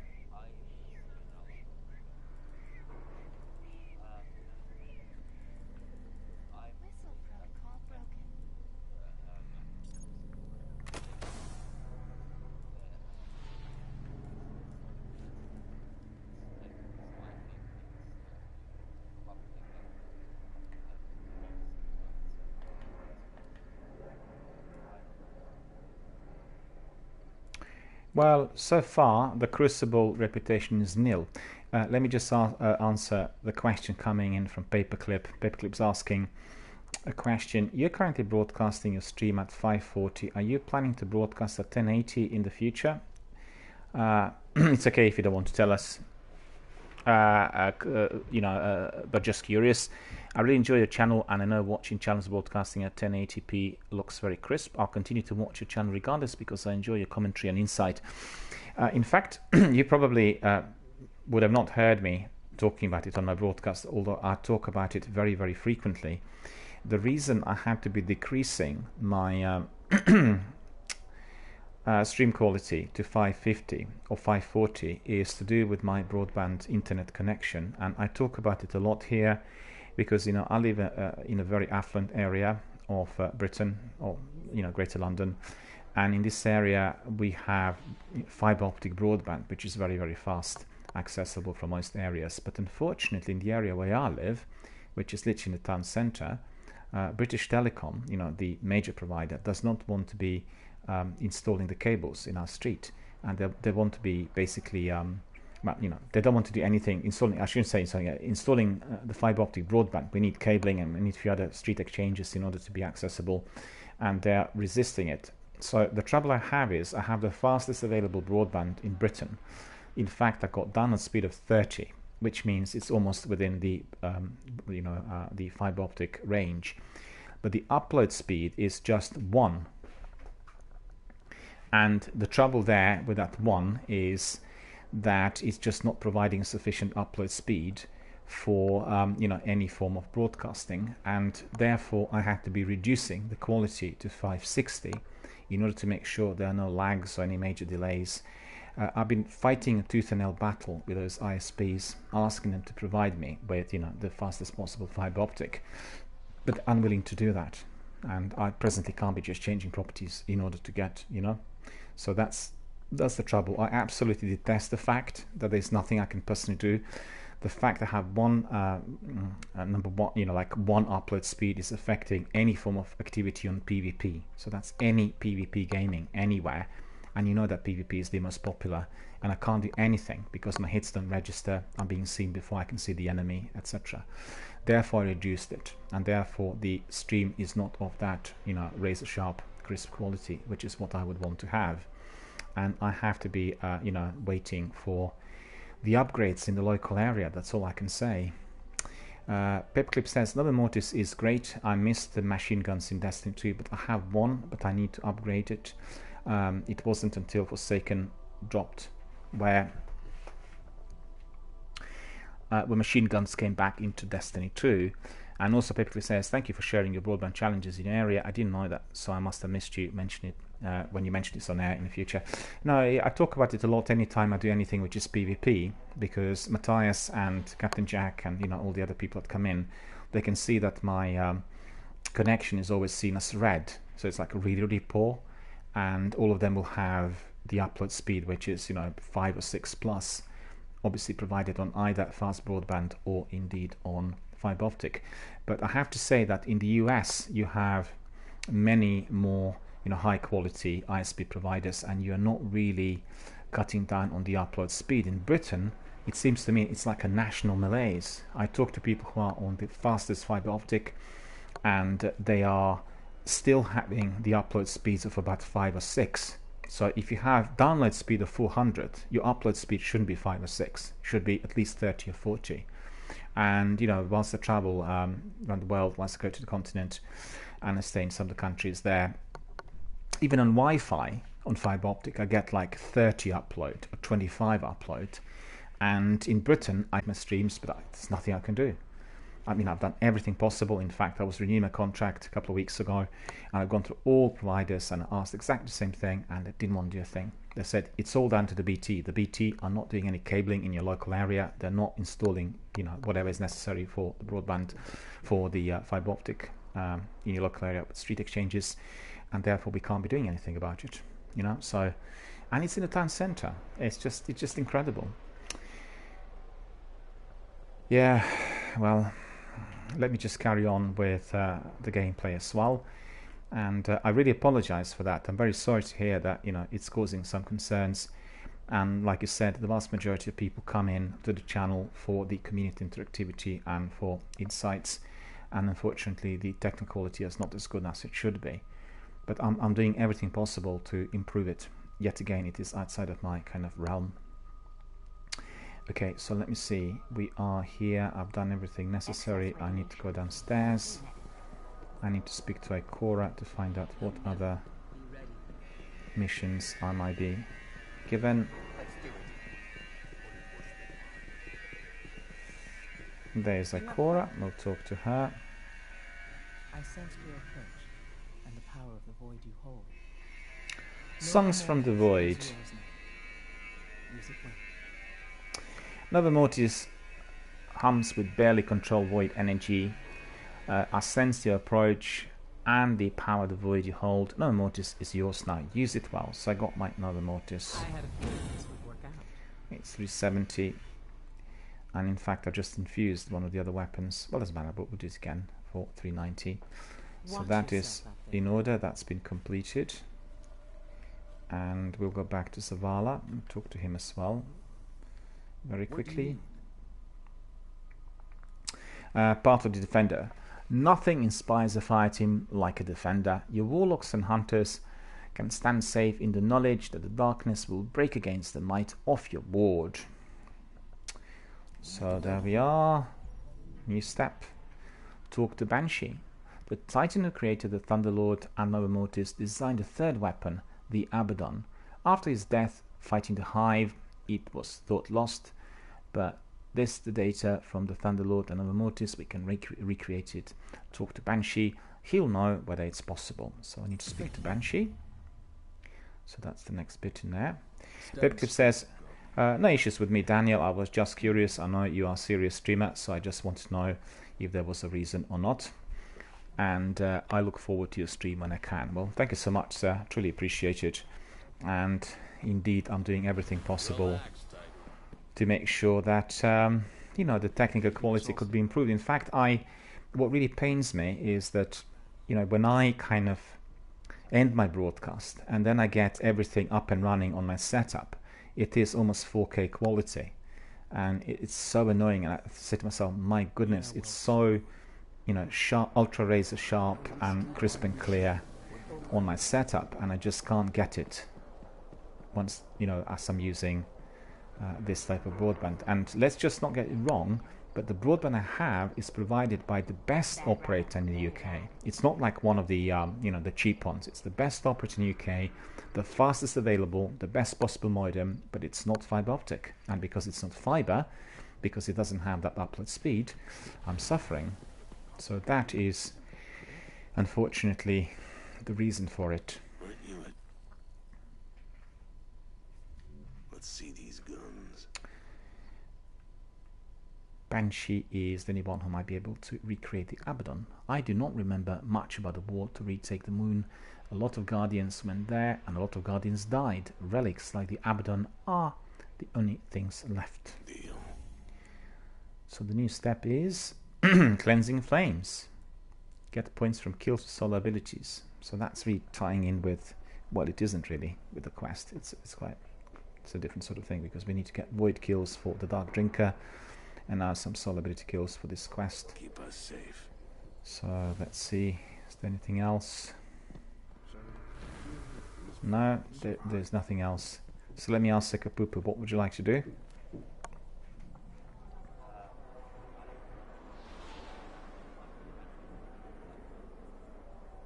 Well, anything really. We can do any activity.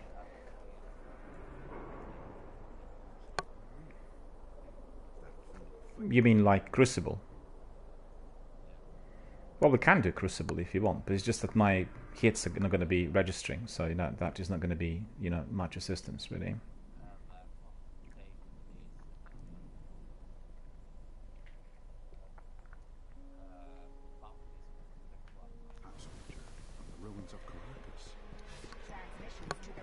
For the Crucible. I've got loads of Crucible Mantis already. There are no birds where I come from. Name? The things that fly From him. are like From the Crucible Quartermaster. So that would be hand cannon kills, scout rifle kills, fusion rifle kills, shotgun kills, and heavy weapon kills. No, I haven't got any of those. So let me see. The ones I have are... No, this one I didn't take. Defeat 50 hives. The one I can take is for my hand cannon, because I've been using my hand cannon most of the times there. Or do you think I should be using my automatic weapon? Hawkmoon. I don't think I have Hawkmoon on this character. Let me double check. No, I don't have Hawkmoon on this character. Can import it though. It's no problem. Let me just import it through the app. So just bear with us.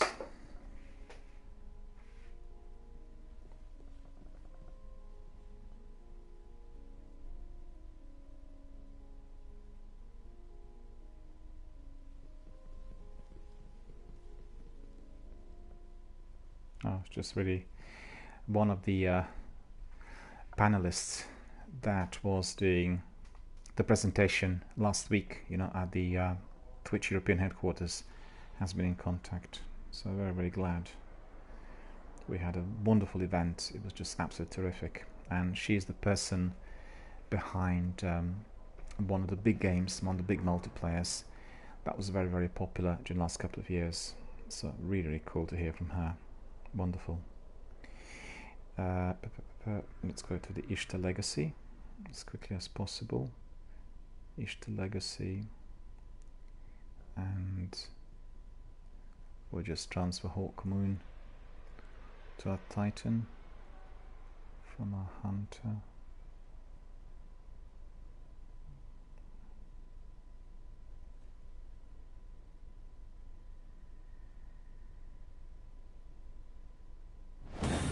There we are, transferred it. Okay, so let me just equip it as well then. That's another Mortis 390. What we'll do is we'll put maybe Void Edge instead of Raise Lighter in there, and then we'll put Hawkmoon.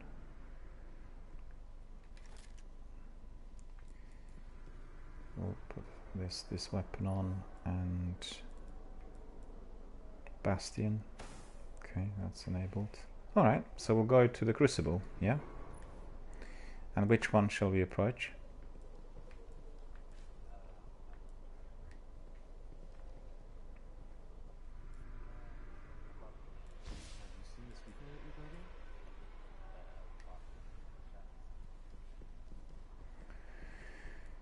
Let me just see, hand cannon kills. Got it.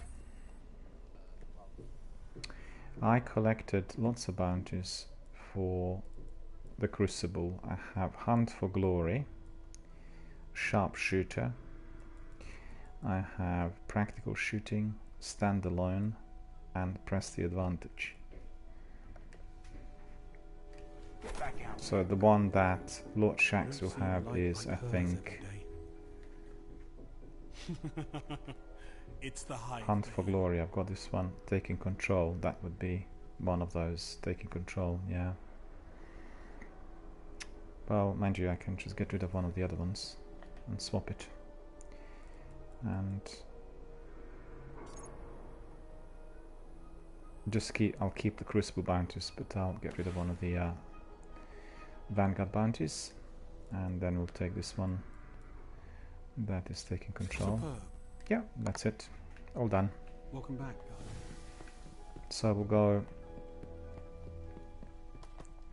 up in orbit and then proceed with the Crucible. And we'll do Control, right? Just let me know when you're ready.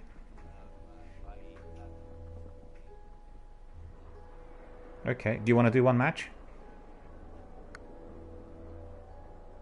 Or you don't have time? Alright, no worries. Well, I'll crack on with the Crucible. I'll do a bit of that, and then I'll do also my strikes. So we'll combine the two. Well, thanks very much for coming. Thanks for helping out. Really appreciate it, as always.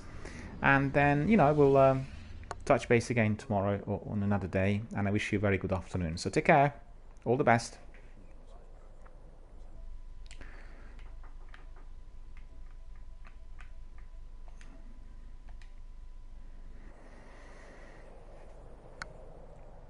For the benefit of our viewers, as you could see, Sekapupu was with us now for a few hours. We were doing lots of different activities on various planets. We completed our sword quest, and in fact, we completed the first part of that sword quest, which was the collection of materials. I still have been using my avoidability kills because I only have about 17%, and we also did some Crucible. We did some strikes. It's been a very, very busy, very hectic morning altogether. And Sekapup suggested I do some Crucible as well. I think he wanted to join as well, but we'll do a bit of Crucible and then we'll carry on with other activities. So, without further ado, off we go. And we'll do some PvP. Just coming back to Paperclip, when you watch the Crucible, you will be able to see the trouble that I'm experiencing with the internet connection, because for any sort of PvP the internet connection has to be as fast as possible, and in that arena we are getting people who are on really fast internet and really, very good upload speeds. In fact, before we were doing the raids the other day, one of our community members was asking everyone what their upload speeds were, because obviously if the upload speed is very poor there could be a serious lag and therefore the raid might be impossible to complete. So fortunately all other 5 Destiny community veterans were indeed in possession of very high quality upload speeds. I was the only one who did not have it, and therefore we were able to complete those raids. So it was a very good experience on Friday afternoon. And Paperclip says, when I have bandwidth issues, I also notice issues in Crucible the most. Well, the way you will get it is, for instance, let's say you're engaging another opponent and you are shooting at the opponent. They are receiving, let's say, 2 or 3 bang-on hits, and in fact they really should be already dead. But they manage to kill you before they actually die. So you will see you die, and then he dies a second or second and a half later, and then you'll get the message saying that you killed him, although you were already dead. That's the indication of, that sort of serious problem with the speed. And it does really interfere with the kind of gameplay. I mean, I know that some people said that it isn't all down to the speed, but I have some colleagues who are competitive gamers and who play big tournaments, for big money, and they told me, well, the rule of thumb is the best possible quality setup. You need to be on your PC, and you need to be having the best possible fiber optic. If you're not close to the exchange, and if you're not having the best kit, you're not going to stand a chance. That's for the competitive gamers. I'm not one of those. This is a community-friendly, community-based channel. We are here to talk, to connect, to bond, to establish new friendships, and indeed sometimes to prepare people for, extra skills which they will get from others. Indeed, we have amongst our community members some absolutely astonishingly, good competitive players who are also very friendly and very amicable, and they could do some training sessions, some tutorials for those who want to be really polishing up their PvP skills. I'm not one of those, but of course there are other community members in here who are very, very keen on doing this as well. Peppercliff says lag, lag and more lag. Yeah, that's right. And the troubling issue with some of the other games, I'm not sure whether you played Apex. If you are having my upload speed, what happens is you basically have like a strip of your movement, right?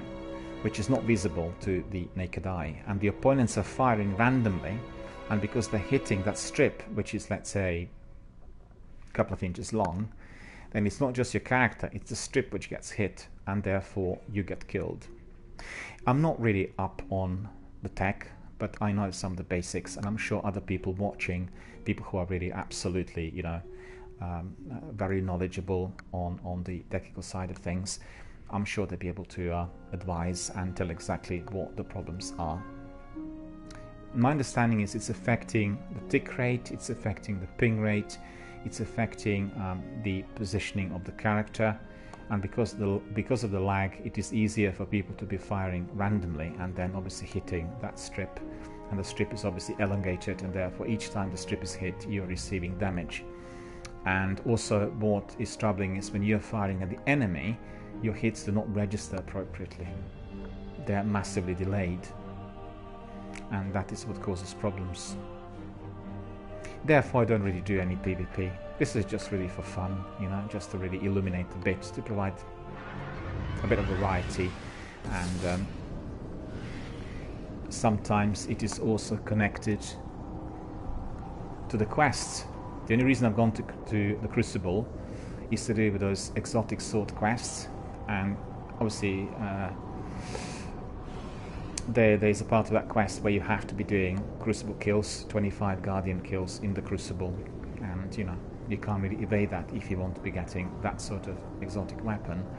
And indeed, like many of my community members told me, once you're in possession of the stock-notch weapons, the gameplay changes, and indeed you are then going to experience the game from a different angle.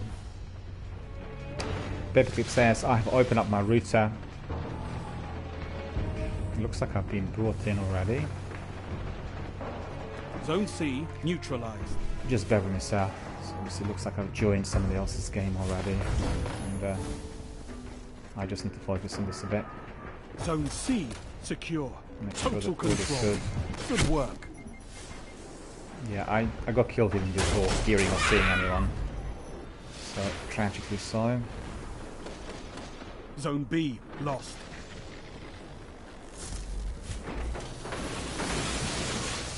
Because I had no landing or anything, I've just been brought in instantly. Zone C lost. There we are. Zone B secure. I'll be responding to your message, sir, very shortly, once the match is over. Bear with me. Enemy captured Zone C.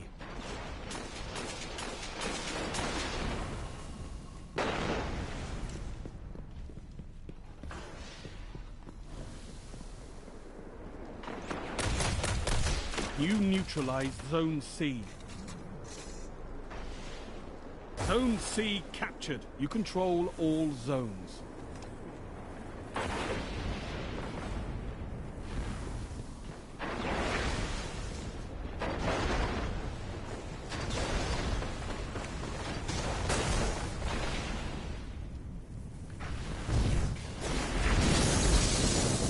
This is the other guys. Excuse me. Lost my voice. Could see that Paperclip is describing a few issues around the ports. Bear with me, I'm losing my voice again.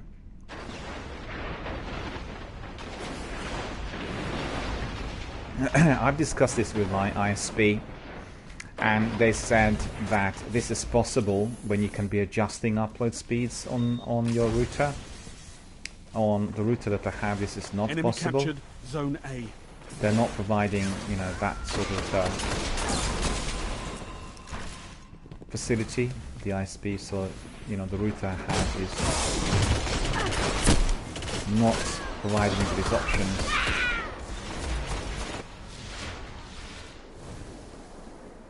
I discussed this with the technical team in depth, and they said it's just, you know, it'd be a complete waste. You spend all of that time trying to adjust, and the result is going to be completely insignificant. Because they said technically the speed cannot be increased. Heavy ammo on The the way. upload speed. They said it's possible on, you know, another connection that needs to be fiber optic. That is what they said. And that is Heavy there. ammo available. No, I just stand no chance in here, as you can see. I really stand no chance with these guys. Because they can see me before I can see them. And, you know... just a bit of entertainment, right?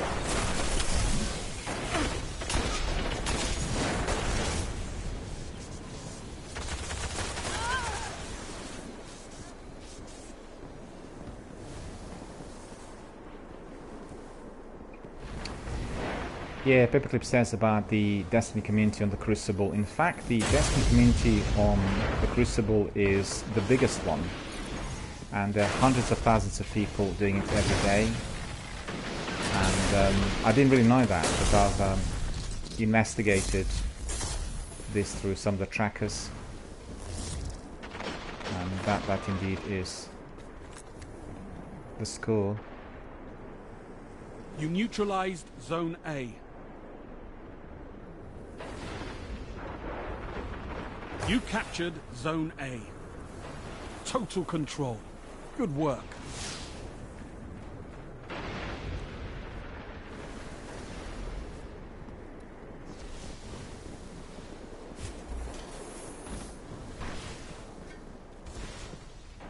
Zone C lost. I do apologize to Paperclip. I will be reading the messages when we finish the match.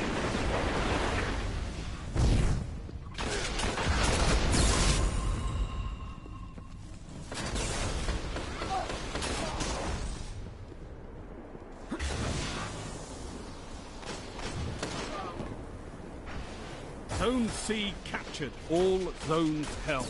You have total control. Your strategy's working. Yeah, he's Maintain used control. his Zone super A on me, and lost. therefore I was just getting killed.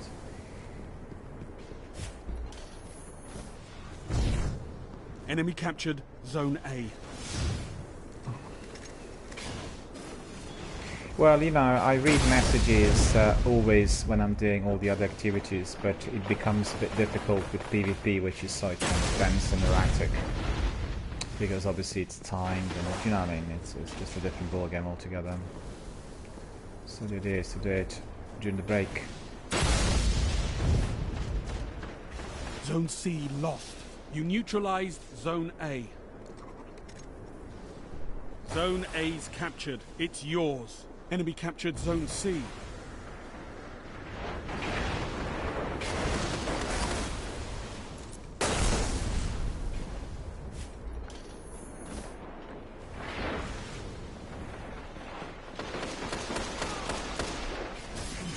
Yeah, Patrick says PvP is really very fast-paced. It is indeed, yeah. And also, I mean, here we're not doing it really as a kind of a joint team, but do you know what I mean? You neutralized Zone C. It is all about that teamwork, people working together. Zone And C in captured. You PUBG, control all Fortnite, zones. in Apex, it's about elimination and surviving, you know, and remaining in the Enemy arena captured Zone A. for the longest, being one of those last few, and therefore it doesn't really allow a lot of time for the messages during the match. But you know, there are plenty of breaks in between.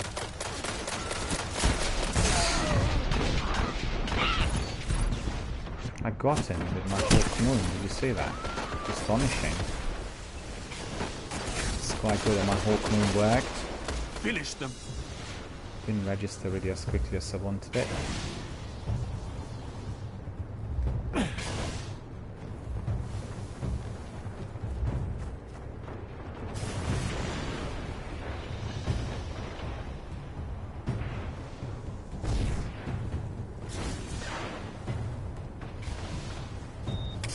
Your victory gives the city hope, Guardians.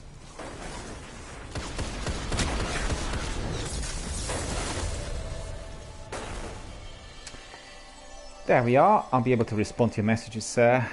Let me just take a note of what's been achieved. I don't think it's much, significant. So you could see only got like 1 kill. The other guys were astonishing. The other guys like really good with everything they did. And Paperclip said, I've opened up my router and added ports specific to Destiny. I Google Destiny ports and add those TCP and UDP ports for the game to improve my overall connection and speed. Adding these ports seemed to improve the ability to join full games more frequently and at faster speed. Also noticed I get into games faster than I did before. Loading times and game speed remain the same. It's also good to see that Destiny 1 still has a good community in Crucible. I don't know if certain Crucible modes are more difficult than others. I suspect some modes are harder to get the full game, but it's great to see the Crucible still going after more than a year and a half after D2 launched. Yeah, just coming back to my earlier point, I talked about these technical issues with my ISP, and I asked them specifically whether we can open up certain ports and in order to enable faster speed. They said this is not possible in Britain on broadband. You have got to have fiber optic in order to do that, and when you open up all the other ports, then you can be increasing the speed. But quite frankly, if you're on the fastest broadband, the speed should be above 5, and that itself should be more than sufficient for what we do here in PvP. Obviously, if you want to be doing it competitively, it is not going to be sufficient, but still, for what we do here, it is not going to be causing this sort of lag, which is consistently experienced. So, unfortunately, I even asked them if I was to be doing this on my router, would there be any difference? They said, well, no difference whatsoever, it just wasted time. Therefore, I can't do it. In Britain, we don't have such high quality internet compared to some of the European countries on the continent. I personally don't know why that is, and I thought once they open up the market to all the other smaller companies, in terms of the competition laws, that we were going to be having, the quality in abundance. It turned out to be the other way around. And also, our internet and broadband and fiber optic are much more expensive than in some other countries, and the quality of it is much worse. It is of very high quality if you're purchasing it on the business scale, but these are your separate accounts with much higher fees charged as well. And at the end of the day, you're dependent on the company and their network. And in Britain, the British Telecom, they own the entire infrastructure, so it is down to them to be laying the cables and doing the street exchanges and many other things. And yeah, Paperclip says my current maximum speed here is 105 download and 12 upload. Still, others have higher broadband speed, but it's not offered in my area. Just like what I described earlier, I know that when I talk to some of my Destiny veterans from the US, they are on their broadband Wi-Fi and they're getting much faster speeds to what we get here. Because in Britain, if you're on a broadband connection, you're not going to be able to get download faster than 25. In no circumstances. They will be offering you fiber starting from about 29, 30. It's just the way they do it. And, there's nothing we can do about this. So it's generally poor quality, I'm afraid. And I remember some of my, friends from the US coming over here and saying, how can it be that the speeds are so poor? It can be because the infrastructure is not supporting it, and also the companies are not wanting to invest. And Paperclip says, I follow a streamer in South Korea and their speeds are incredibly faster than in the US. I think the South Korean and some of the Asian speeds are the best on the planet. But I do know, I talk to some people who are living in the Baltic republics in Europe. Their speeds are also incredibly fast. And the basic difference there is if you had a country like a smaller country in Europe that was doing the entire infrastructure from scratch, which means they basically made other old cables obsolete. They created new networks with new cables, new technology, and they started running it, like that then obviously the speeds are much superior, and this is what they've done in Korea and in some of those other countries. With us, it's all been half-baked. I'll give you an example. You heard about the Eurostar train. Eurostar train is the train connecting London with Paris and Brussels, and in recent years with Amsterdam as well. It's one of the fastest European trains. And basically, we built the infrastructure in Britain that didn't support the full speed. So when you were traveling from London to Paris, you'd be traveling at low speeds up to a point when you came to the tunnel. And in the tunnel, the train is actually progressing very slowly due to the security issues and everything else. And then once you come to the other side, which means you're in France, suddenly you thought you were basically flying. It was so fast, because the entire Eurostar infrastructure in Europe was built from scratch. They were using a completely new network. Whilst in Britain, we were just not doing that. We were using the old network, and that was the reason for it. So very, very similar sort of situation and similar sort of experience. Pepeku says, you should check him out. He's a very easygoing, serious streamer, but just got back into gaming after many years. He's an older Canadian gamer that's been living in South Korea for like 12 years now, with his wife and 6 cats. Well, what is his user ID? If you write his user ID here, I'm definitely going to be checking him out.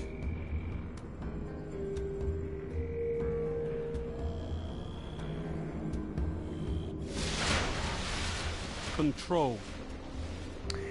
Paperclip says, I always look for streamers that have similar interests and are fun to listen to. And streamer name is Mr. Meowlots. I'll write it down, and indeed I'll be, having a look at this stream. Enemy captured. Sounds very, very good. Zone C secure. Did you see this?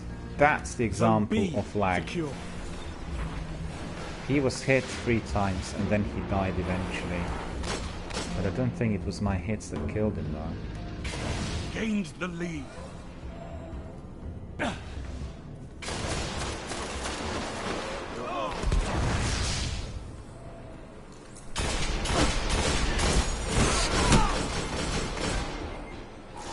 No. Zone C lost. Lost the lead. Enemy captured Zone C.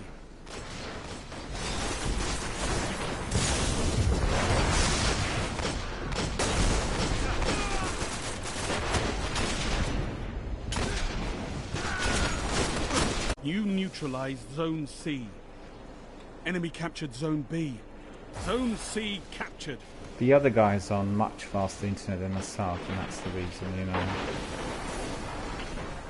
I believe.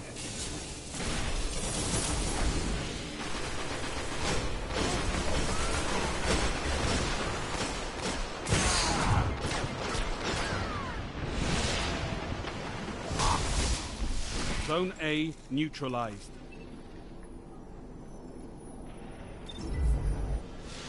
Zone A secure. Zone C lost. Enemy captured Zone C.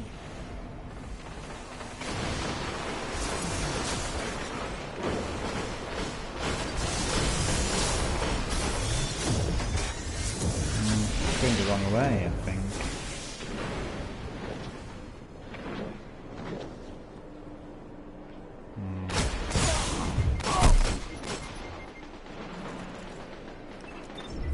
No joy, I'm afraid, so far.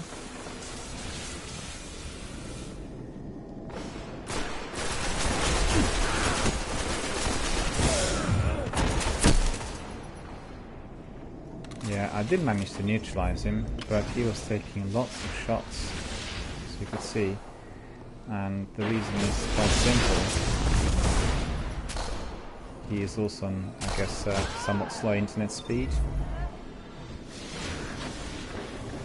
Zone C neutralized.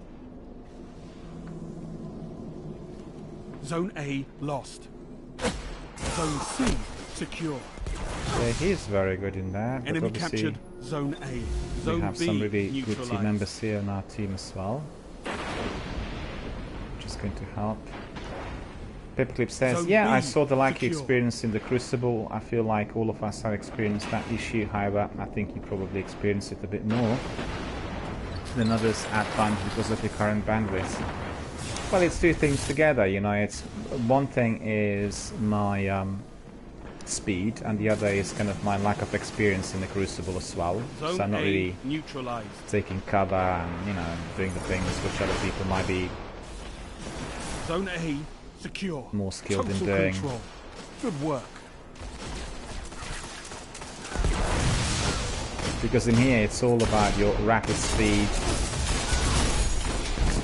and your ability to jump, you know, that sort of thing.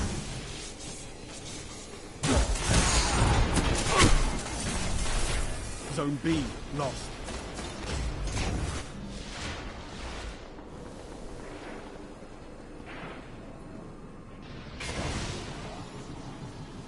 Zone B secure. You control all zones. You see, I'm also regenerating so You're in the slowly. lead.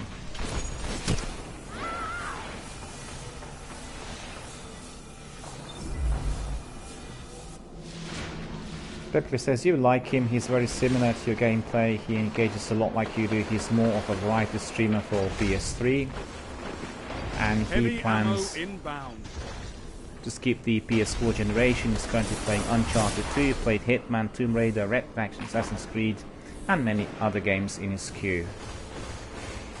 Well, Heavy ammo available. as this is quite a new channel, you know, I'm doing everything here in order to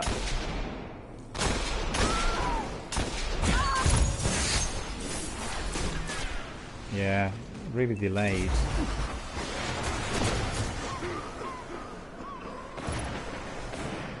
Yeah, the reason we are doing just one game primarily is in order to build a community, because it's a new channel, you know.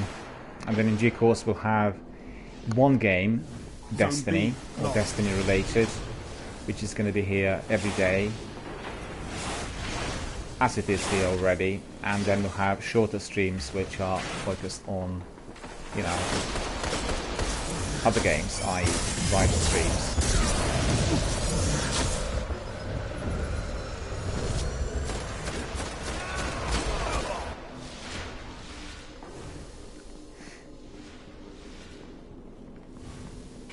Zone A lost.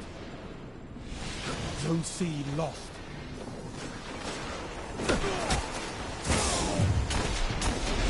Enemy captured Zone A. Enemy captured Zone C.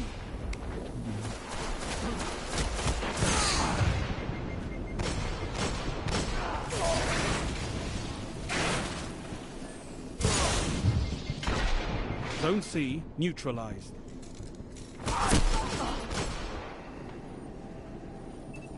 Zone B secure. Zone C secure.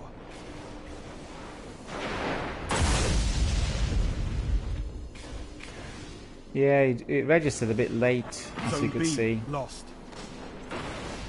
but still.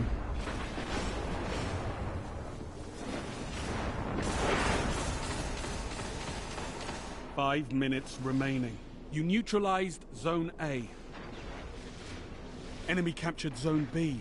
Zone A's captured. It's yours. Pipclip says, I like that you are sticking to Destiny. Personally, I'm typically playing 1 or 2 games at a time. I'm not very much a variety gamer.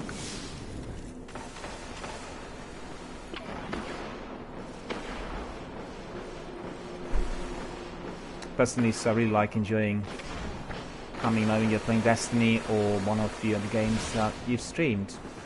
I think you've streamed Apex Legends and maybe Destiny 2. I've had some other games as well, but the idea was to be running a channel that is sort of pegged to one game, and I very carefully selected what game that was going to be. I selected Destiny. Zone B. All zones held. Oh. You have total control. Finders Keepers C trophy, lost. and that's good. Zone A lost. Yeah, I selected Victory Destiny. imminent. because of its community, and I wanted obviously my channel to be Zone C associated captured. with one of the best communities that there is. And also Nice work, Destiny Guardians. is almost Your like an efforts extension. have been Oh, noted. cruise for rank 1. We got reputation up. We got some other goodies in there, so that's all very good. I'm not doing too much, but certainly I'm achieving quite a lot, so that's pretty good. And yeah.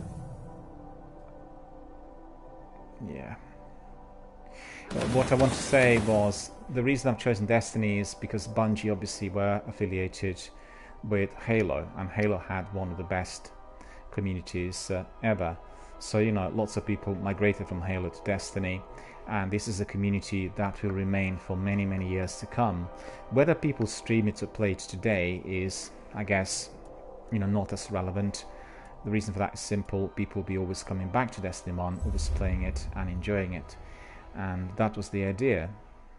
Because I stream Destiny every single day, you know, I get lots of people, the Destiny veterans, coming in and joining, and the community is consistently growing. So the vast majority of people who are following the channel are actually Destiny veterans, people who enjoyed it really for 5 or 6 years plus. We have lots of people who were doing it during the beta testing days, and literally people who grew, you know, together with the game as the game evolved. And many have migrated to Destiny 2 as well, and are doing the seasons presently. So, you know, it's quite a... I think it's a very good game for Twitch streams, particularly if you're starting out. Doing a game that is most popular currently is not a good idea, because obviously you're competing with top streamers and also with algorithms that are selecting other guys, people who are already in the arena for quite a while. And as you know, this is a non-competitive channel. It is focused on community, and therefore everything I do is just basically you know, looking at bonding, connectivity, communication, interaction, and all of those areas we had been discussing last week at the European headquarters of Twitch in London. And people very, very interested, you know, in hearing how certain community members are responding, and how that kind of humane, personalized element is still the most important in the entire activity of broadcasting. Because as you know, lots of services become automated, and they also work in lots of automated tools, but I'm personally very apprehensive when it comes to that. Some of the automated tools could be helpful, but the vast majority may be distracting, or indeed taking away that, you know, signature of a particular broadcaster from, you know, whatever they do. So really, I guess both have to be kept in mind. 83 Smokey is here. He's saying "Morgen, junger Mann," which in translation would be "Good morning, young man." Good morning to you, Mr. Smokey. In fact, today we are already experiencing, well, one section of our afternoon. 3:25 I can see here in London. And Paperclip says, I plan to reload Destiny 1 soon and try to join you in some gameplay whenever I can, because I work when you are off due to time zones. It can be a challenge, but I'm still working towards trophies from Destiny 1. Well, absolutely. Alpha That would be team. wonderful. That would be wonderful. I've in fact experimented with, Time to fight, Guardians. you know, various time Capture all zones, zones. and I did have a lot of activity later Enemy in the captured day. Zone C. Zone A's captured. That It's would yours. be later in the day BSD, and unfortunately I can't really run it for too You're in long, the you know, lead. doing the late nights and that, because it's affecting my health, affecting my kind of biochemistry, and therefore I've gone back to my usual schedule, the schedule which is obviously currently in operation.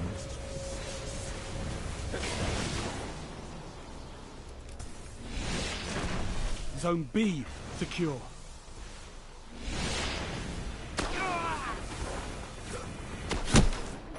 Oh, he has some sort of Lost massive the big lead. weapon in there. Alright.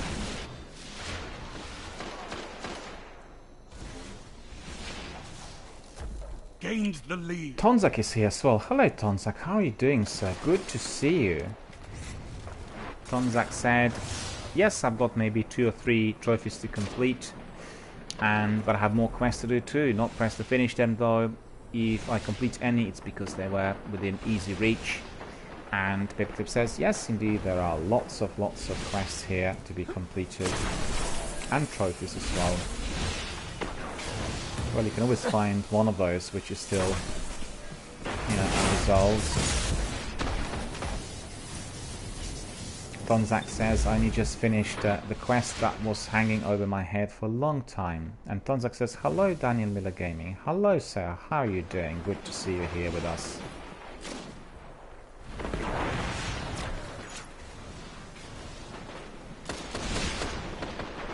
Too far. Hawk Moon is your close range weapon. Quite far from those enemies, then it's a bit more difficult to get those scores. Let me just focus on the game for a little while.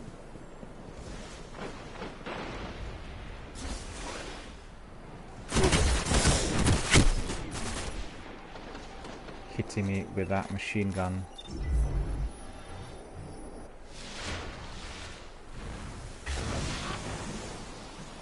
Zone A lost. Enemy captured Zone A. Zone B lost.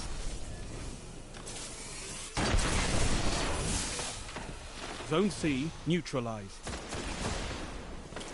Enemy captured Zone B. Didn't see him Zone at all. C secure. Zone A neutralized.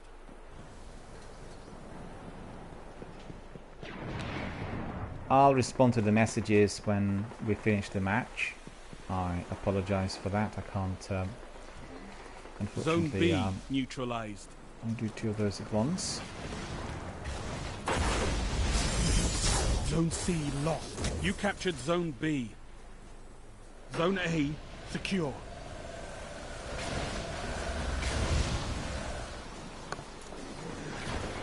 Enemy captured Zone C.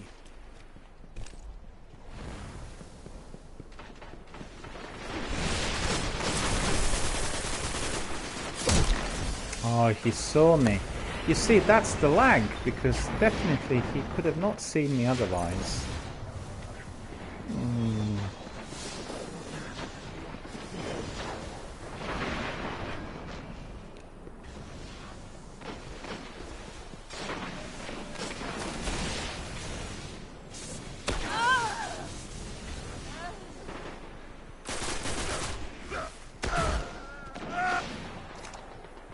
This is lag as well, and that's that.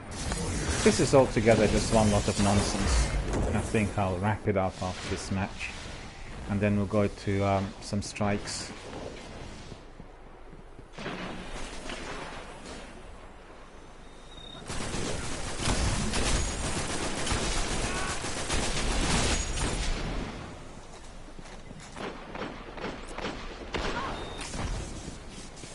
Zone B lost. Heavy ammo on the way. Enemy captured Zone he B. has a better weapon than me.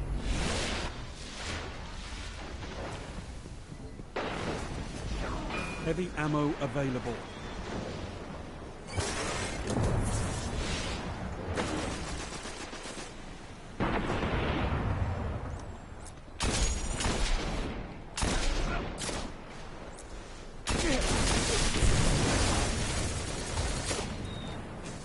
He didn't die. I thought I hit him at least 2 or 3 times.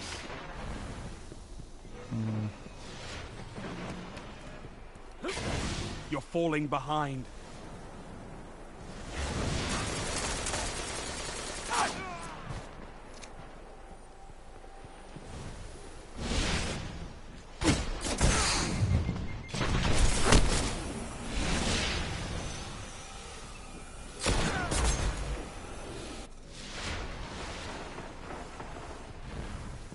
Zone A lost.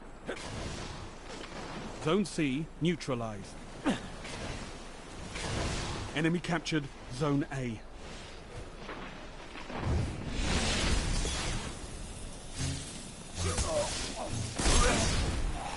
It just seems that everyone in there is stronger and faster than I am. Zone B neutralized. That's all I can think of. But the lag in here has just Zone been B unbelievable. secure. Really. Enemy captured Zone C.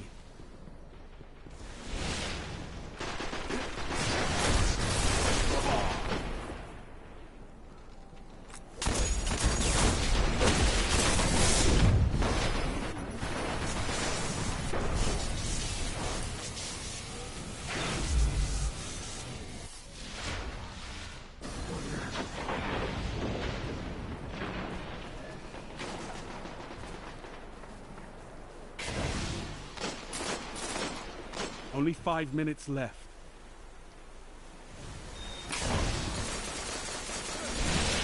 Zone A neutralized. Zone A secure.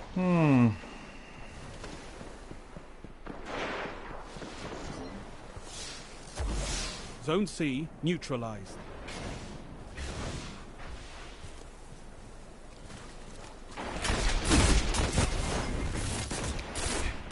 Enemy captured Zone C. Did you not see that? I shot him 3 times from less than a yard away and nothing. Look at that. I mean, surely this is the... See that? Eventually I got him, but so many hits. I mean, honestly, it's ridiculous.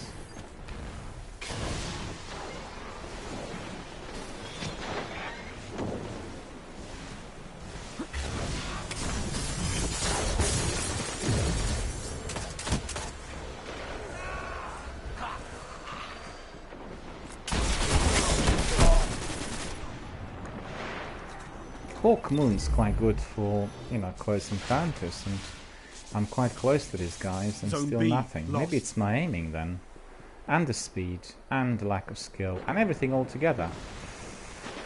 What else can I tell you?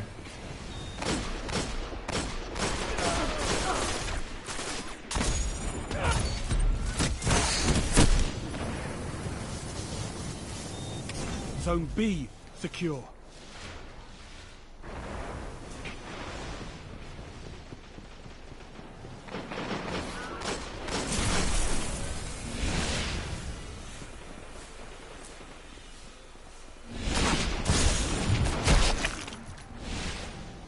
Why didn't his shield break? 3 shots. Yeah.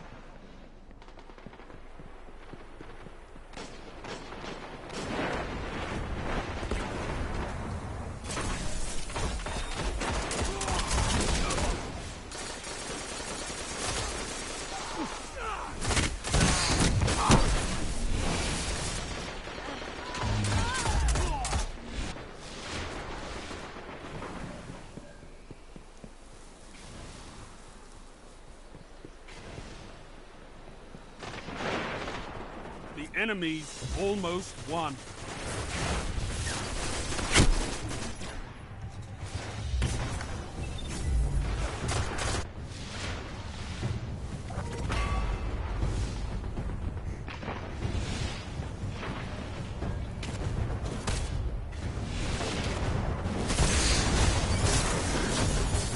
You will learn from this defeat. Nah.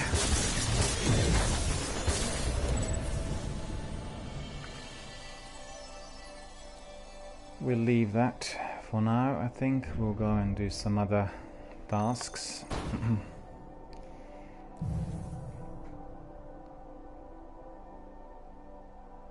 But actually I did manage to get some achievements, and that was I think 1 bounty and 1 book entry, so that's pretty good. And let me just have a look at our community members and the conversation which we are having. I apologize for not being able to respond, and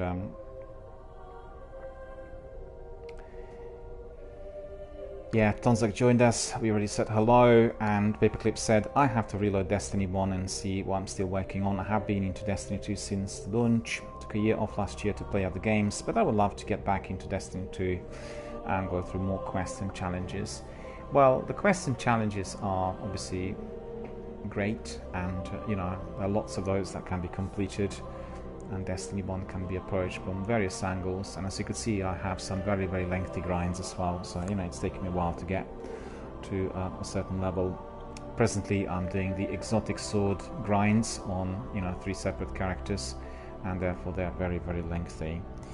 And Donzak said, wanted to know where DRBMiller is currently at. Well, at the moment I picked up my race lighter and I'm now progressing on my Dark Drinker quest. And we were doing, well, yesterday and today, everything on it, and I completed some of those. We collected 10 materials earlier today, and I have to be doing some void ability kills in order to progress forward. So progressing forward, quite fast, faster than with my first sword. Quite glad about this, but that's because I was doing it together with Sekapupu, and it seemed that we were able to collect materials much faster to what I had on the moon. And Tonzak said, I've fallen off Destiny 2. I just can't bring myself to listen to my ghost anymore. And Tonzak says, I'll hit Destiny 2 now and again just to see what's new and that, but I'm not liking some of the features, demands probably of the game as of late. Yeah, I think the demands are very much on these lengthy grinds. I know Captain Jack told me that he was grinding one of those for about 3 months. And, it's not, I guess, tailored for every single gamer, but I think also that they are working on the different approaches, so there is something for everyone in Destiny 2 as well. My feeling is that unless you are subscribed to the annual pass, then there is a lack of content, because the annual pass seems to be bringing in lots of exciting sections of the game, and lots of people who were doing those 2 seasons have been very very encouraged, energized and elated. So at the end of the day, it's all down to the seasons and the way those seasons interact with the rest of the game. From what I could gather, I've only completed the base game, and I'm still doing some adventures on my main character, notably my Warlock, so a lot more to be done in the Destiny 2 world for myself. And Paperclip said, what I really want to do is to get a raid team together. I only raided a couple of times because I don't know enough gamers to play with. I could go to the LFG sites, but I prefer streamers, friends and acquaintances. I absolutely agree. I think what we get here is lots of people popping in and asking, is there anybody else who can volunteer? Anybody wants to join our raid team?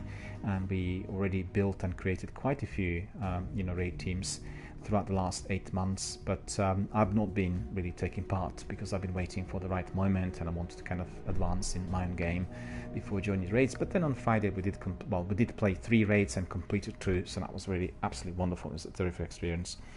And Donzak said, yeah, I can join if you want, Paperclip 1776. And Donzak said, I'm needing to complete the Wrath of the Machine raid.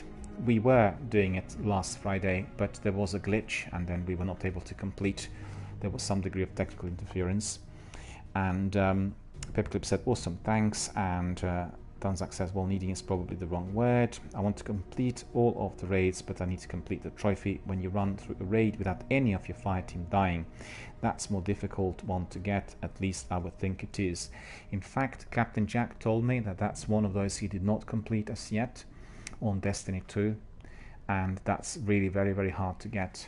And I guess that is for people who have been your raid veterans, people who've done raids many times, because as you know, the enemies come in waves and it's very difficult to stay alive for everyone at all times. Maybe it will be easier to complete if you're doing it on the easy level, but at the same time I think it is almost it's certainly a very very difficult one. And Donzak says you need practice and perseverance for that one, ideally with the same fire team members. I'd say almost exclusively. If you have your clan or your permanent crew, then it's much easier to do everything with them for obvious reasons. I think when you're doing it randomly, then there are many issues in there, and these activities, a bit like doing PUBG or doing Fortnite, doing battle royale games, are always the best time when you have your team. You know exactly what somebody does. You get your crew together, you position the people correctly, everyone does it tactically, they have separate weapons, and then obviously you get the best scores. In some of those arenas, anyone else who does it differently stands no chance. And that's just simply the way it is. That's PvP. But for PvE, it's somewhat similar. And Tonzak says, yeah, that's right. Actually, Paperclip said, yeah, that's right. I assume it's a lot of practice to get that trophy. Tonzak says, yes, because everyone has to know what to do. And Tonzak says, familiarity is step number 1. Matthias came in. Hello, Matthias. How are you doing? Have you recovered since last night? Were you able to get some good night's sleep? Is the question, because I know that on the previous night, you know, you couldn't sleep. I just hope that you did indeed. I hope you did indeed get some really good rest. Hope you recuperated. And Matthias has said, once you're comfortable doing the raid with your eyes closed, then you can try for the flawless, because the flawless is indeed very, very difficult. And Matthias says, what flawless raider? And Tonzak just confirmed. Matthias said, had to solo Kreuter for that one back in year 1. A little while back, I guess about 5 years ago, right? Tonzak says, no, Shax has it all wrong, and nothing to do with learn, all to do with a better internet connection as well. Yes, that's very important for PvE in particular, and also for the raids. We've seen that my internet was probably the worst compared to everyone's when we were doing the raids, so it does really interfere quite a bit. And when you are working on different setups, then you can really tell the difference as well. It doesn't seem to be, you know, much of an issue when you kind of think about it, but when you actually try those setups, I'll give an example.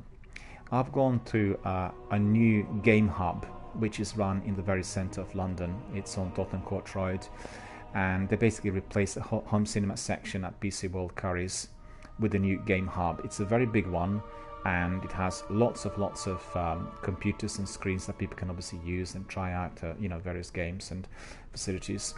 And when you try some PvP there, because they are on the business fiber optic connection, you really can tell the difference. You know, it is so smooth, it's so fast, and indeed, if you're comparing the setup I have with that setup, which is basically your professional, PvP setup, well, it can't be really compared.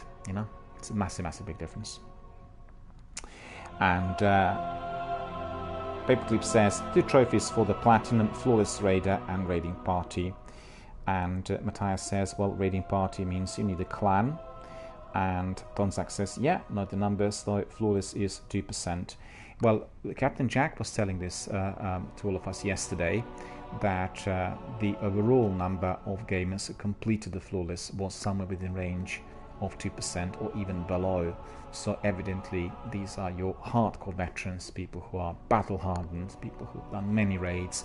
Just like Matthias said, when you get to the level you can do the raid with your eyes closed, then it's the time to be collecting that trophy. And at the end of the day, the idea is to collect it right at the end. And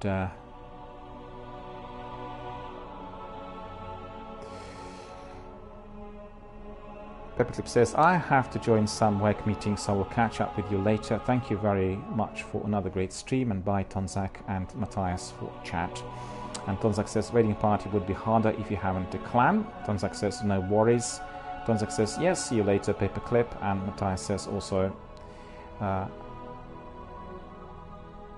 bye for now. And Matthias says, yeah, I passed out after work last night. You must have been absolutely shattered.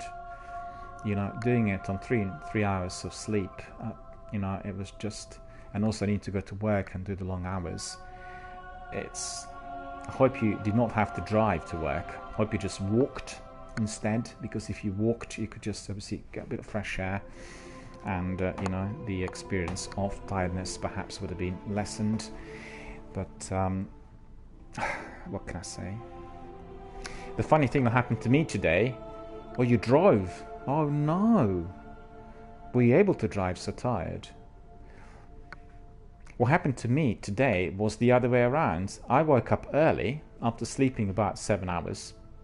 I woke up around 7. I went to bed quite early last night, and then I opened my window and I wanted to get some fresh air. Tossed and turned, fell asleep again, and guess what? I overslept.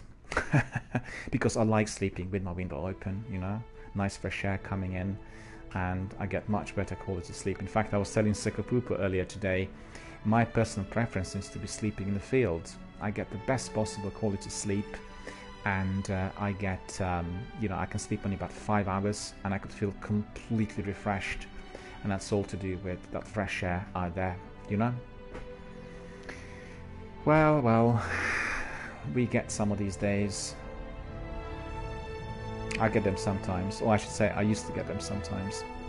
Also, what I don't do is I don't like doing the gaming, or particularly Battle Royale or PvP, before going to bed, because that really wakes me up. It kind of stimulates my optic nerve, therefore my hypothalamus gets slightly erratic, and, you know, therefore my sleeping pattern is somewhat then disturbed. I prefer to do adventure games and non-multiplayer if I'm doing anything in the evening, and never ever right up to the point when I'm actually departing for bed. I did do that recently because of my broadcasts, but I prefer not to do it because it is affecting my biochemistry. Well, I certainly can speak for myself, and you know, only it's affecting myself. Don't think everyone else is affected in the same way, because I remember 10 years ago I played Gears of War on my 360, and I felt very sleepy, and I fell asleep straight away. But don't forget, I was playing it in a different setup. The setup was not the one I got today. I didn't play it on this sort of brightly illuminated screen, the massive big screen, you know, which is backlit. I played it on my projector, and that's not, you know, it's not as illuminated, so it doesn't have the same effect. And my sort of favorite activity before falling asleep, well, actually there are two activities.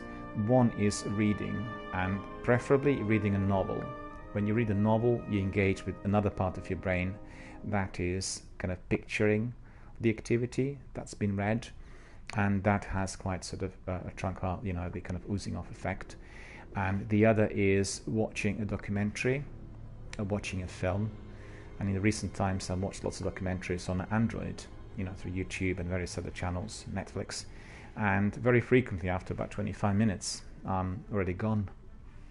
And then I carry on watching the documentary on another night. So, you know, those activities kind of make me sleepy. But anything that is internet-based makes me wide awake. And I spent a lot of time doing the news and posting various things on my Twitter and elsewhere. And when you get into that erratic checking, you know, all the different kinds of websites, reading the news, reposting, rereading, retweeting, reposting, it does have a very strange effect, which also I find very stimulating. It's not, you know, sort of, it keeps me wide awake, basically.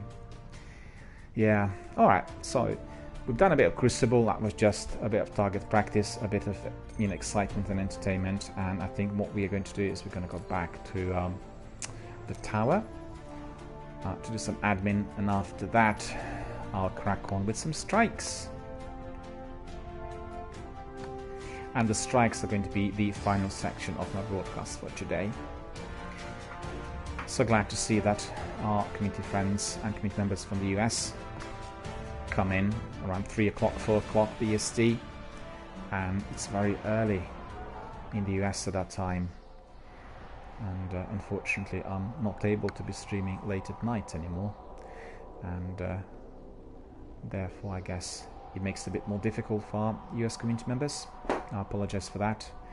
I tried it, but it does affect my biochemistry, and therefore I have to resort to these sort of daily. What sort of weather do you have out there, Matthias? Is it cold? Is it warm? It's gone really downhill with us. We had like really proper summer during the Easter weekend, and the temperatures dropped. They've gone down by 15 degrees or something, about 25, 26 on the weekend, and you know, during the day now we have like 12, and at night it's about 6. So a, you know, massive change, and I kind of quite like it when it's, you know, nice and fresh. Excellent for brisk morning walks, or indeed for kind of early evening strolls in a park, and you come back feeling really refreshed. And I've had lengthier streams yesterday and the day before, so you know, I went out a bit later than usual, and that was really pretty good as well. Donzak says, if anyone can work out the world's grave and Eris calling to bring me the eyes, I'd love to know what she's on about. Well, Matthias will be able to tell you. Matthias, tell Donzak what she's on about. Bring me the eyes. In fact, we were talking about the eyes of Kreuter the other day, Donzak, when we were doing that strike. Matthias says, cold doesn't exist here right now, so it's gone very warm. Must be like summery already out there. We thought the summery was going to stay with us as well, but you know, it just disappeared, and disappeared in one day. I think it was, when was it? Was that Friday? I think on Wednesday. On Wednesday morning I woke up to that kind of massive rain, and after it rained it just, you know, was much colder, and we had on Wednesday lots of showers and then some sunny periods, and then the weather was very, very changeable. At the end of the day it was quite cold. And Matthias says, for a spell of some sorts. Well, you never know, the weather's completely crazy. It's probably to do with global warming and everything else. Last summer was unbelievably hot in Europe. I was in Vienna, 36 degrees in Vienna. Can you imagine this? 36 degrees. I was in Zagreb, it was reaching 37. I think in when was it? Some German cities also were reaching like the mid-30s. And, you know, if you went to the seaside, it was even hotter than that. London was absolutely baking. It was dreadfully hot. So I'm hoping that this summer is not going to be as ferocious, but you never know. Right, let me do a bit of admin, collect some engrams by the looks of it, and therefore we are going to be, let's see, no, I don't have anything there. Let's see what our friend Postmaster has in stock for us. Machine gun. Right, so let me see what I've got in stock here. I think one or two will need to go to the vault. Unending Deluge. Diluvian.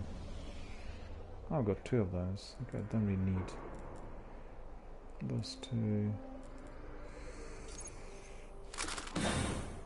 And one of them can go to the vault as well. Have a splendid day.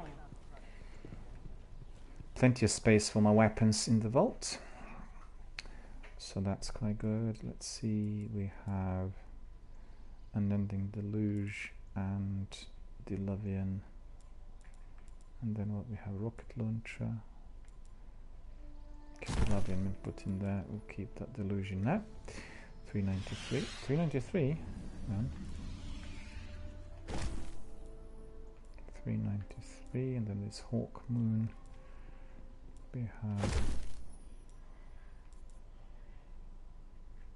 Why am I 391?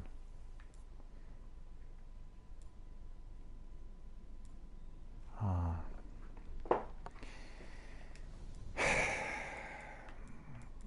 You can see what I've done. It's just ridiculous.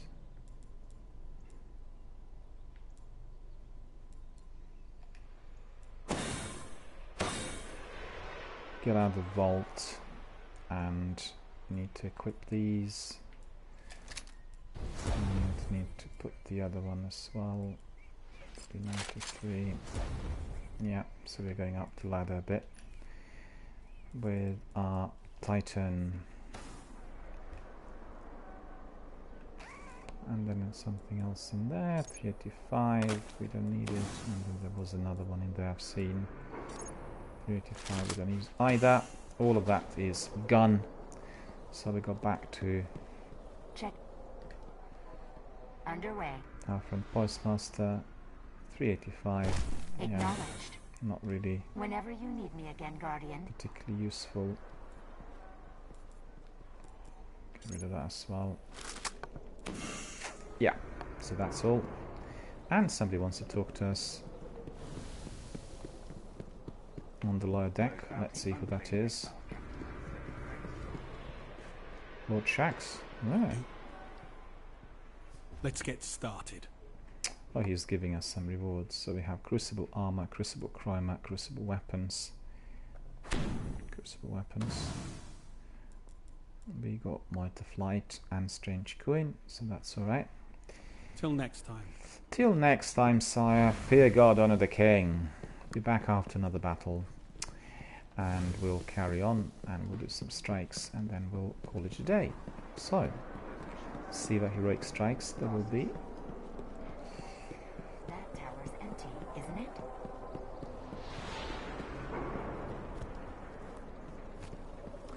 I just want to ask Matt and Tonzak, do you guys want to do the Nightfall strike for this week? You happy to do that, or are you busy? Oh, Matthias says that he has to get ready for work, so good luck. Well, thank you, Matthias. I was just going to ask if you fancied the Nightfall together with Tonzak to, you know, get going. I wish you also a very successful good day at work, and you know, hope all works out, and certainly hope you've had a very, very good night rest as well.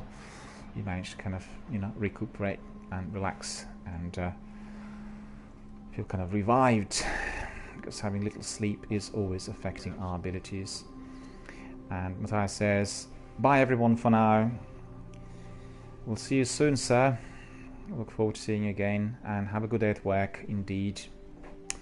Alright, so let me just see. Tonzak, do you want to come in?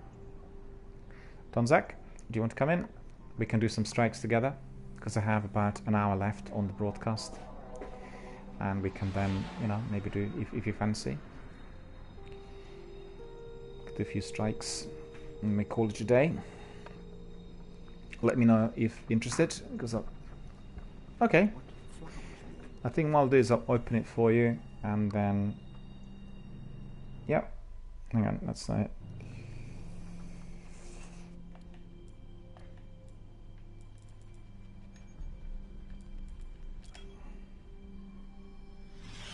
I left it open, and I'll send you. Just let me know. Donzak says, "Please let me start up my console." Yeah, no problem. Just let me know here on the chat once you are ready, because I'll send you also my party chat invite. So all of that is going to be coming away very, very shortly. So for the benefit of our viewers, what we'll do is Donzak and myself will do some see where he rate strikes. We'll hopefully collect some good loot at the end, and then we'll call it a day for the broadcast, which we are viewing presently. It's been already 5 hours 53 minutes of intense action. We had some battles in the Crucible, we had some strikes, we had some material collection, we had some activity which was the Dark Drinker quest related. We did some story missions. We were packed with activity. It's been a very, very good day so far. I think everyone who was here really thoroughly enjoyed it. So bear with us. We'll just wait for Tonzak, and then we'll carry on with Siva Heroic Strikes next. Words, 9-word bursts over and over. Osiris.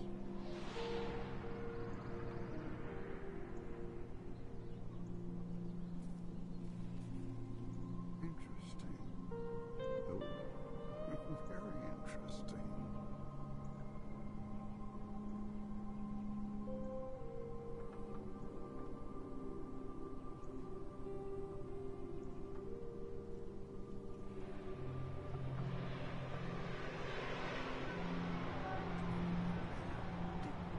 Dead oceans signaling all the while.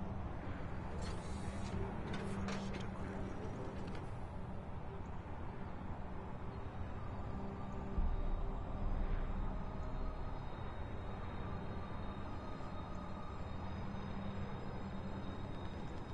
Bird.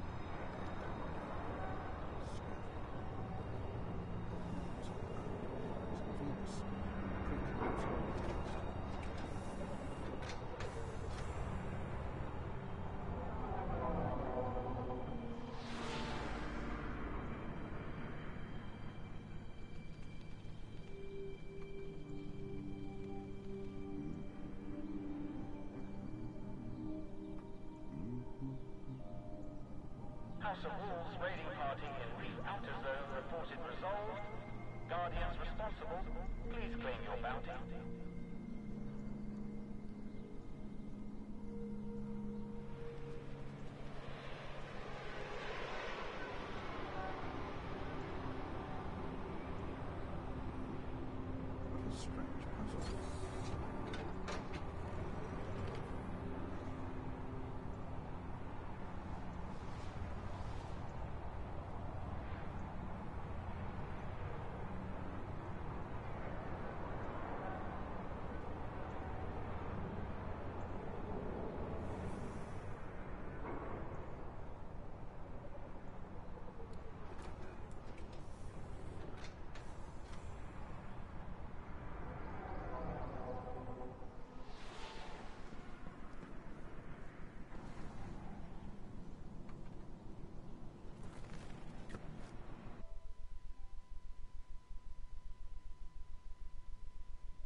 I'm also sending you my party invite, party chat invite, so you'll be able to join us and then talk live on air.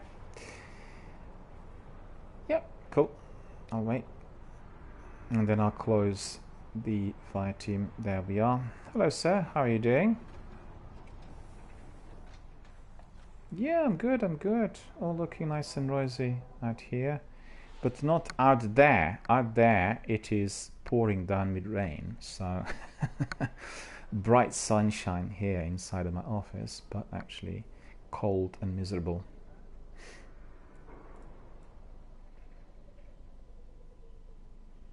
Yeah. Well, it's still, well, you know, daytime over here.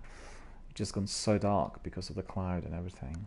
And massive change of weather since the Easter weekend. We had proper summer. It was really, really hot, 25 degrees. People literally walked around in the shorts. And then on Wednesday, we just had a complete dive, you know, cold weather back again. So there we are. Well, let's see. Will you be able to join? It says fight. Yeah, cool. I'll just yeah, you've joined. So what we'll do is, do you want to collect any bounties at all, or before you see Heroic Strikes? Because I'll collect. Okay, I'll do the same here. Need to see what I've got. So some of those have been completed. Some of the Crucible bounties, in fact, I completed Press the Advantage Crucible bounty, and that's in a team mode. Defeat 3 opposing Guardians while your team has the lead. So that's been completed. Got Strange Coin and some Crucible Reputation. Practical Shooting. Defeat 7 opposing Guardians with primary weapons. That's been completed as well. Let me see, we have Cabal defeated. Don't really need any of that. Well, let me see that. Top 3 finish, I don't need. I'll just pick up some other bounties really from Xander. And precision kills in the Crucible, none. I'm not doing particularly well with my precision kills there. And let's see. So what's this? Hymns of Fire. Okay.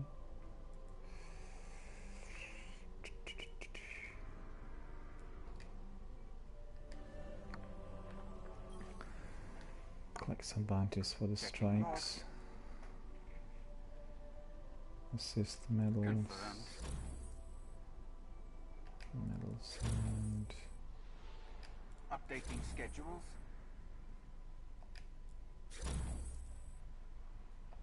Check.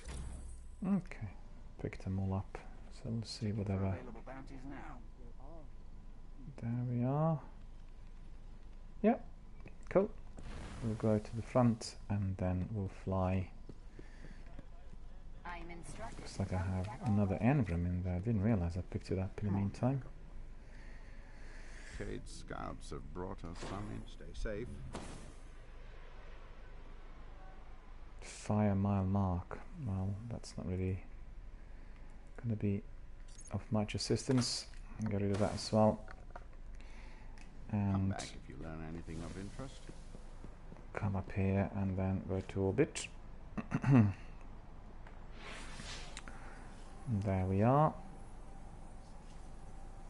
Sekapoof was here until about an hour ago. We were doing lots of things together because he's also doing the Dark Drinker quest, so we're doing everything together and we're looking for the materials and Mars, and then doing the void kills and doing everything else really which was associated with that exotic sword quest. So it was really quite enjoyable.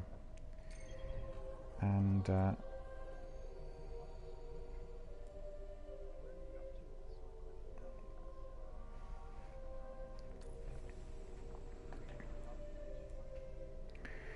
well, at the moment, just let me see, where is it now? A sword reforged. Well, completed materials gathered, 10 out of 10, but I need to be completing void ability kills. And I keep using my grenades and my melee as much as possible, but I'm just getting, you know, very few of those registered. It's progressing literally at snail's pace. So it's only 17%. So I'll be doing the strikes and everything else, try to use as many of those as possible, those grenades. And what's the next step after that? Am I collecting the sword after that, or is there anything else? Is the dark drinker?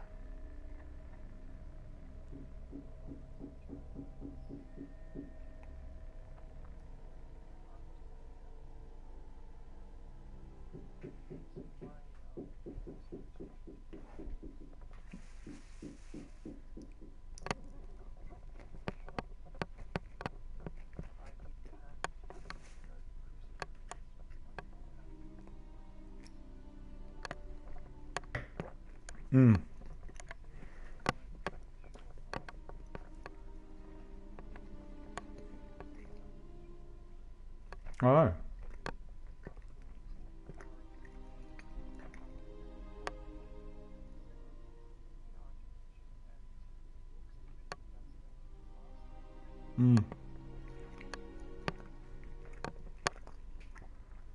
I think I've done a luck hole yesterday. And what was funny, what happened was, I was brought into somebody else's strike right at the end, and a luck hole had like 1% life left. So the whole strike ended in 30 seconds, and it was obviously counting as a major achievement. So that was really weird. It's the fastest ever in Destiny.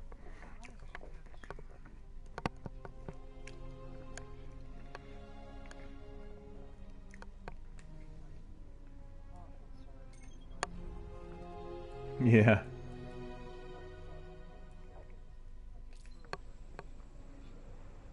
Well, there you go. There you go. Nice and easy. Nice and easy.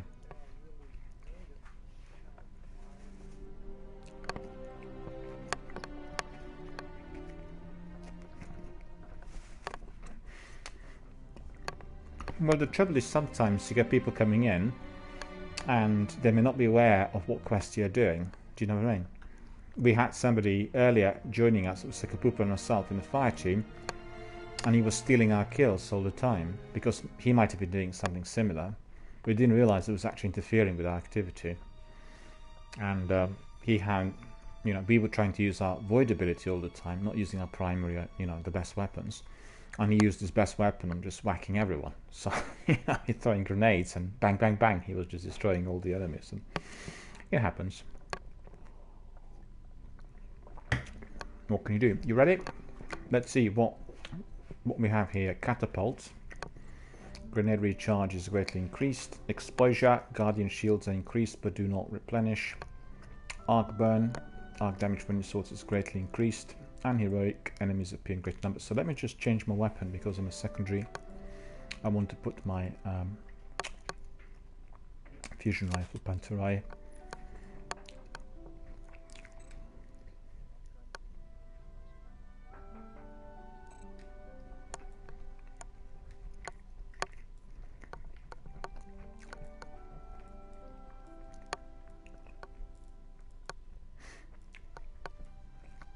You're on your warlock.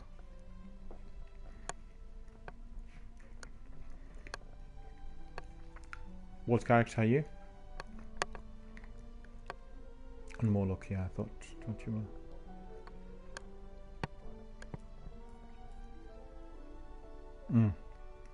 were. Okay. So that's machine gun.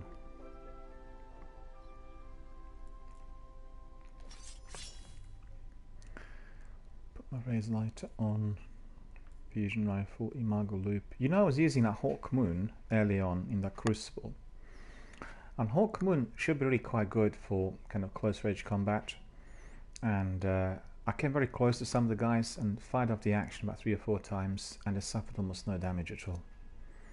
And there was one guy in there who was also on a slower internet, and I was shooting at him from the distance, and there was 2 shots that killed him.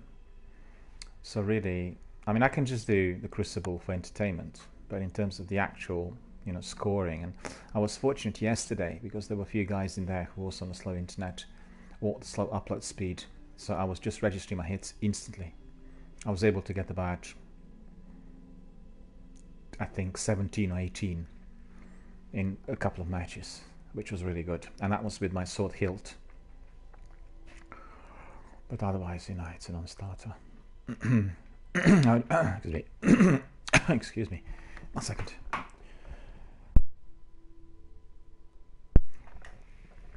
I just described earlier that a couple of weeks ago I went to that brand new, you know, gaming hub, which is in the very centre of London, and one could access all those top-notch setups, you know, to try them, and all of them on desktops.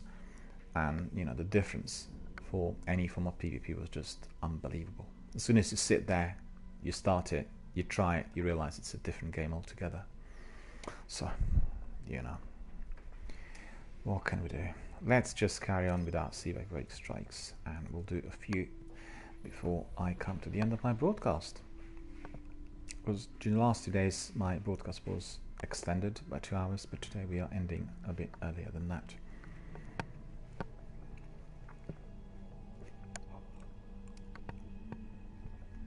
Is it still cold out there? Did it warm up in your local area?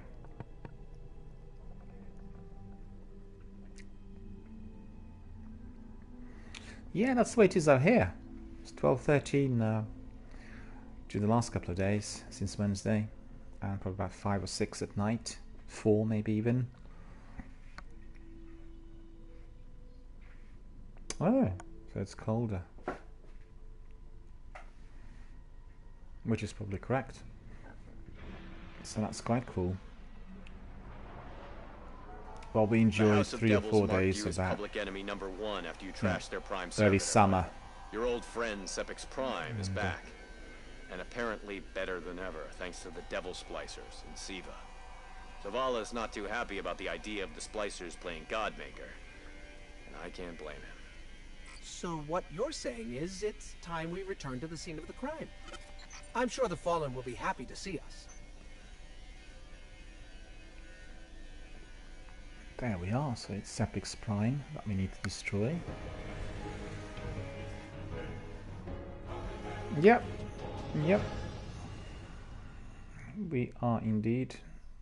We are 3-piece. The new and improved Sepix is holed up in the Devil's Lair. You know what to do.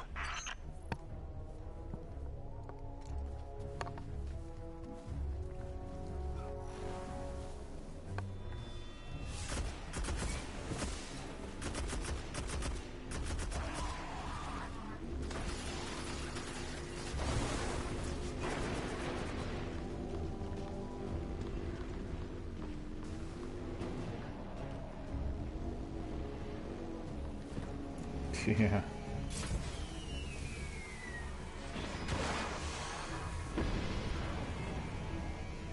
Was he?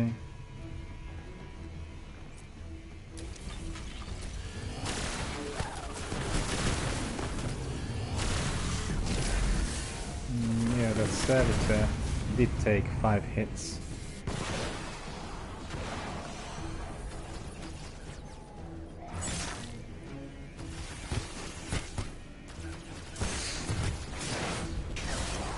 Where is he? I didn't see him.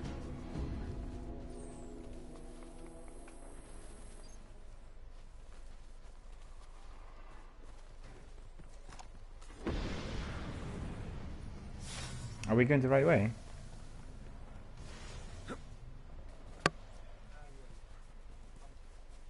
Yeah, I'm waiting for you. The Hive are still holding ground in the refinery, but I'm also tracking multiple Siva energy signatures.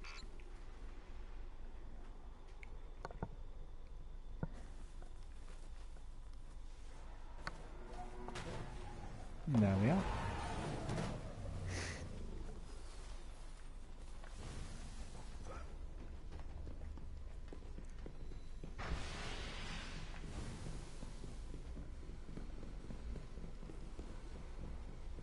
Well, that's new.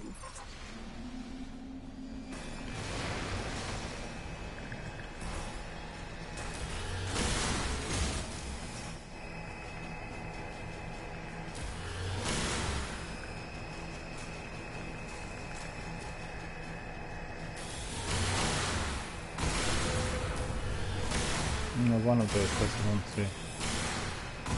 No.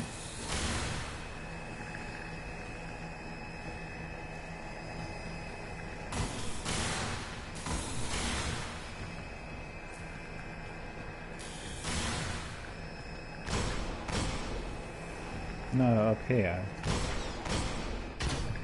There. Managed to neutralize one of those.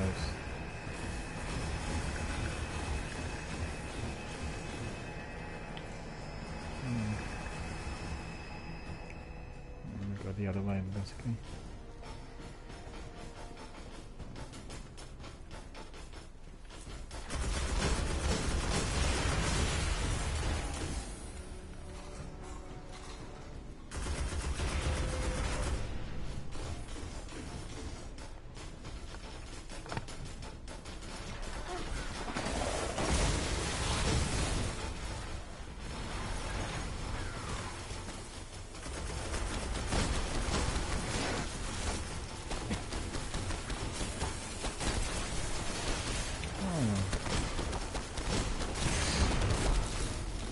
Well, why did... Oh, that no. No, yeah, there were two. Destroyed one, but not the other.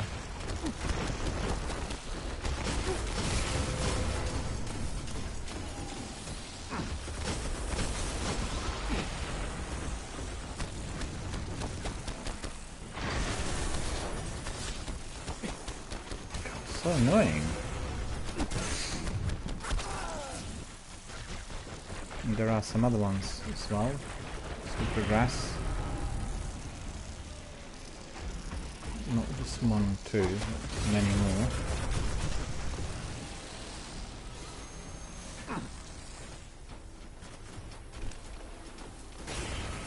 Don't have ammunition.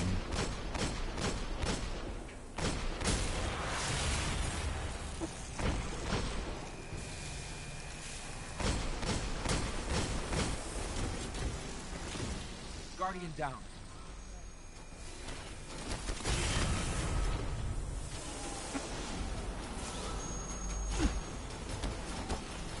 Did you respawn?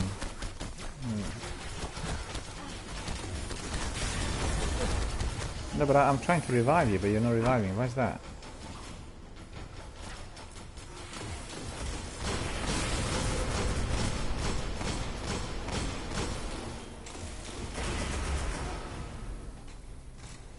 But unfortunately, those turrets also keep respawning.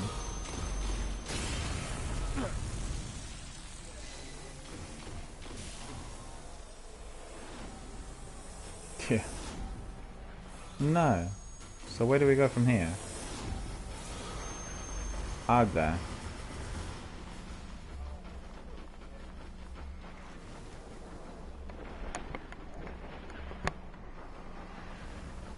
Yep. Got it.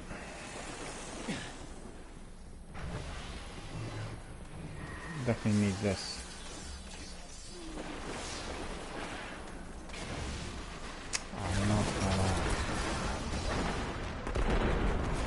Picked it up now.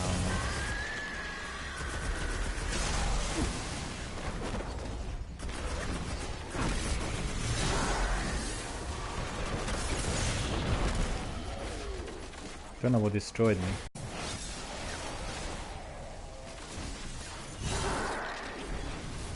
Oh no, that's probably what it is. One of those turrets. The splicers have a laser grid blocking the way. I should be able to disable it. In the meantime, do not touch the lasers and watch my back.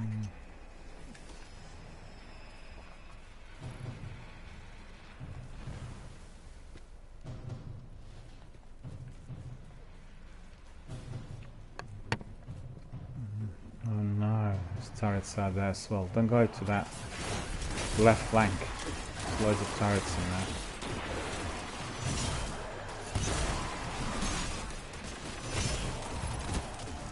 Picked up one enhanced Siva offering. That's pretty good.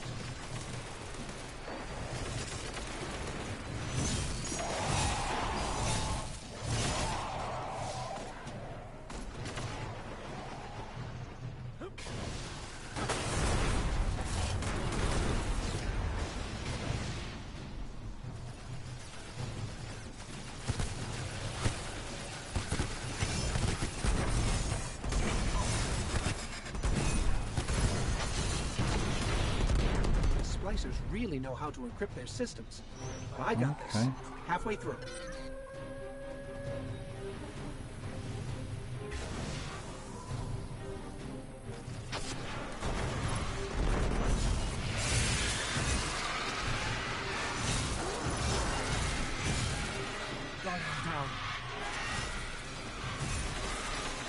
I'll come your way. Just need to destroy that witch first.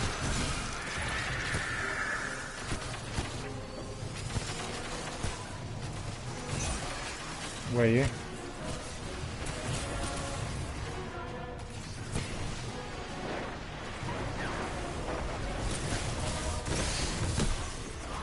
No, I was killed by a turret, I think. Or maybe it was a witch.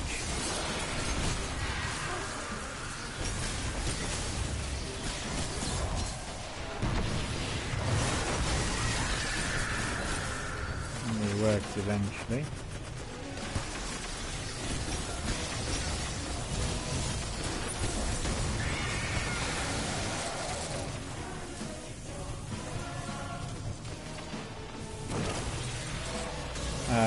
Shanks. Where's it done?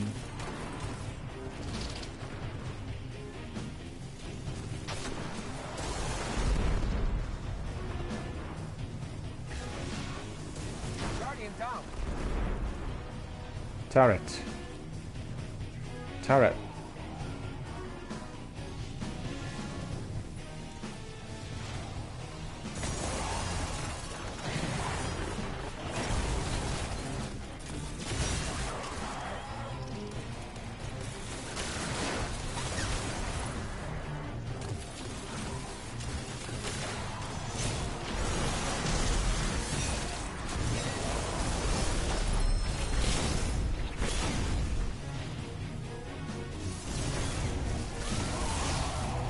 Got it. Grid's clear.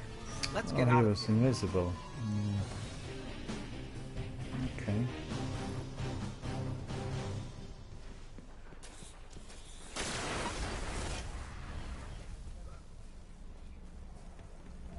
What it can happen? It can happen.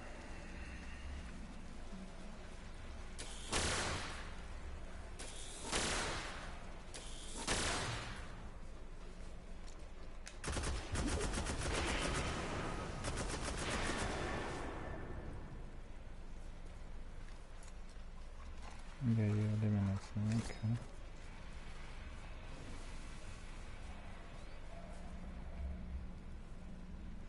No, the other chap was just waiting for us. We can all go in. He's waiting for us.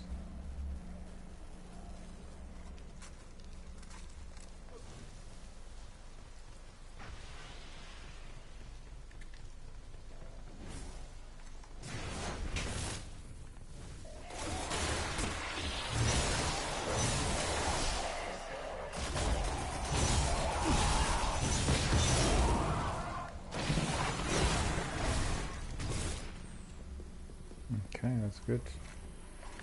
Well, the raised light is doing the business for sure. Absolutely.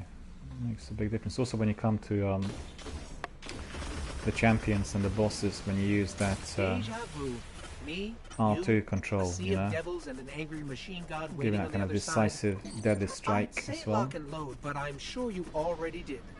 That's quite good as well. Oh, you got that one.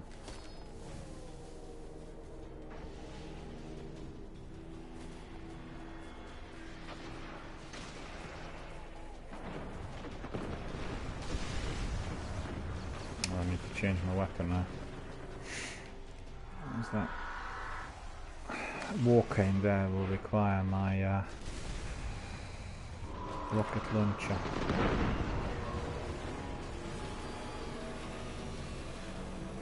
Hang on.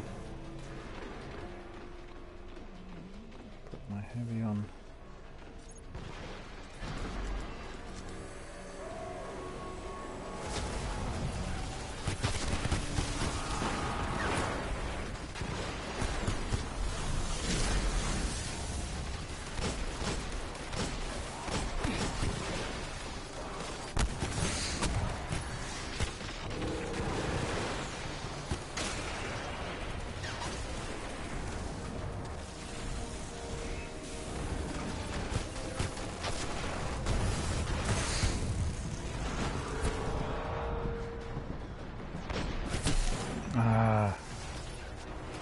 The captain got me with 3 rockets.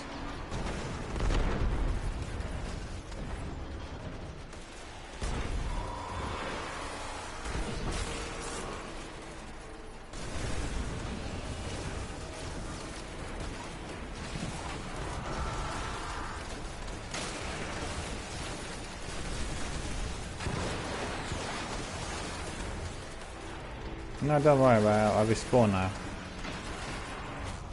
Okay.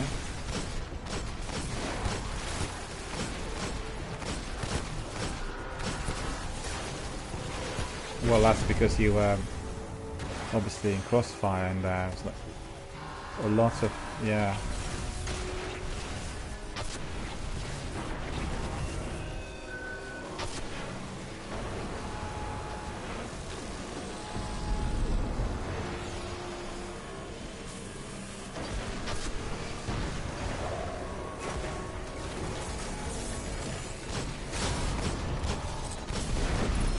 There we are.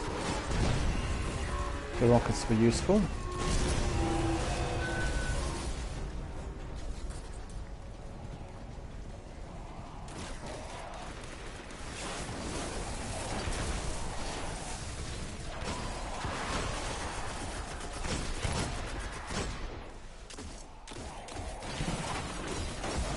Anok is here saying, I fell asleep watching this.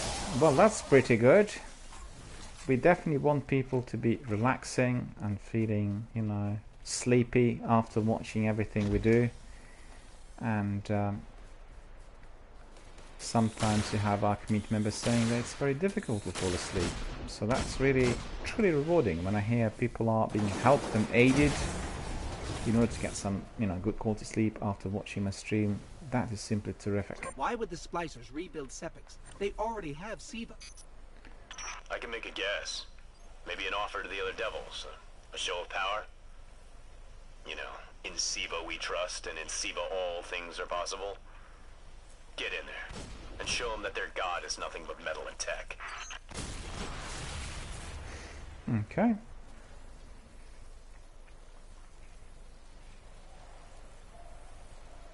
Nothing at all, no. There wasn't really any loot or anything. I looked around. There's something in there, though.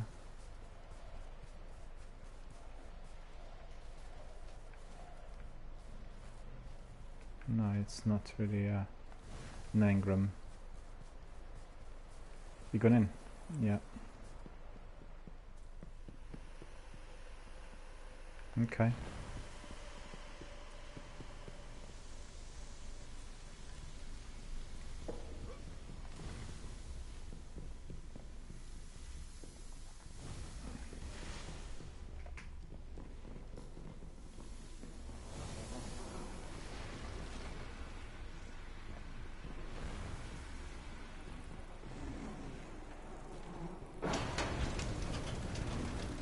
Sepix perfected, in all his glory. Hold on a second. Let me see what I can pop in another heavy because I use my rockets on that walker. Not yet, though.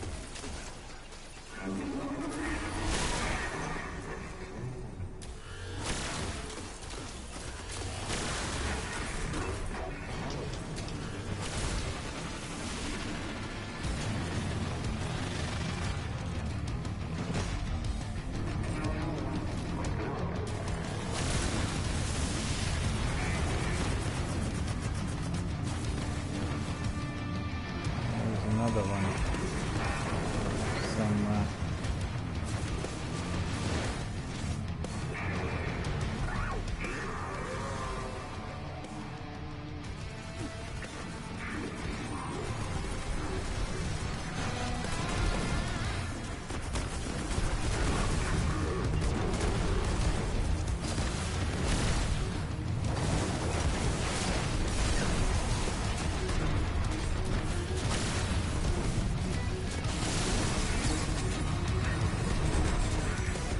okay, put my rockets on.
shield is back on.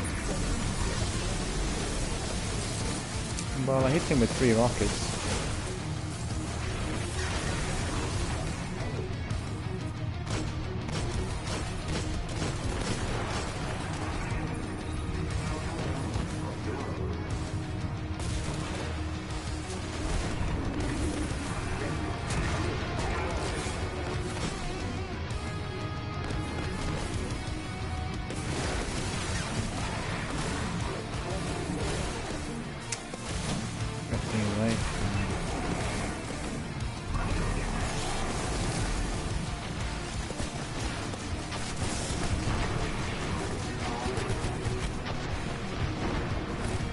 Put 6 rockets in him.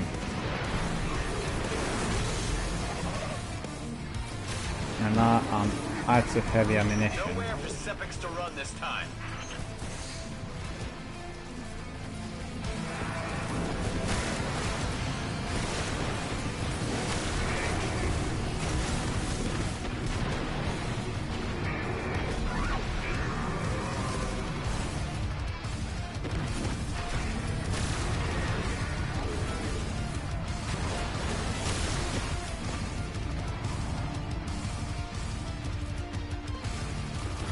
Got a shield on again.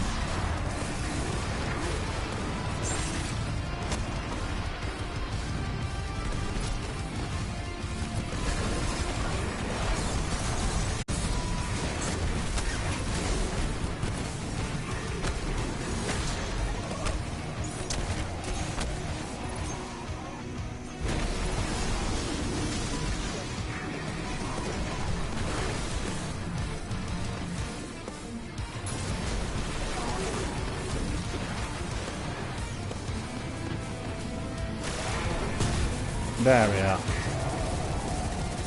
He is destroyed. Where's the chest? Sepix was the Splicer's next big play.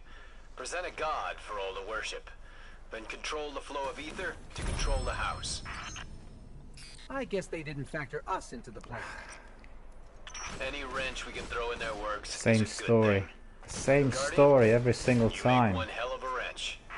Because I had that skeleton key early on, and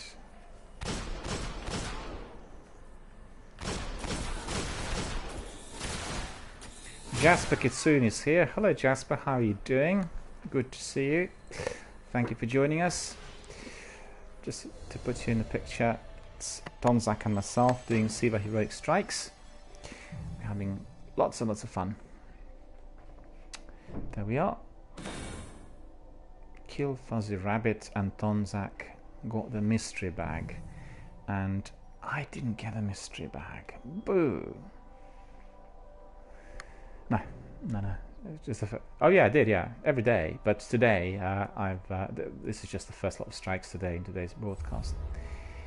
And Jasper Kusun says, "I'll have a look how long I can stay because I have really bad internet connection."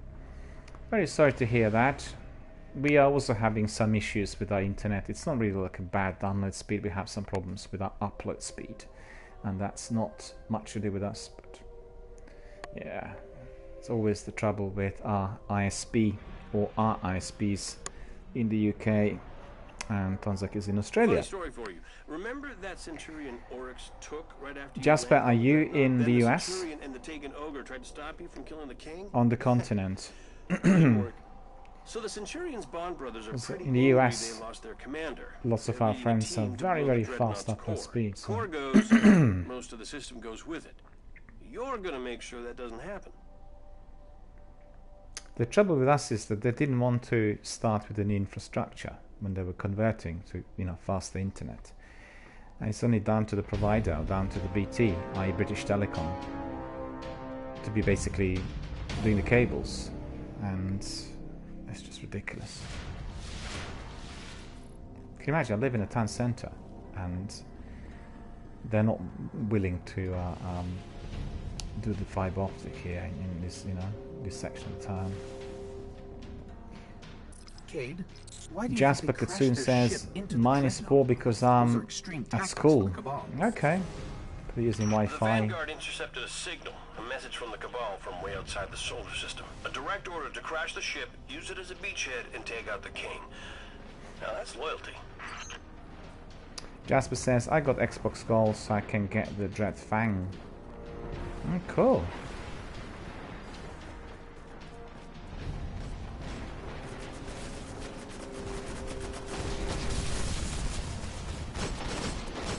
Just remember that I didn't put my sword on, and that was a bit...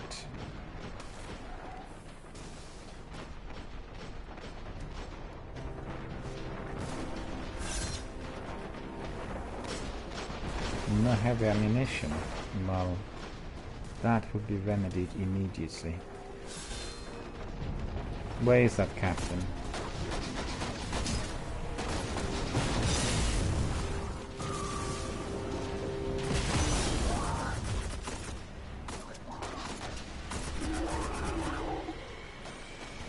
Was a Colossus?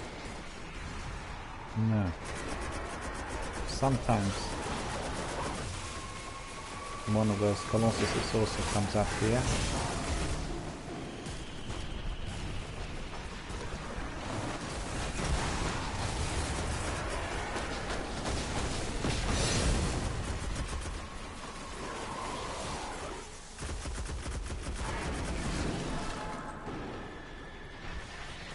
Yeah, those Taken are annoying, they're respawning in here.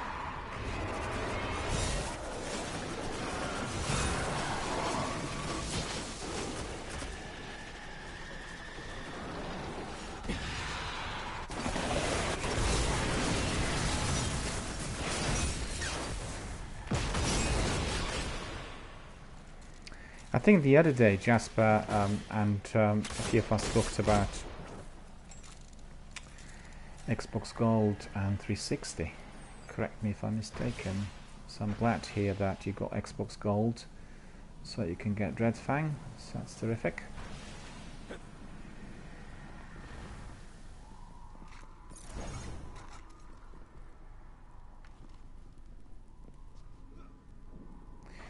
Jasper says, I'm trying to get the Desolate Gear set now. So far I have the legs. I have tracking on the bond. Takes a while, They're the ones just leading like the everything assault else on the here. power core.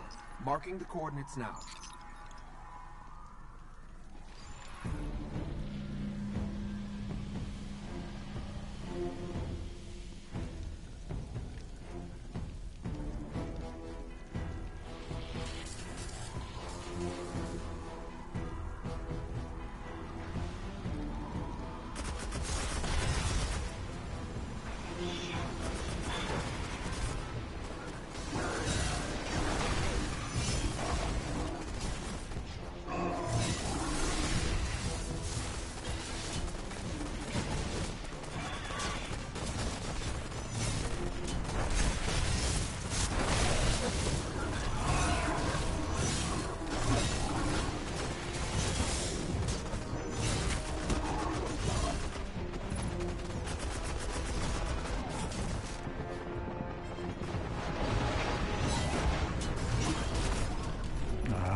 Ridiculous.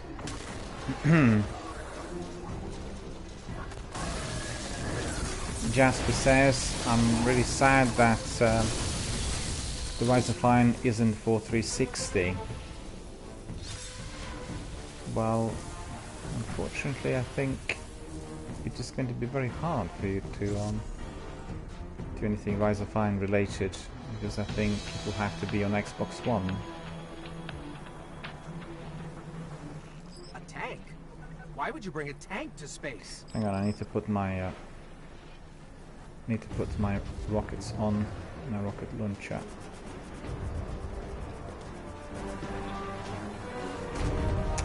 Yeah, right. My rocket launch on and I have no rockets. So it's definitely going to be much use to me.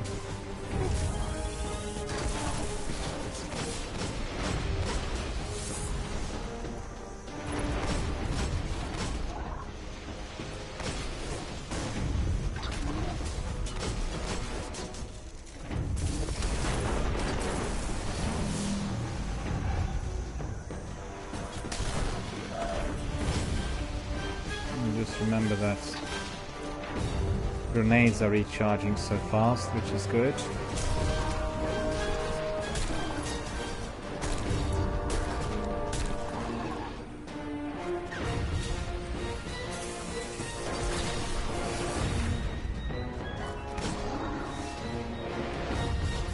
Still no heavy ammunition. Oh no, it's there. Okay.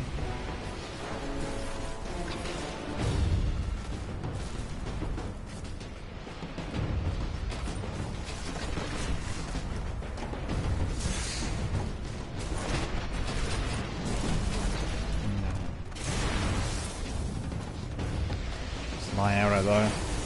Enoch says, Desolate's annoying to get now that the sterling boxes only drop once from 41p each week. I still need to finish the set on my Titan. It does take a while. It does take a while, gents. Similar to what we were doing with our sword quest today. It seemed like really never ending with all the materials and the void kills, you know?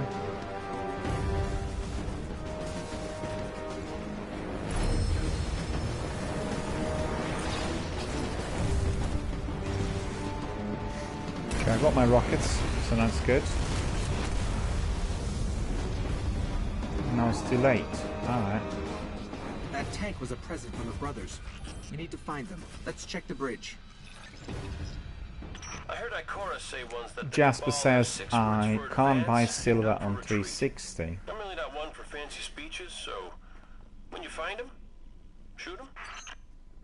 Well, that's the trouble with all the consoles. You know, they invent and introduce the new console every few years for people to be obviously investing their money, and I'm very, very unhappy with the fact that they're discontinuing without kind of maintenance and technical support for all the consoles, because obviously everything you have in those consoles, you know, becomes like obsolete, and it's definitely not what we want to see.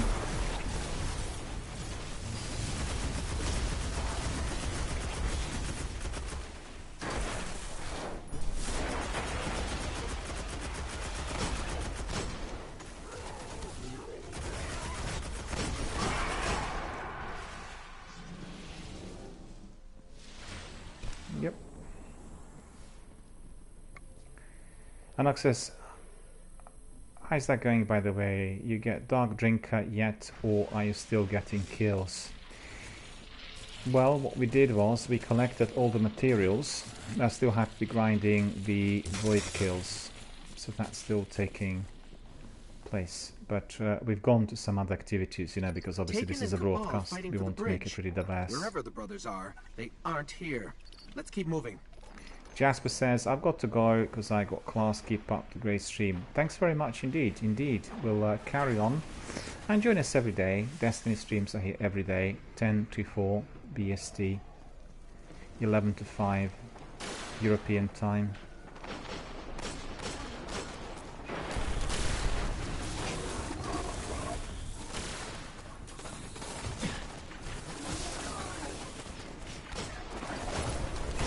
Bubble in there.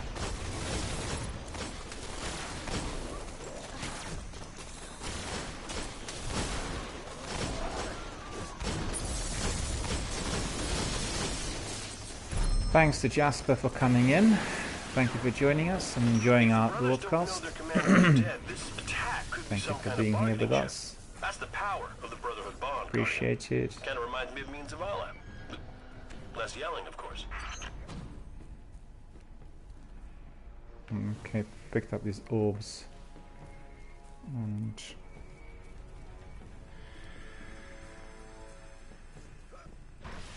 yeah, to recharge.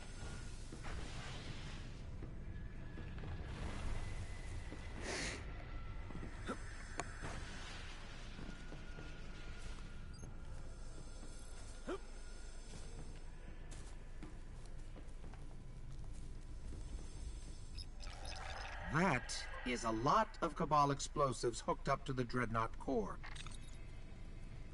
There's another... I definitely do need this. There are munitions hooked up to each structural weakness on the core.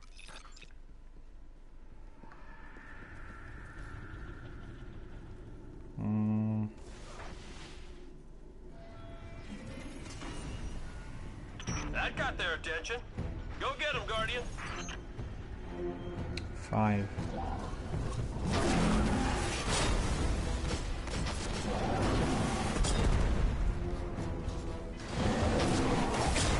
Oh, I missed him.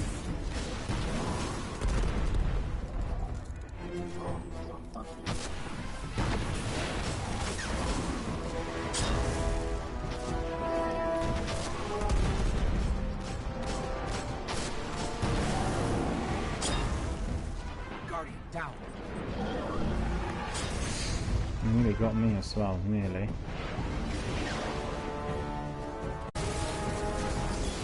Need to change my weapon now to my guard drinker.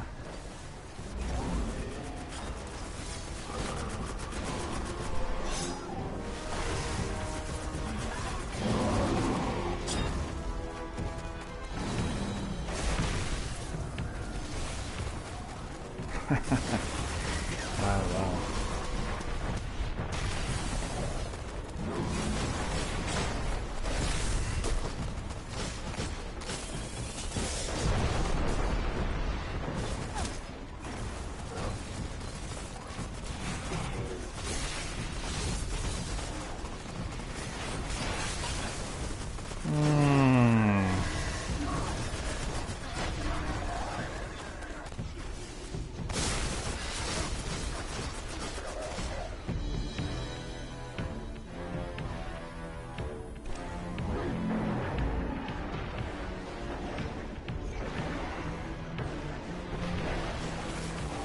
I don't think there is any. Did you see any ammunition? Yeah? I've put 5 rockets in him, but yeah, he suffered some damage.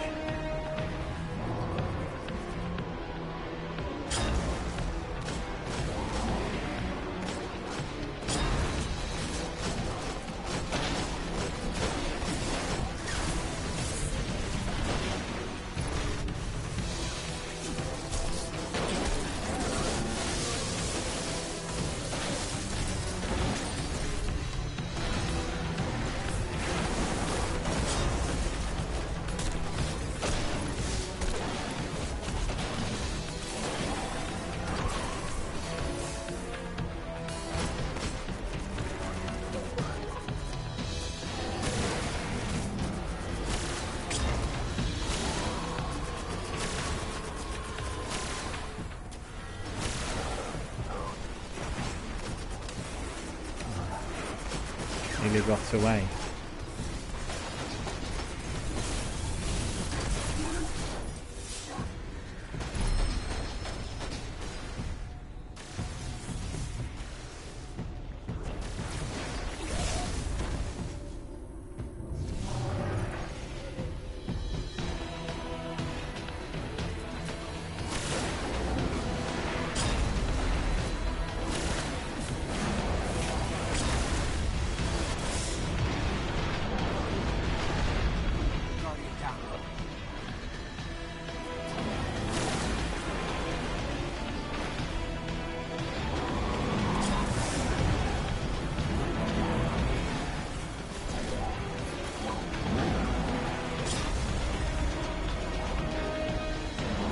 Did I manage to revive you?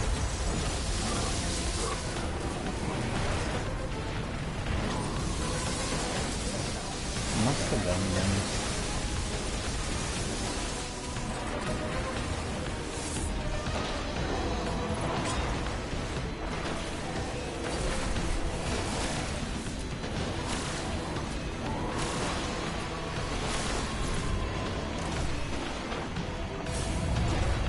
You got it. Okay.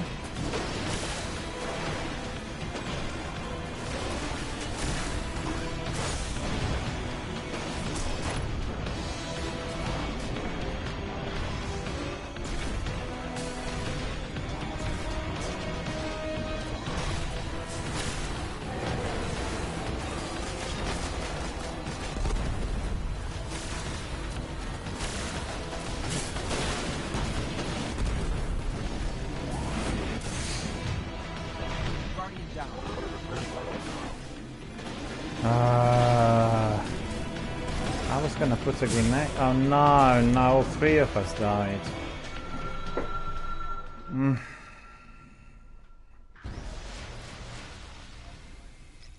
Something's wrong with this picture. You get 3 guesses. Wait a minute.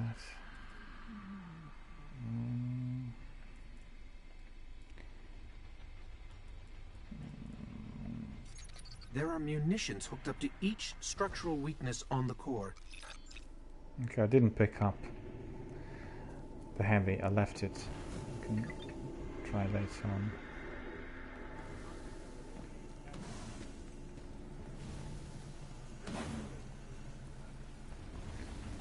Because you've got lots of free supply coins in there that could be collected before we crack on. Other stuff as well. I think the brothers know we're here. When? Oh, beforehand, yeah. Just... Well... We made a mistake, basically.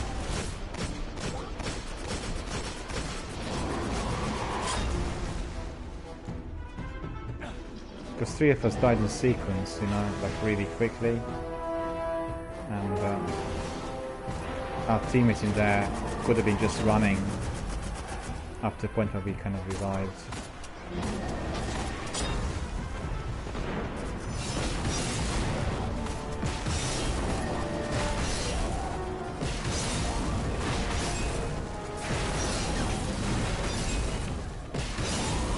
If you have a rocket, just fire a rocket directly at him, because he's really got hardly any life left.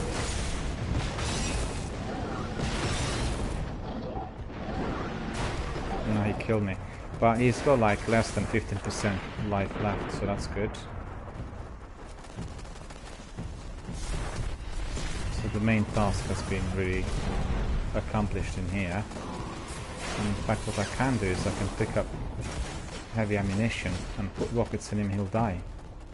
He has 15%, you know? I need to put my rocket on.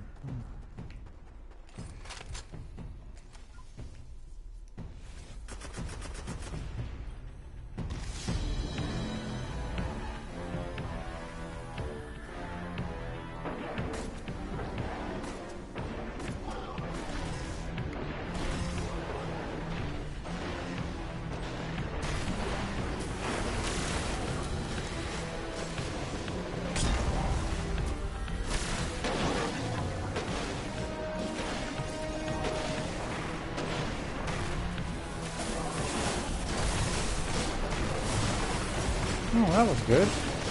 Grenade caused him a lot of damage.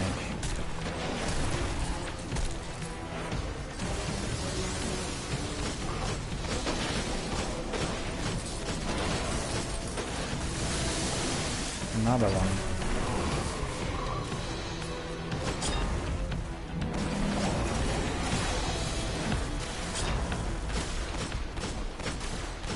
Okay. So I have five rockets for the other guy.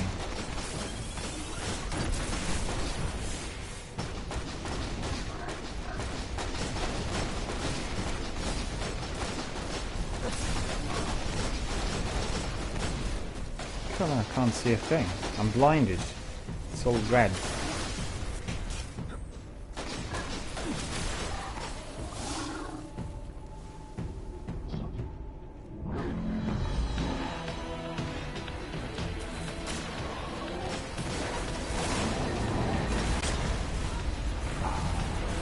I thought I was able to evade him, but look at this. Both of us died immediately.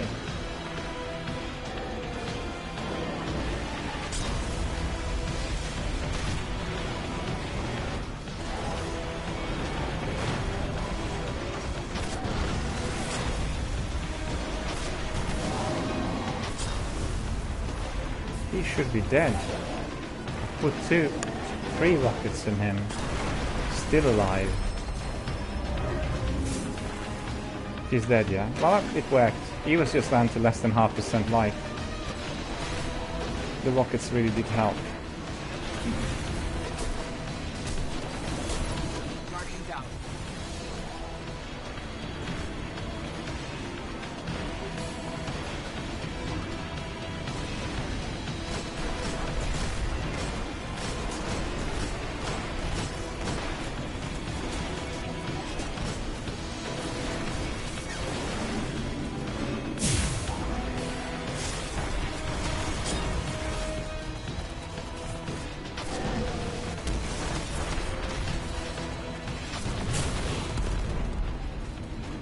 Okay, I got him with 2 rockets, I have no rockets left.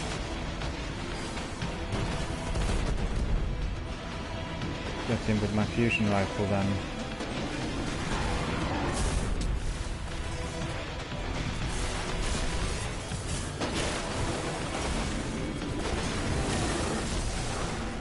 Oh, he jumped on me.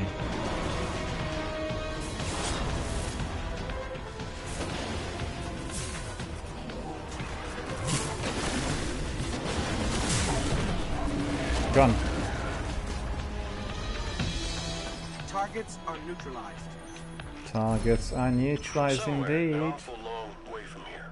Some Imperial flunky is getting a message. Word that these brothers are dead and they have no more ranking soldiers in our system. You made that happen, Guardian. Wait a minute, where's the chest? Savor it.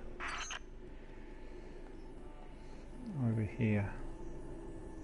Requires the key, I don't have the key. Yeah, the same thing.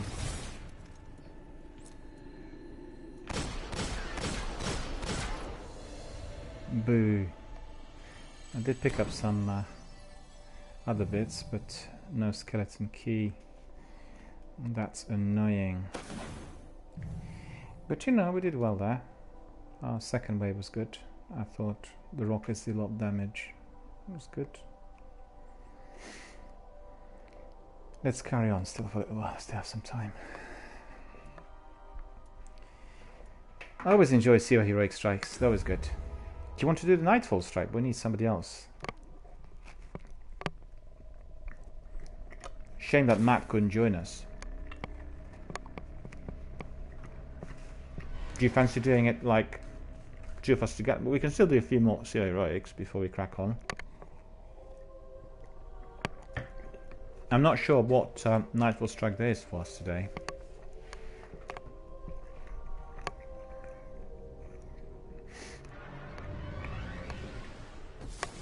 Whether we wanted it or not, we've stepped into a war with the Cabal on Mars.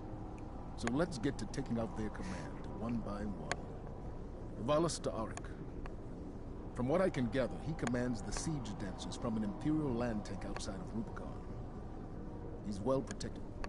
But with the right team, we can punch through those defenses, take this beast out, and break their grip on Freehold.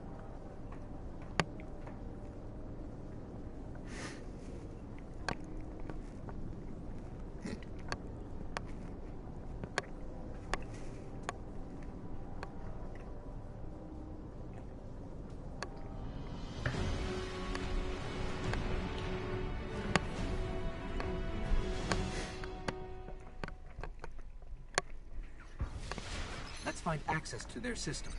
See if we can track down Valis Ta'arik.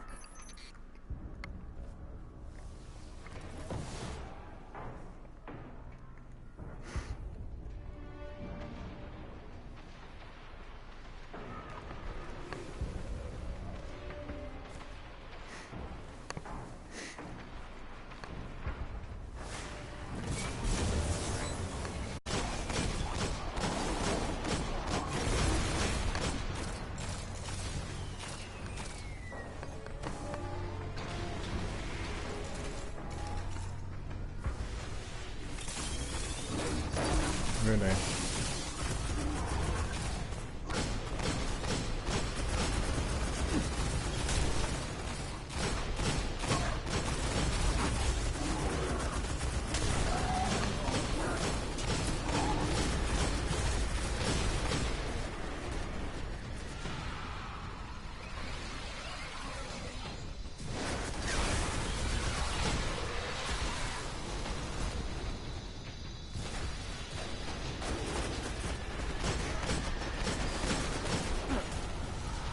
Hold on, I'm doing something wrong in there.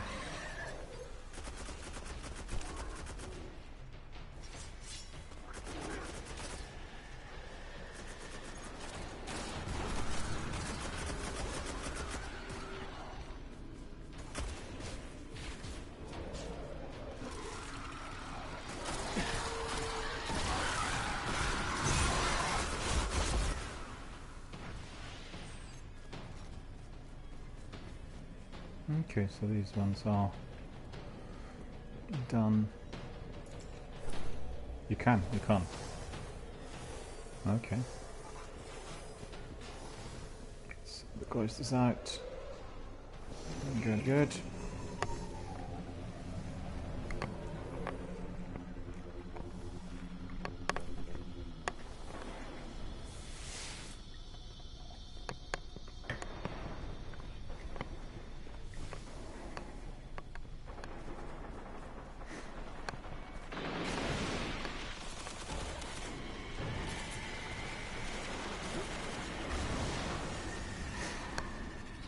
Done the wrong thing, actually gone the wrong way.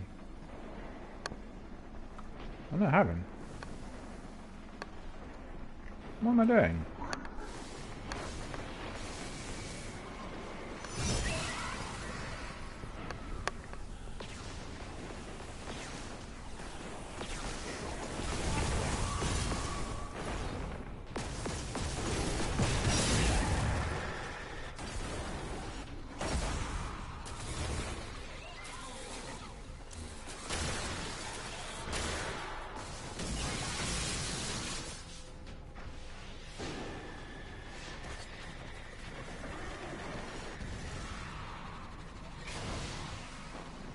Those void ability kills are so slow coming. Sikapoop was getting them much faster than me, I don't know why.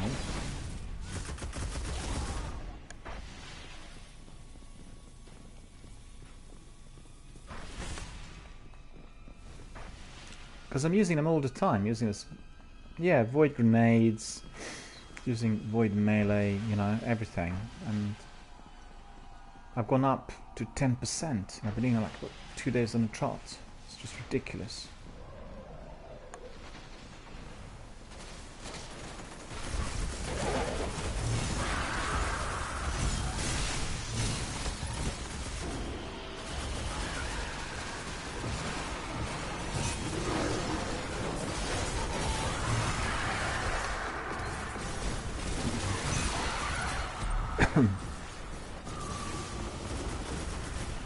Collecting all sorts of bounties. It's pretty good.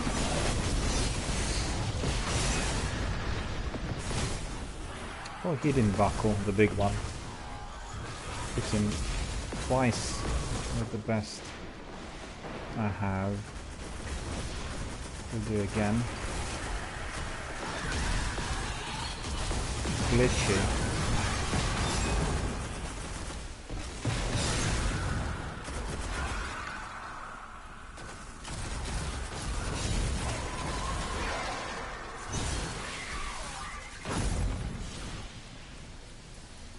Alright, that's good.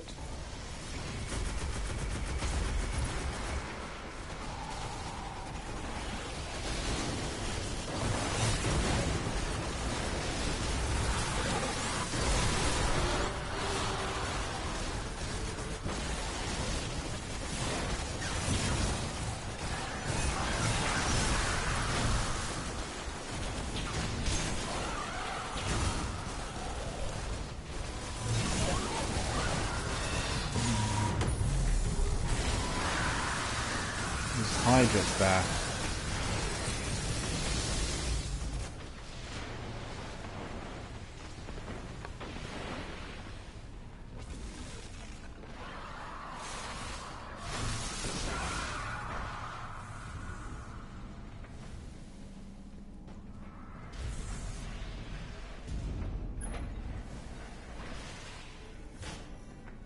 That's good.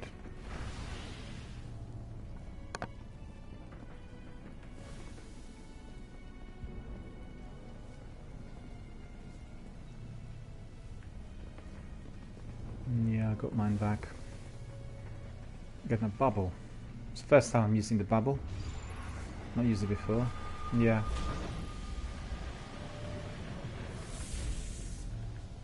No, our friend's not here. Hang on.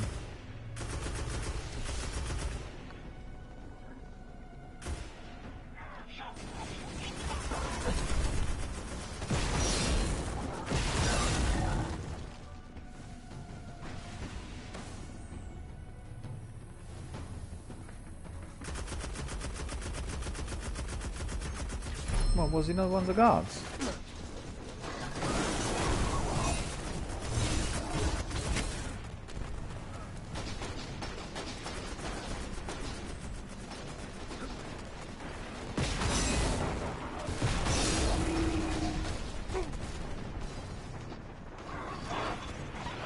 Oh, that's not really fair, is it?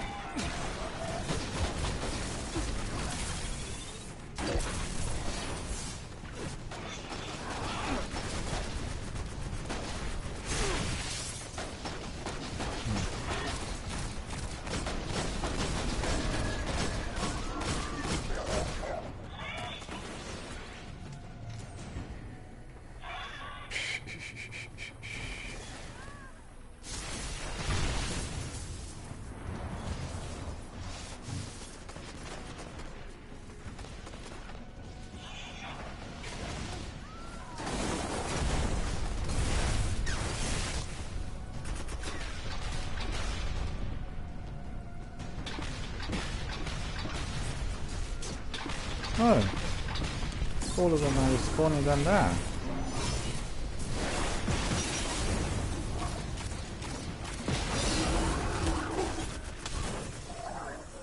There's some special weapon, special ammunition in here. Special weapons ammunition if you want some. Anyone?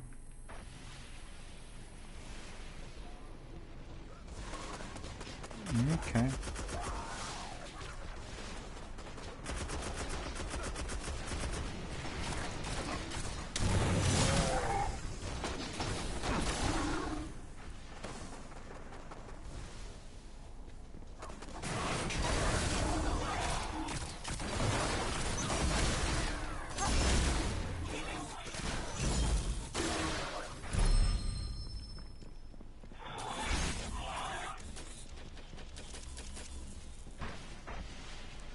Okay, it's looking good.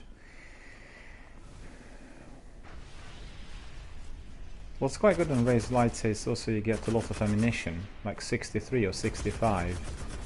And they usually last for a while. Well, I'll leave this tank to you boys, because I have no rockets.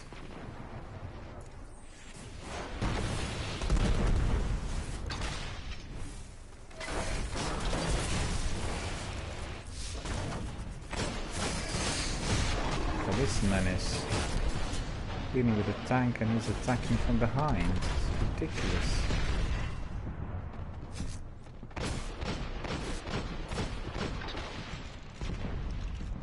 The tank's there.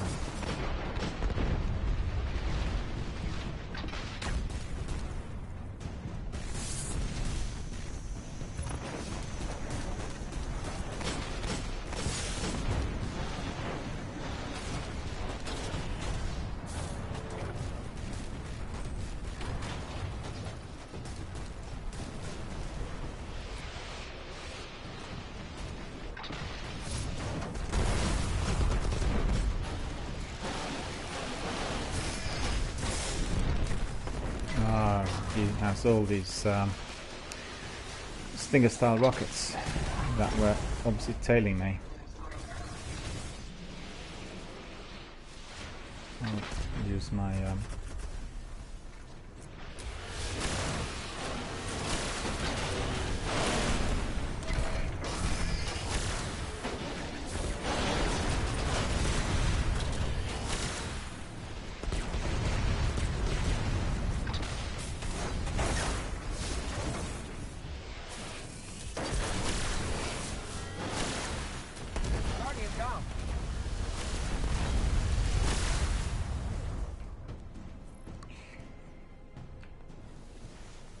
coming away, sir. Coming away, sir.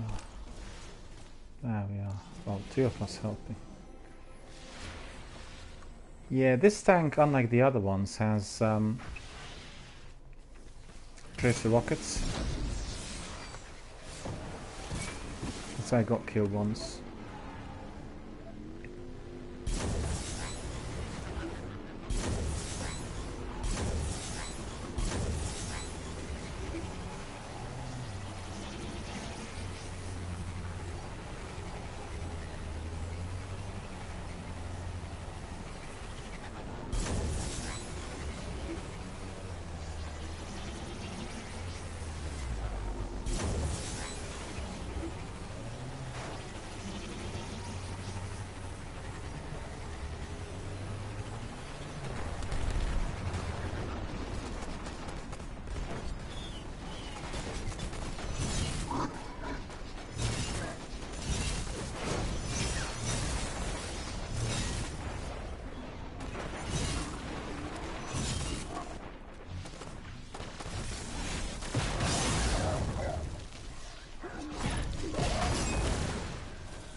Okay. All clear, all clear.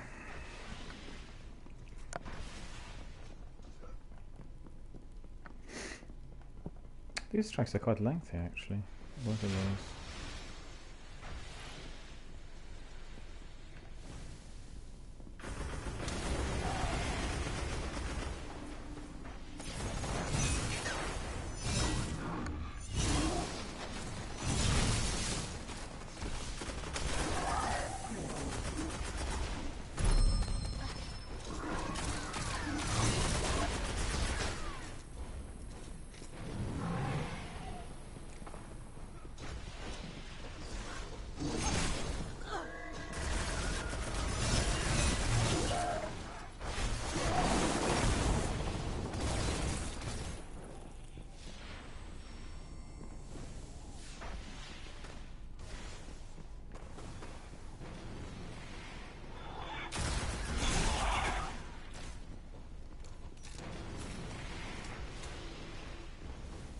No, the boss is gonna be there in a minute.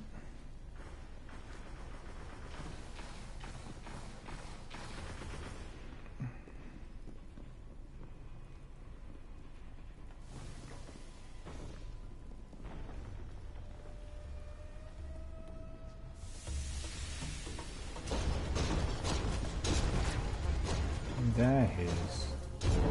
The only rockets.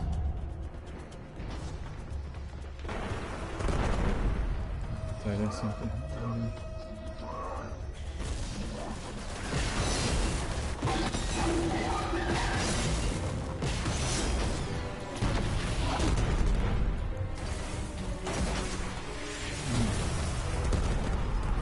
Well, he didn't miss me. He literally fired up that rocket from 10 meters distance. But I need to change my weapon. I need my rockets on. And that's gonna be it.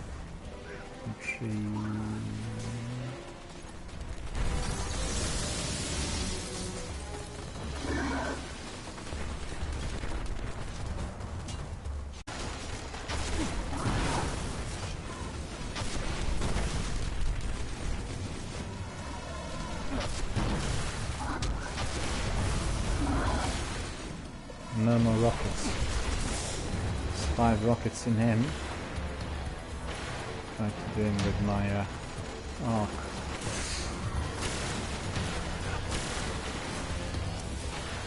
He's dead. Got it. That's right. That's right. Good work.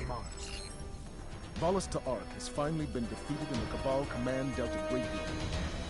But in the darkness rising, more fleets will come and new leaders will rise.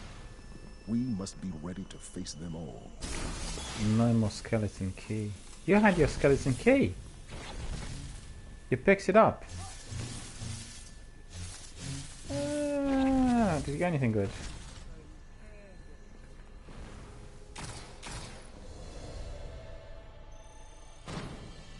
Sometimes they're lying around before you get to the chest as well.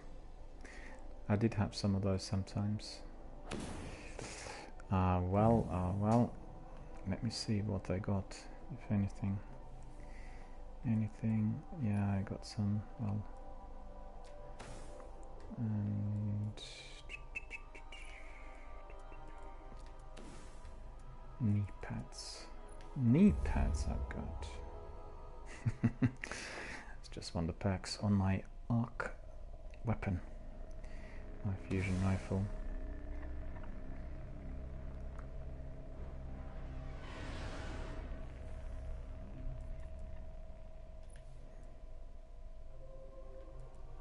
Last one, untouchable.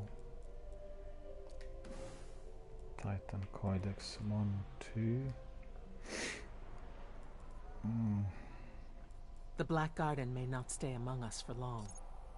Something has begun to repair the schism torn by its destruction.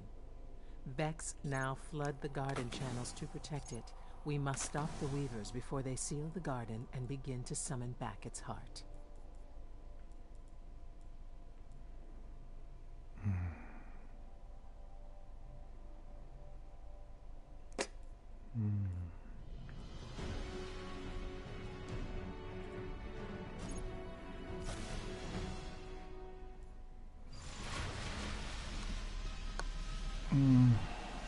put my sword back on. I like this place better when it's dead. I'll put my blue polyphage on as well.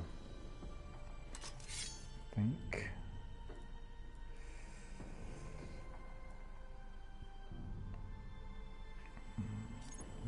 Nine. I have my heavy on as well. My heavy's on cooldown. Okay, I'll wait for a minute then.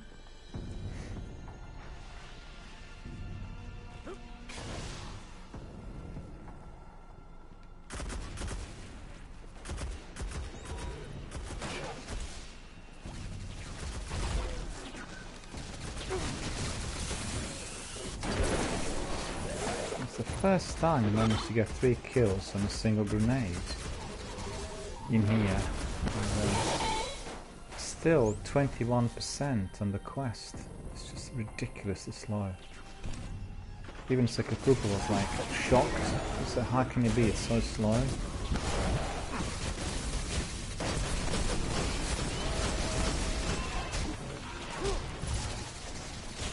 Yeah, it is.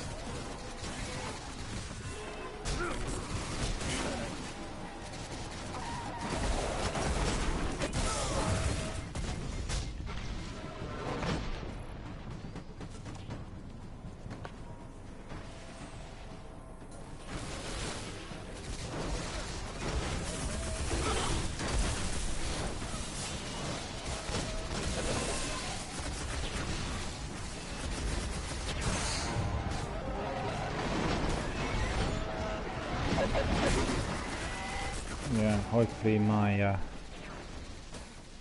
no, it's still 11 seconds to go. 10, 9, 6.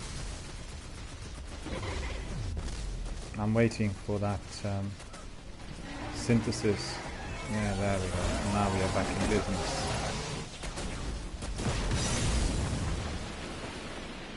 Captain Jax here. Hello, sir. Magnetic grenades are real nice in Destiny 1, not as much in Destiny 2. Yeah, magnetic grenades are quite good, but you know what? I've been using them all the time, and I'm just getting hardly any percentages on a quest. Sakapupu had many more than myself for some reason. Don't know why.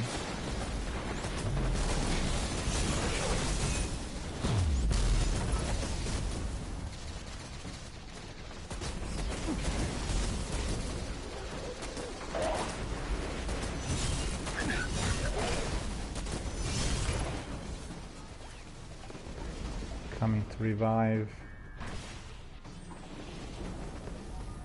Okay.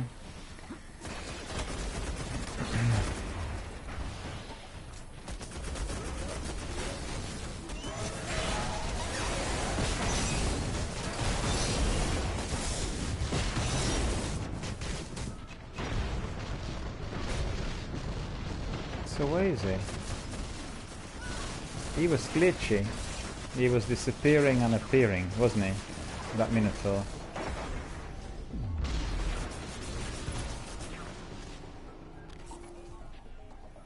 It's hydrained there as well.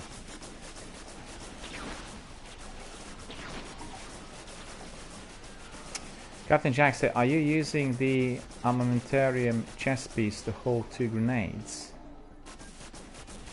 No. No, I'm not. I don't have it, I don't think.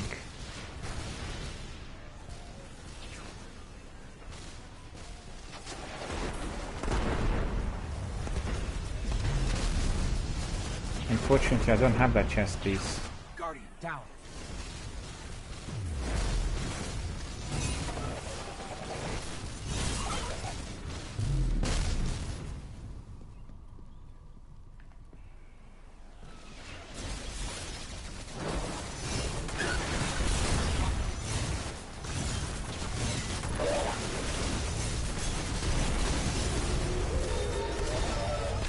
That's good.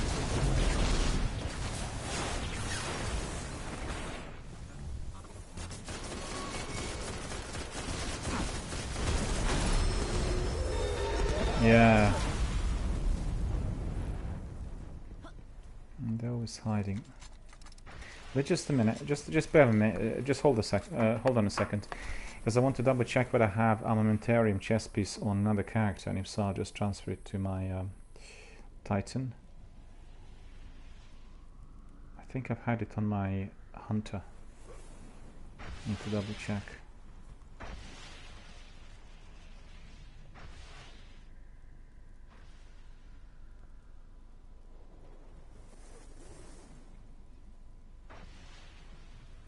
So that's armamentarium.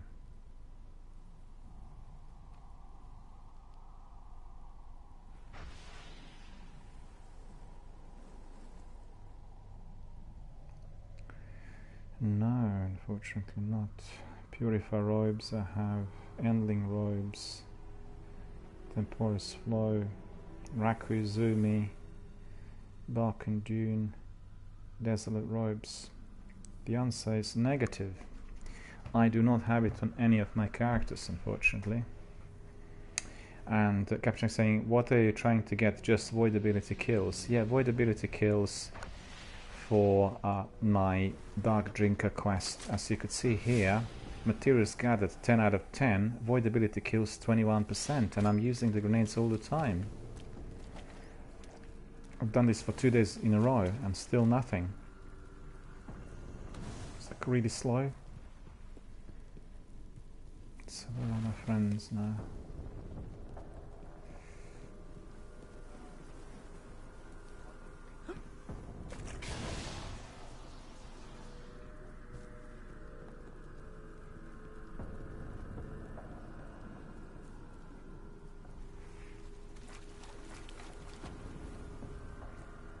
I think there was a glitch in that Tonzak's internet caused some problems. Hopefully you'll be able to come back in.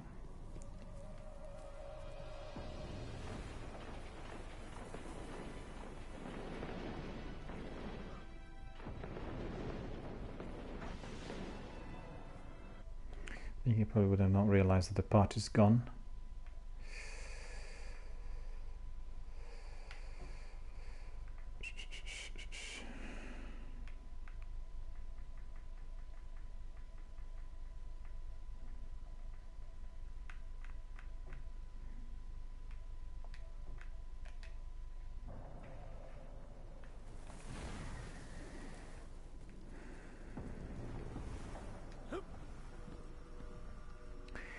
Captain Jack says, just keep grenading and punching. Indeed, yeah, I've been doing that for 2 days in a row. But it doesn't seem to be providing me with many enough kills. It just seems to be like really troubling. So you could see I've gone to 21%, but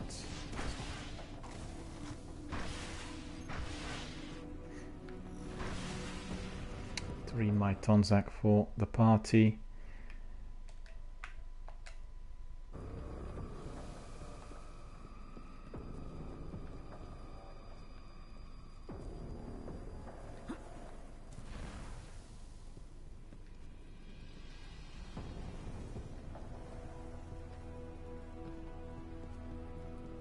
And there we are, progressing.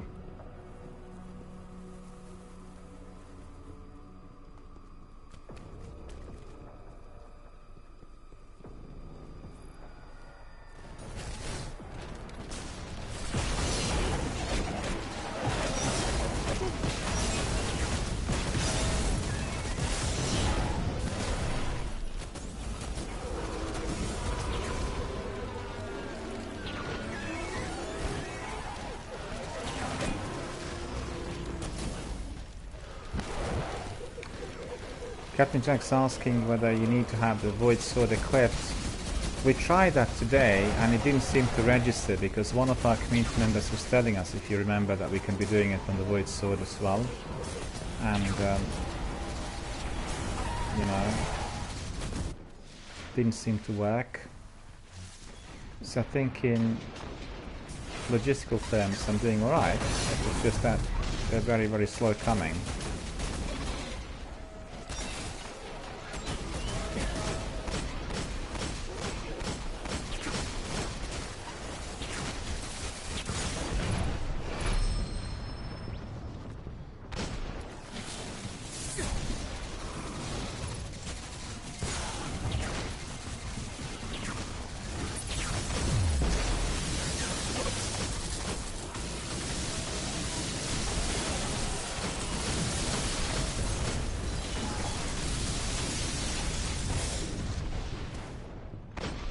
Okay, this is quite good. Donzak says that there is a PSN failure, so therefore he can't reconnect with the network. Send him another invite just in case. And we'll see whether we register.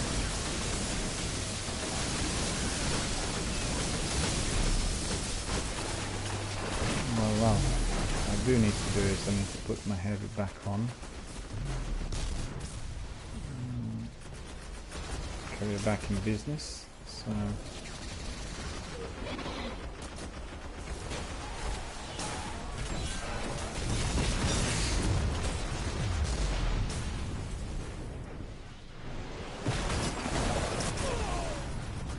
yeah, that didn't work. That's called Kamikaze Dan. Kamikaze Dan. Or Kamikaze Daniel.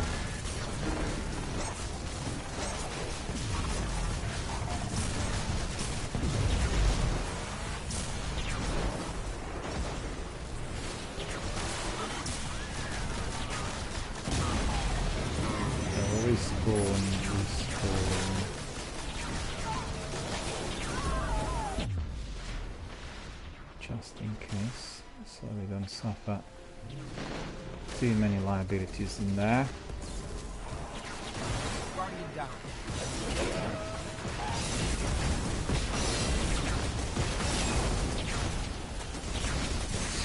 Hold on, what's going on?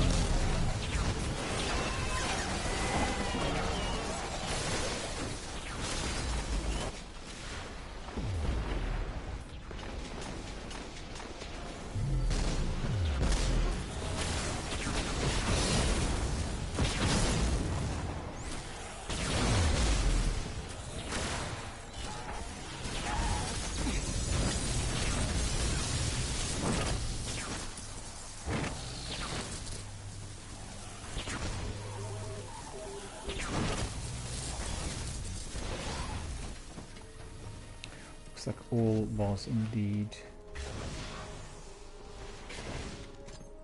There we are. Let's take it. Cool.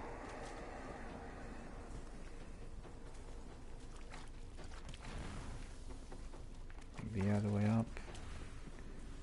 What's this? That was an orb. That was an orb. I didn't really need it because I'm already up to my full strength.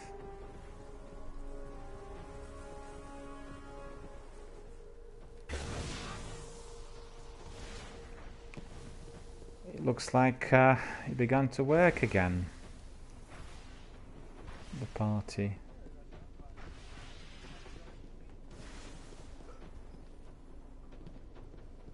No. Sometimes...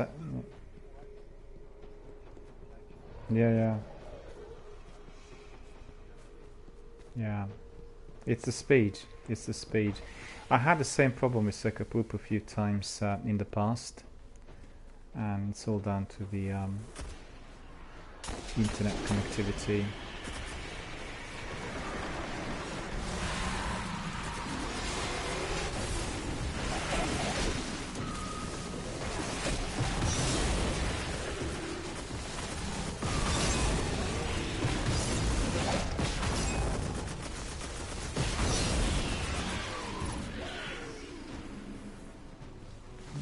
Not too bad.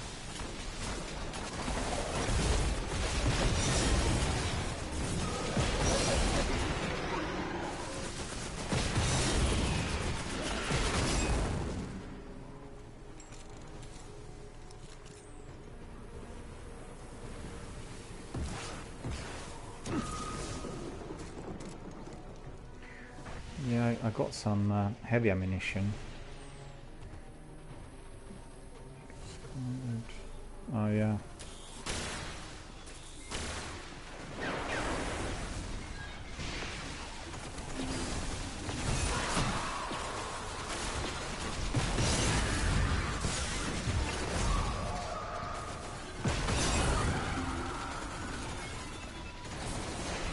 If anyone wants any heavy ammunition, there's the crate in here. because I'll need it for my rockets. Need my rockets for the boss.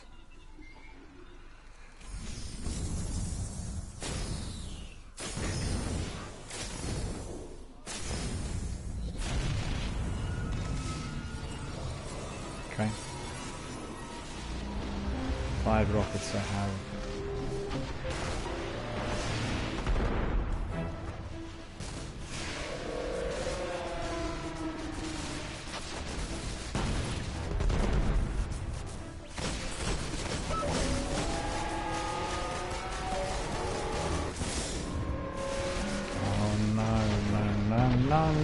No! Why am I not going backwards?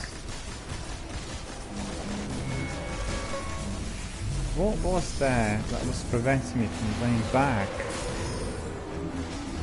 Because I always go back and forth.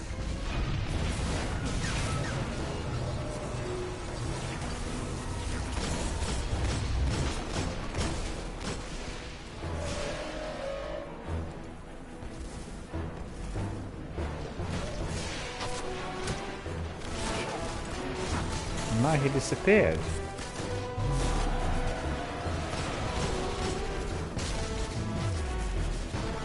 Good job I didn't fire off the that last rocket and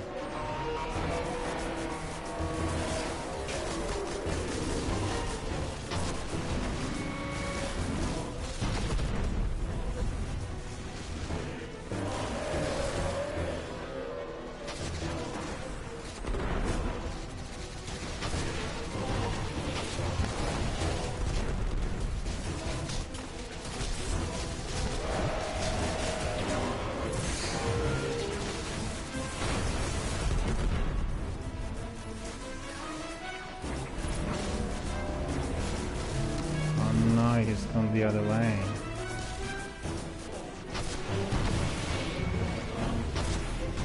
One rocket left.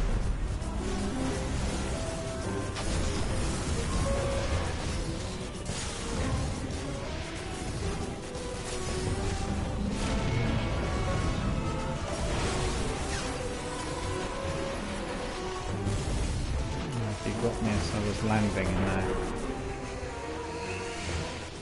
Yeah, I've got my fusion rifle equipped now, but I put like 4 or 5 rockets in him. I think one was just hitting his shield, but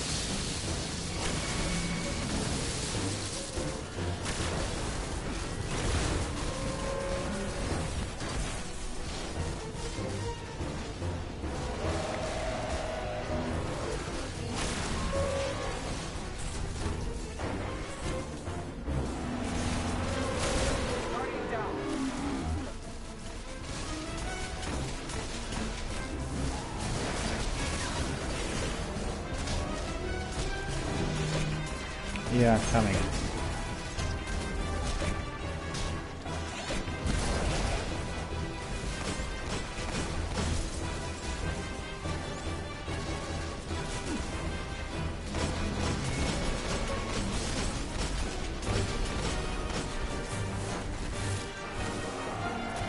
Okay.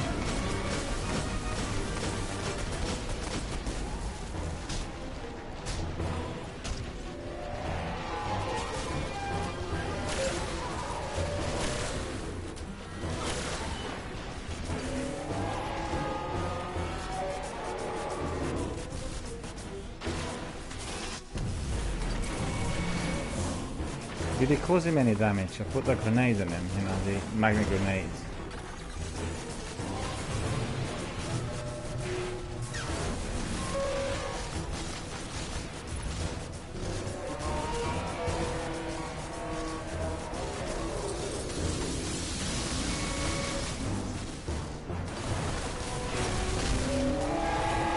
That's it. That's it, that's it, that's it, that's it.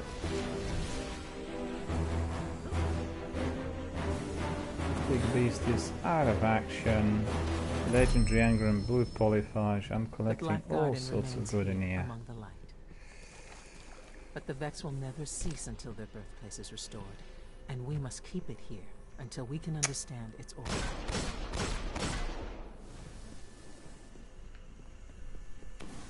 Yeah. so annoying. We managed to collect quite a lot of good things though. Can't complain, but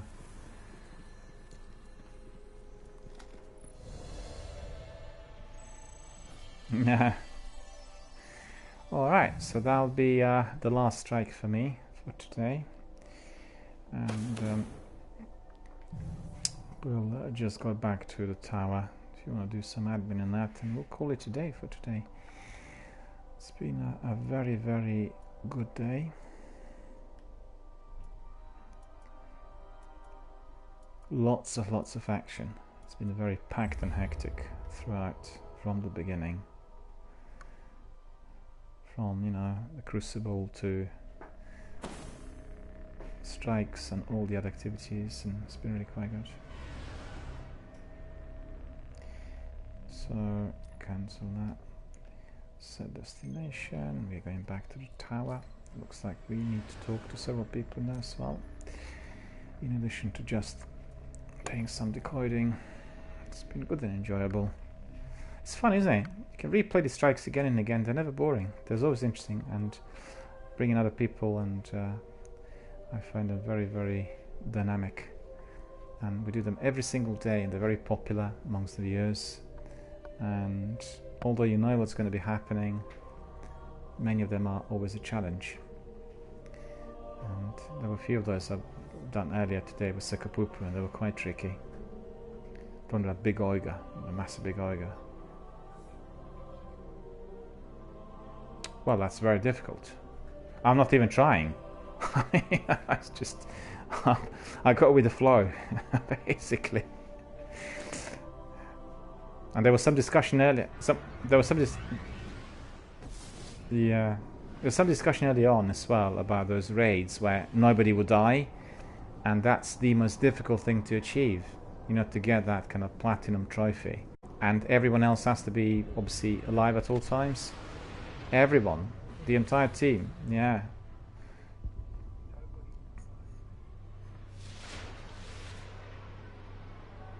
Well, that's next to impossible.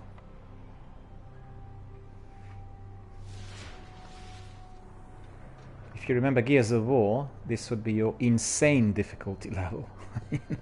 And it's called insane, not because it's that difficult, because it's driving you insane. Because you can't finish it. And they're really quite funny. Hi. Yeah, same here. Now I received a skeleton key from Postmaster. After we've done all the strikes, I'm literally packing my bags, going home, finishing the broadcast, and I'm getting a skeleton key. But you know what? Never waste. That's right. Next time, the next strike will have, yeah? Next time. There's always that, you know, next day, or your next strike, or the next, you know, whatever, the next. Confirmed. Skeleton key, and it tells me, in your consumables, you have no space. Well, I'll make space for that. I'm not going to make, you know, any trouble for myself. But what do I use, though? Well, in fact, I can just put some of these in my vault. See you tomorrow. So the vault is just across. And let me see, consumables.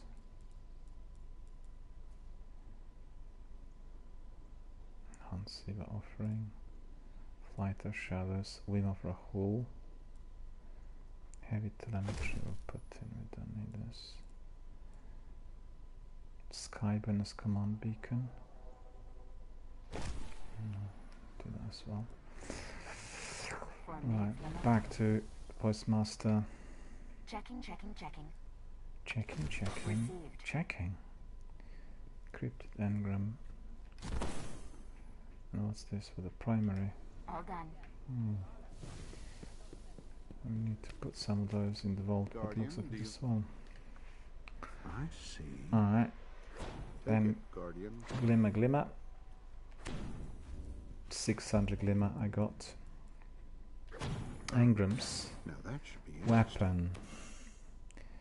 Legendary Diluvian. You look like a knight of old Earth. Boots. Helmet. That really is fascinating. Cloak, chest armor, Nothing and impenetrable. Hopefully this is close. legendary gauntlet. Okay. Legendary gauntlet should be 390. Well, it's not really much use at all. We have Visigoth and Brontios. None of them are useful. And then we have Mycenae as well, not useful. Endling Greaves, nothing. Nothing. Not working out. The other ones, what's this? Temporal, we don't want. Panacea, no. No. We still have much to learn about Oryx. Indeed we have, sir. Back to my primary. 0-day dilemma, done in doubt. Okay, this one put in. Let's got a pit, we'll put in. Should be plenty of space. Machine gun Delivian. Dragon's Breath. Just realized I could have been using Dragon's Breath instead of the one I was using. Doesn't matter, still quite good.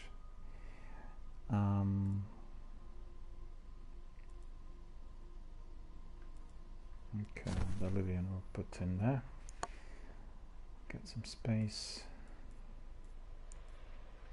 Okay, we've got space everywhere now, so that's good. And right at the end we still need to speak to some of our friends. Well, first of all we need to speak to the Postmaster because he has a few more packages for us. 1, 2, 3. Back to Master Rahul in order to decoy these. Let's see. Yet another weapon that is of no use.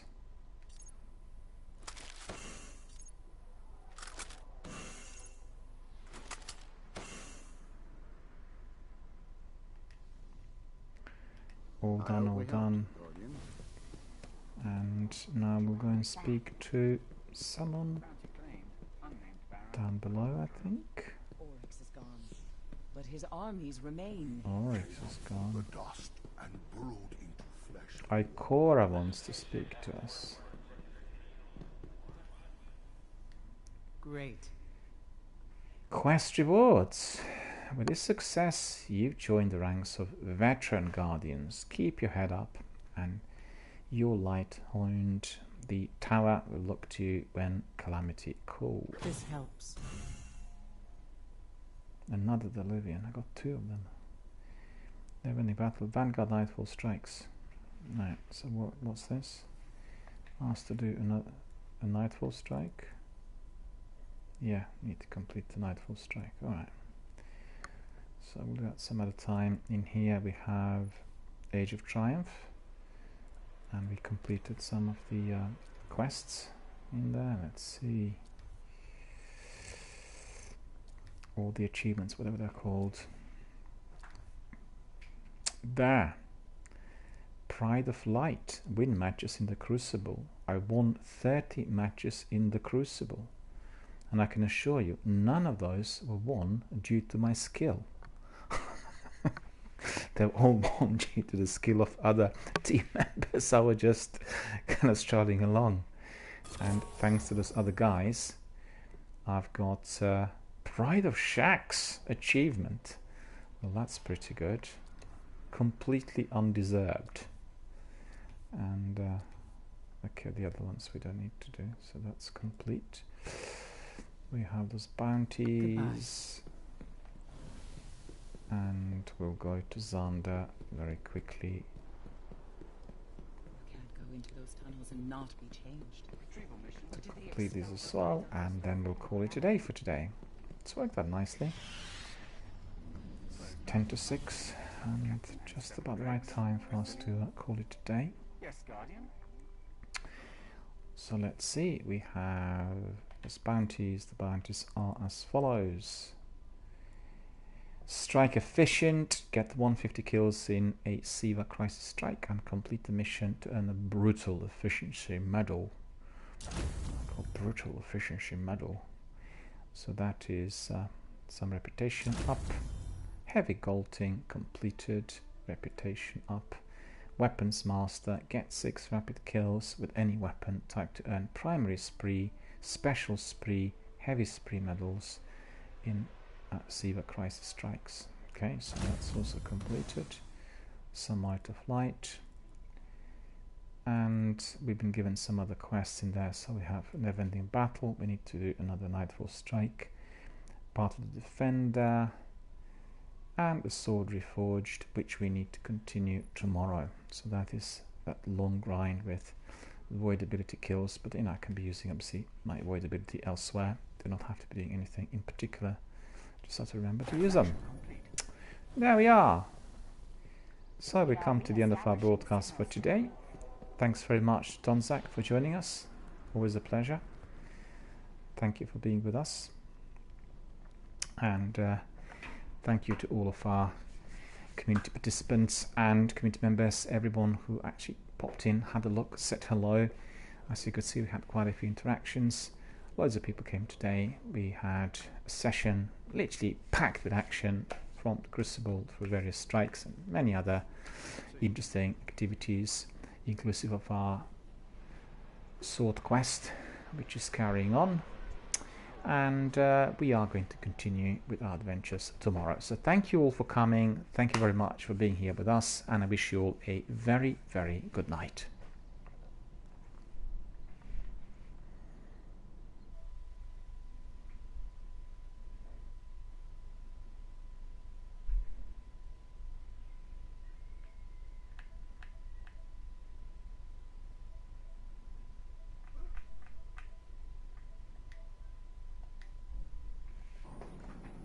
Work of the tech witches.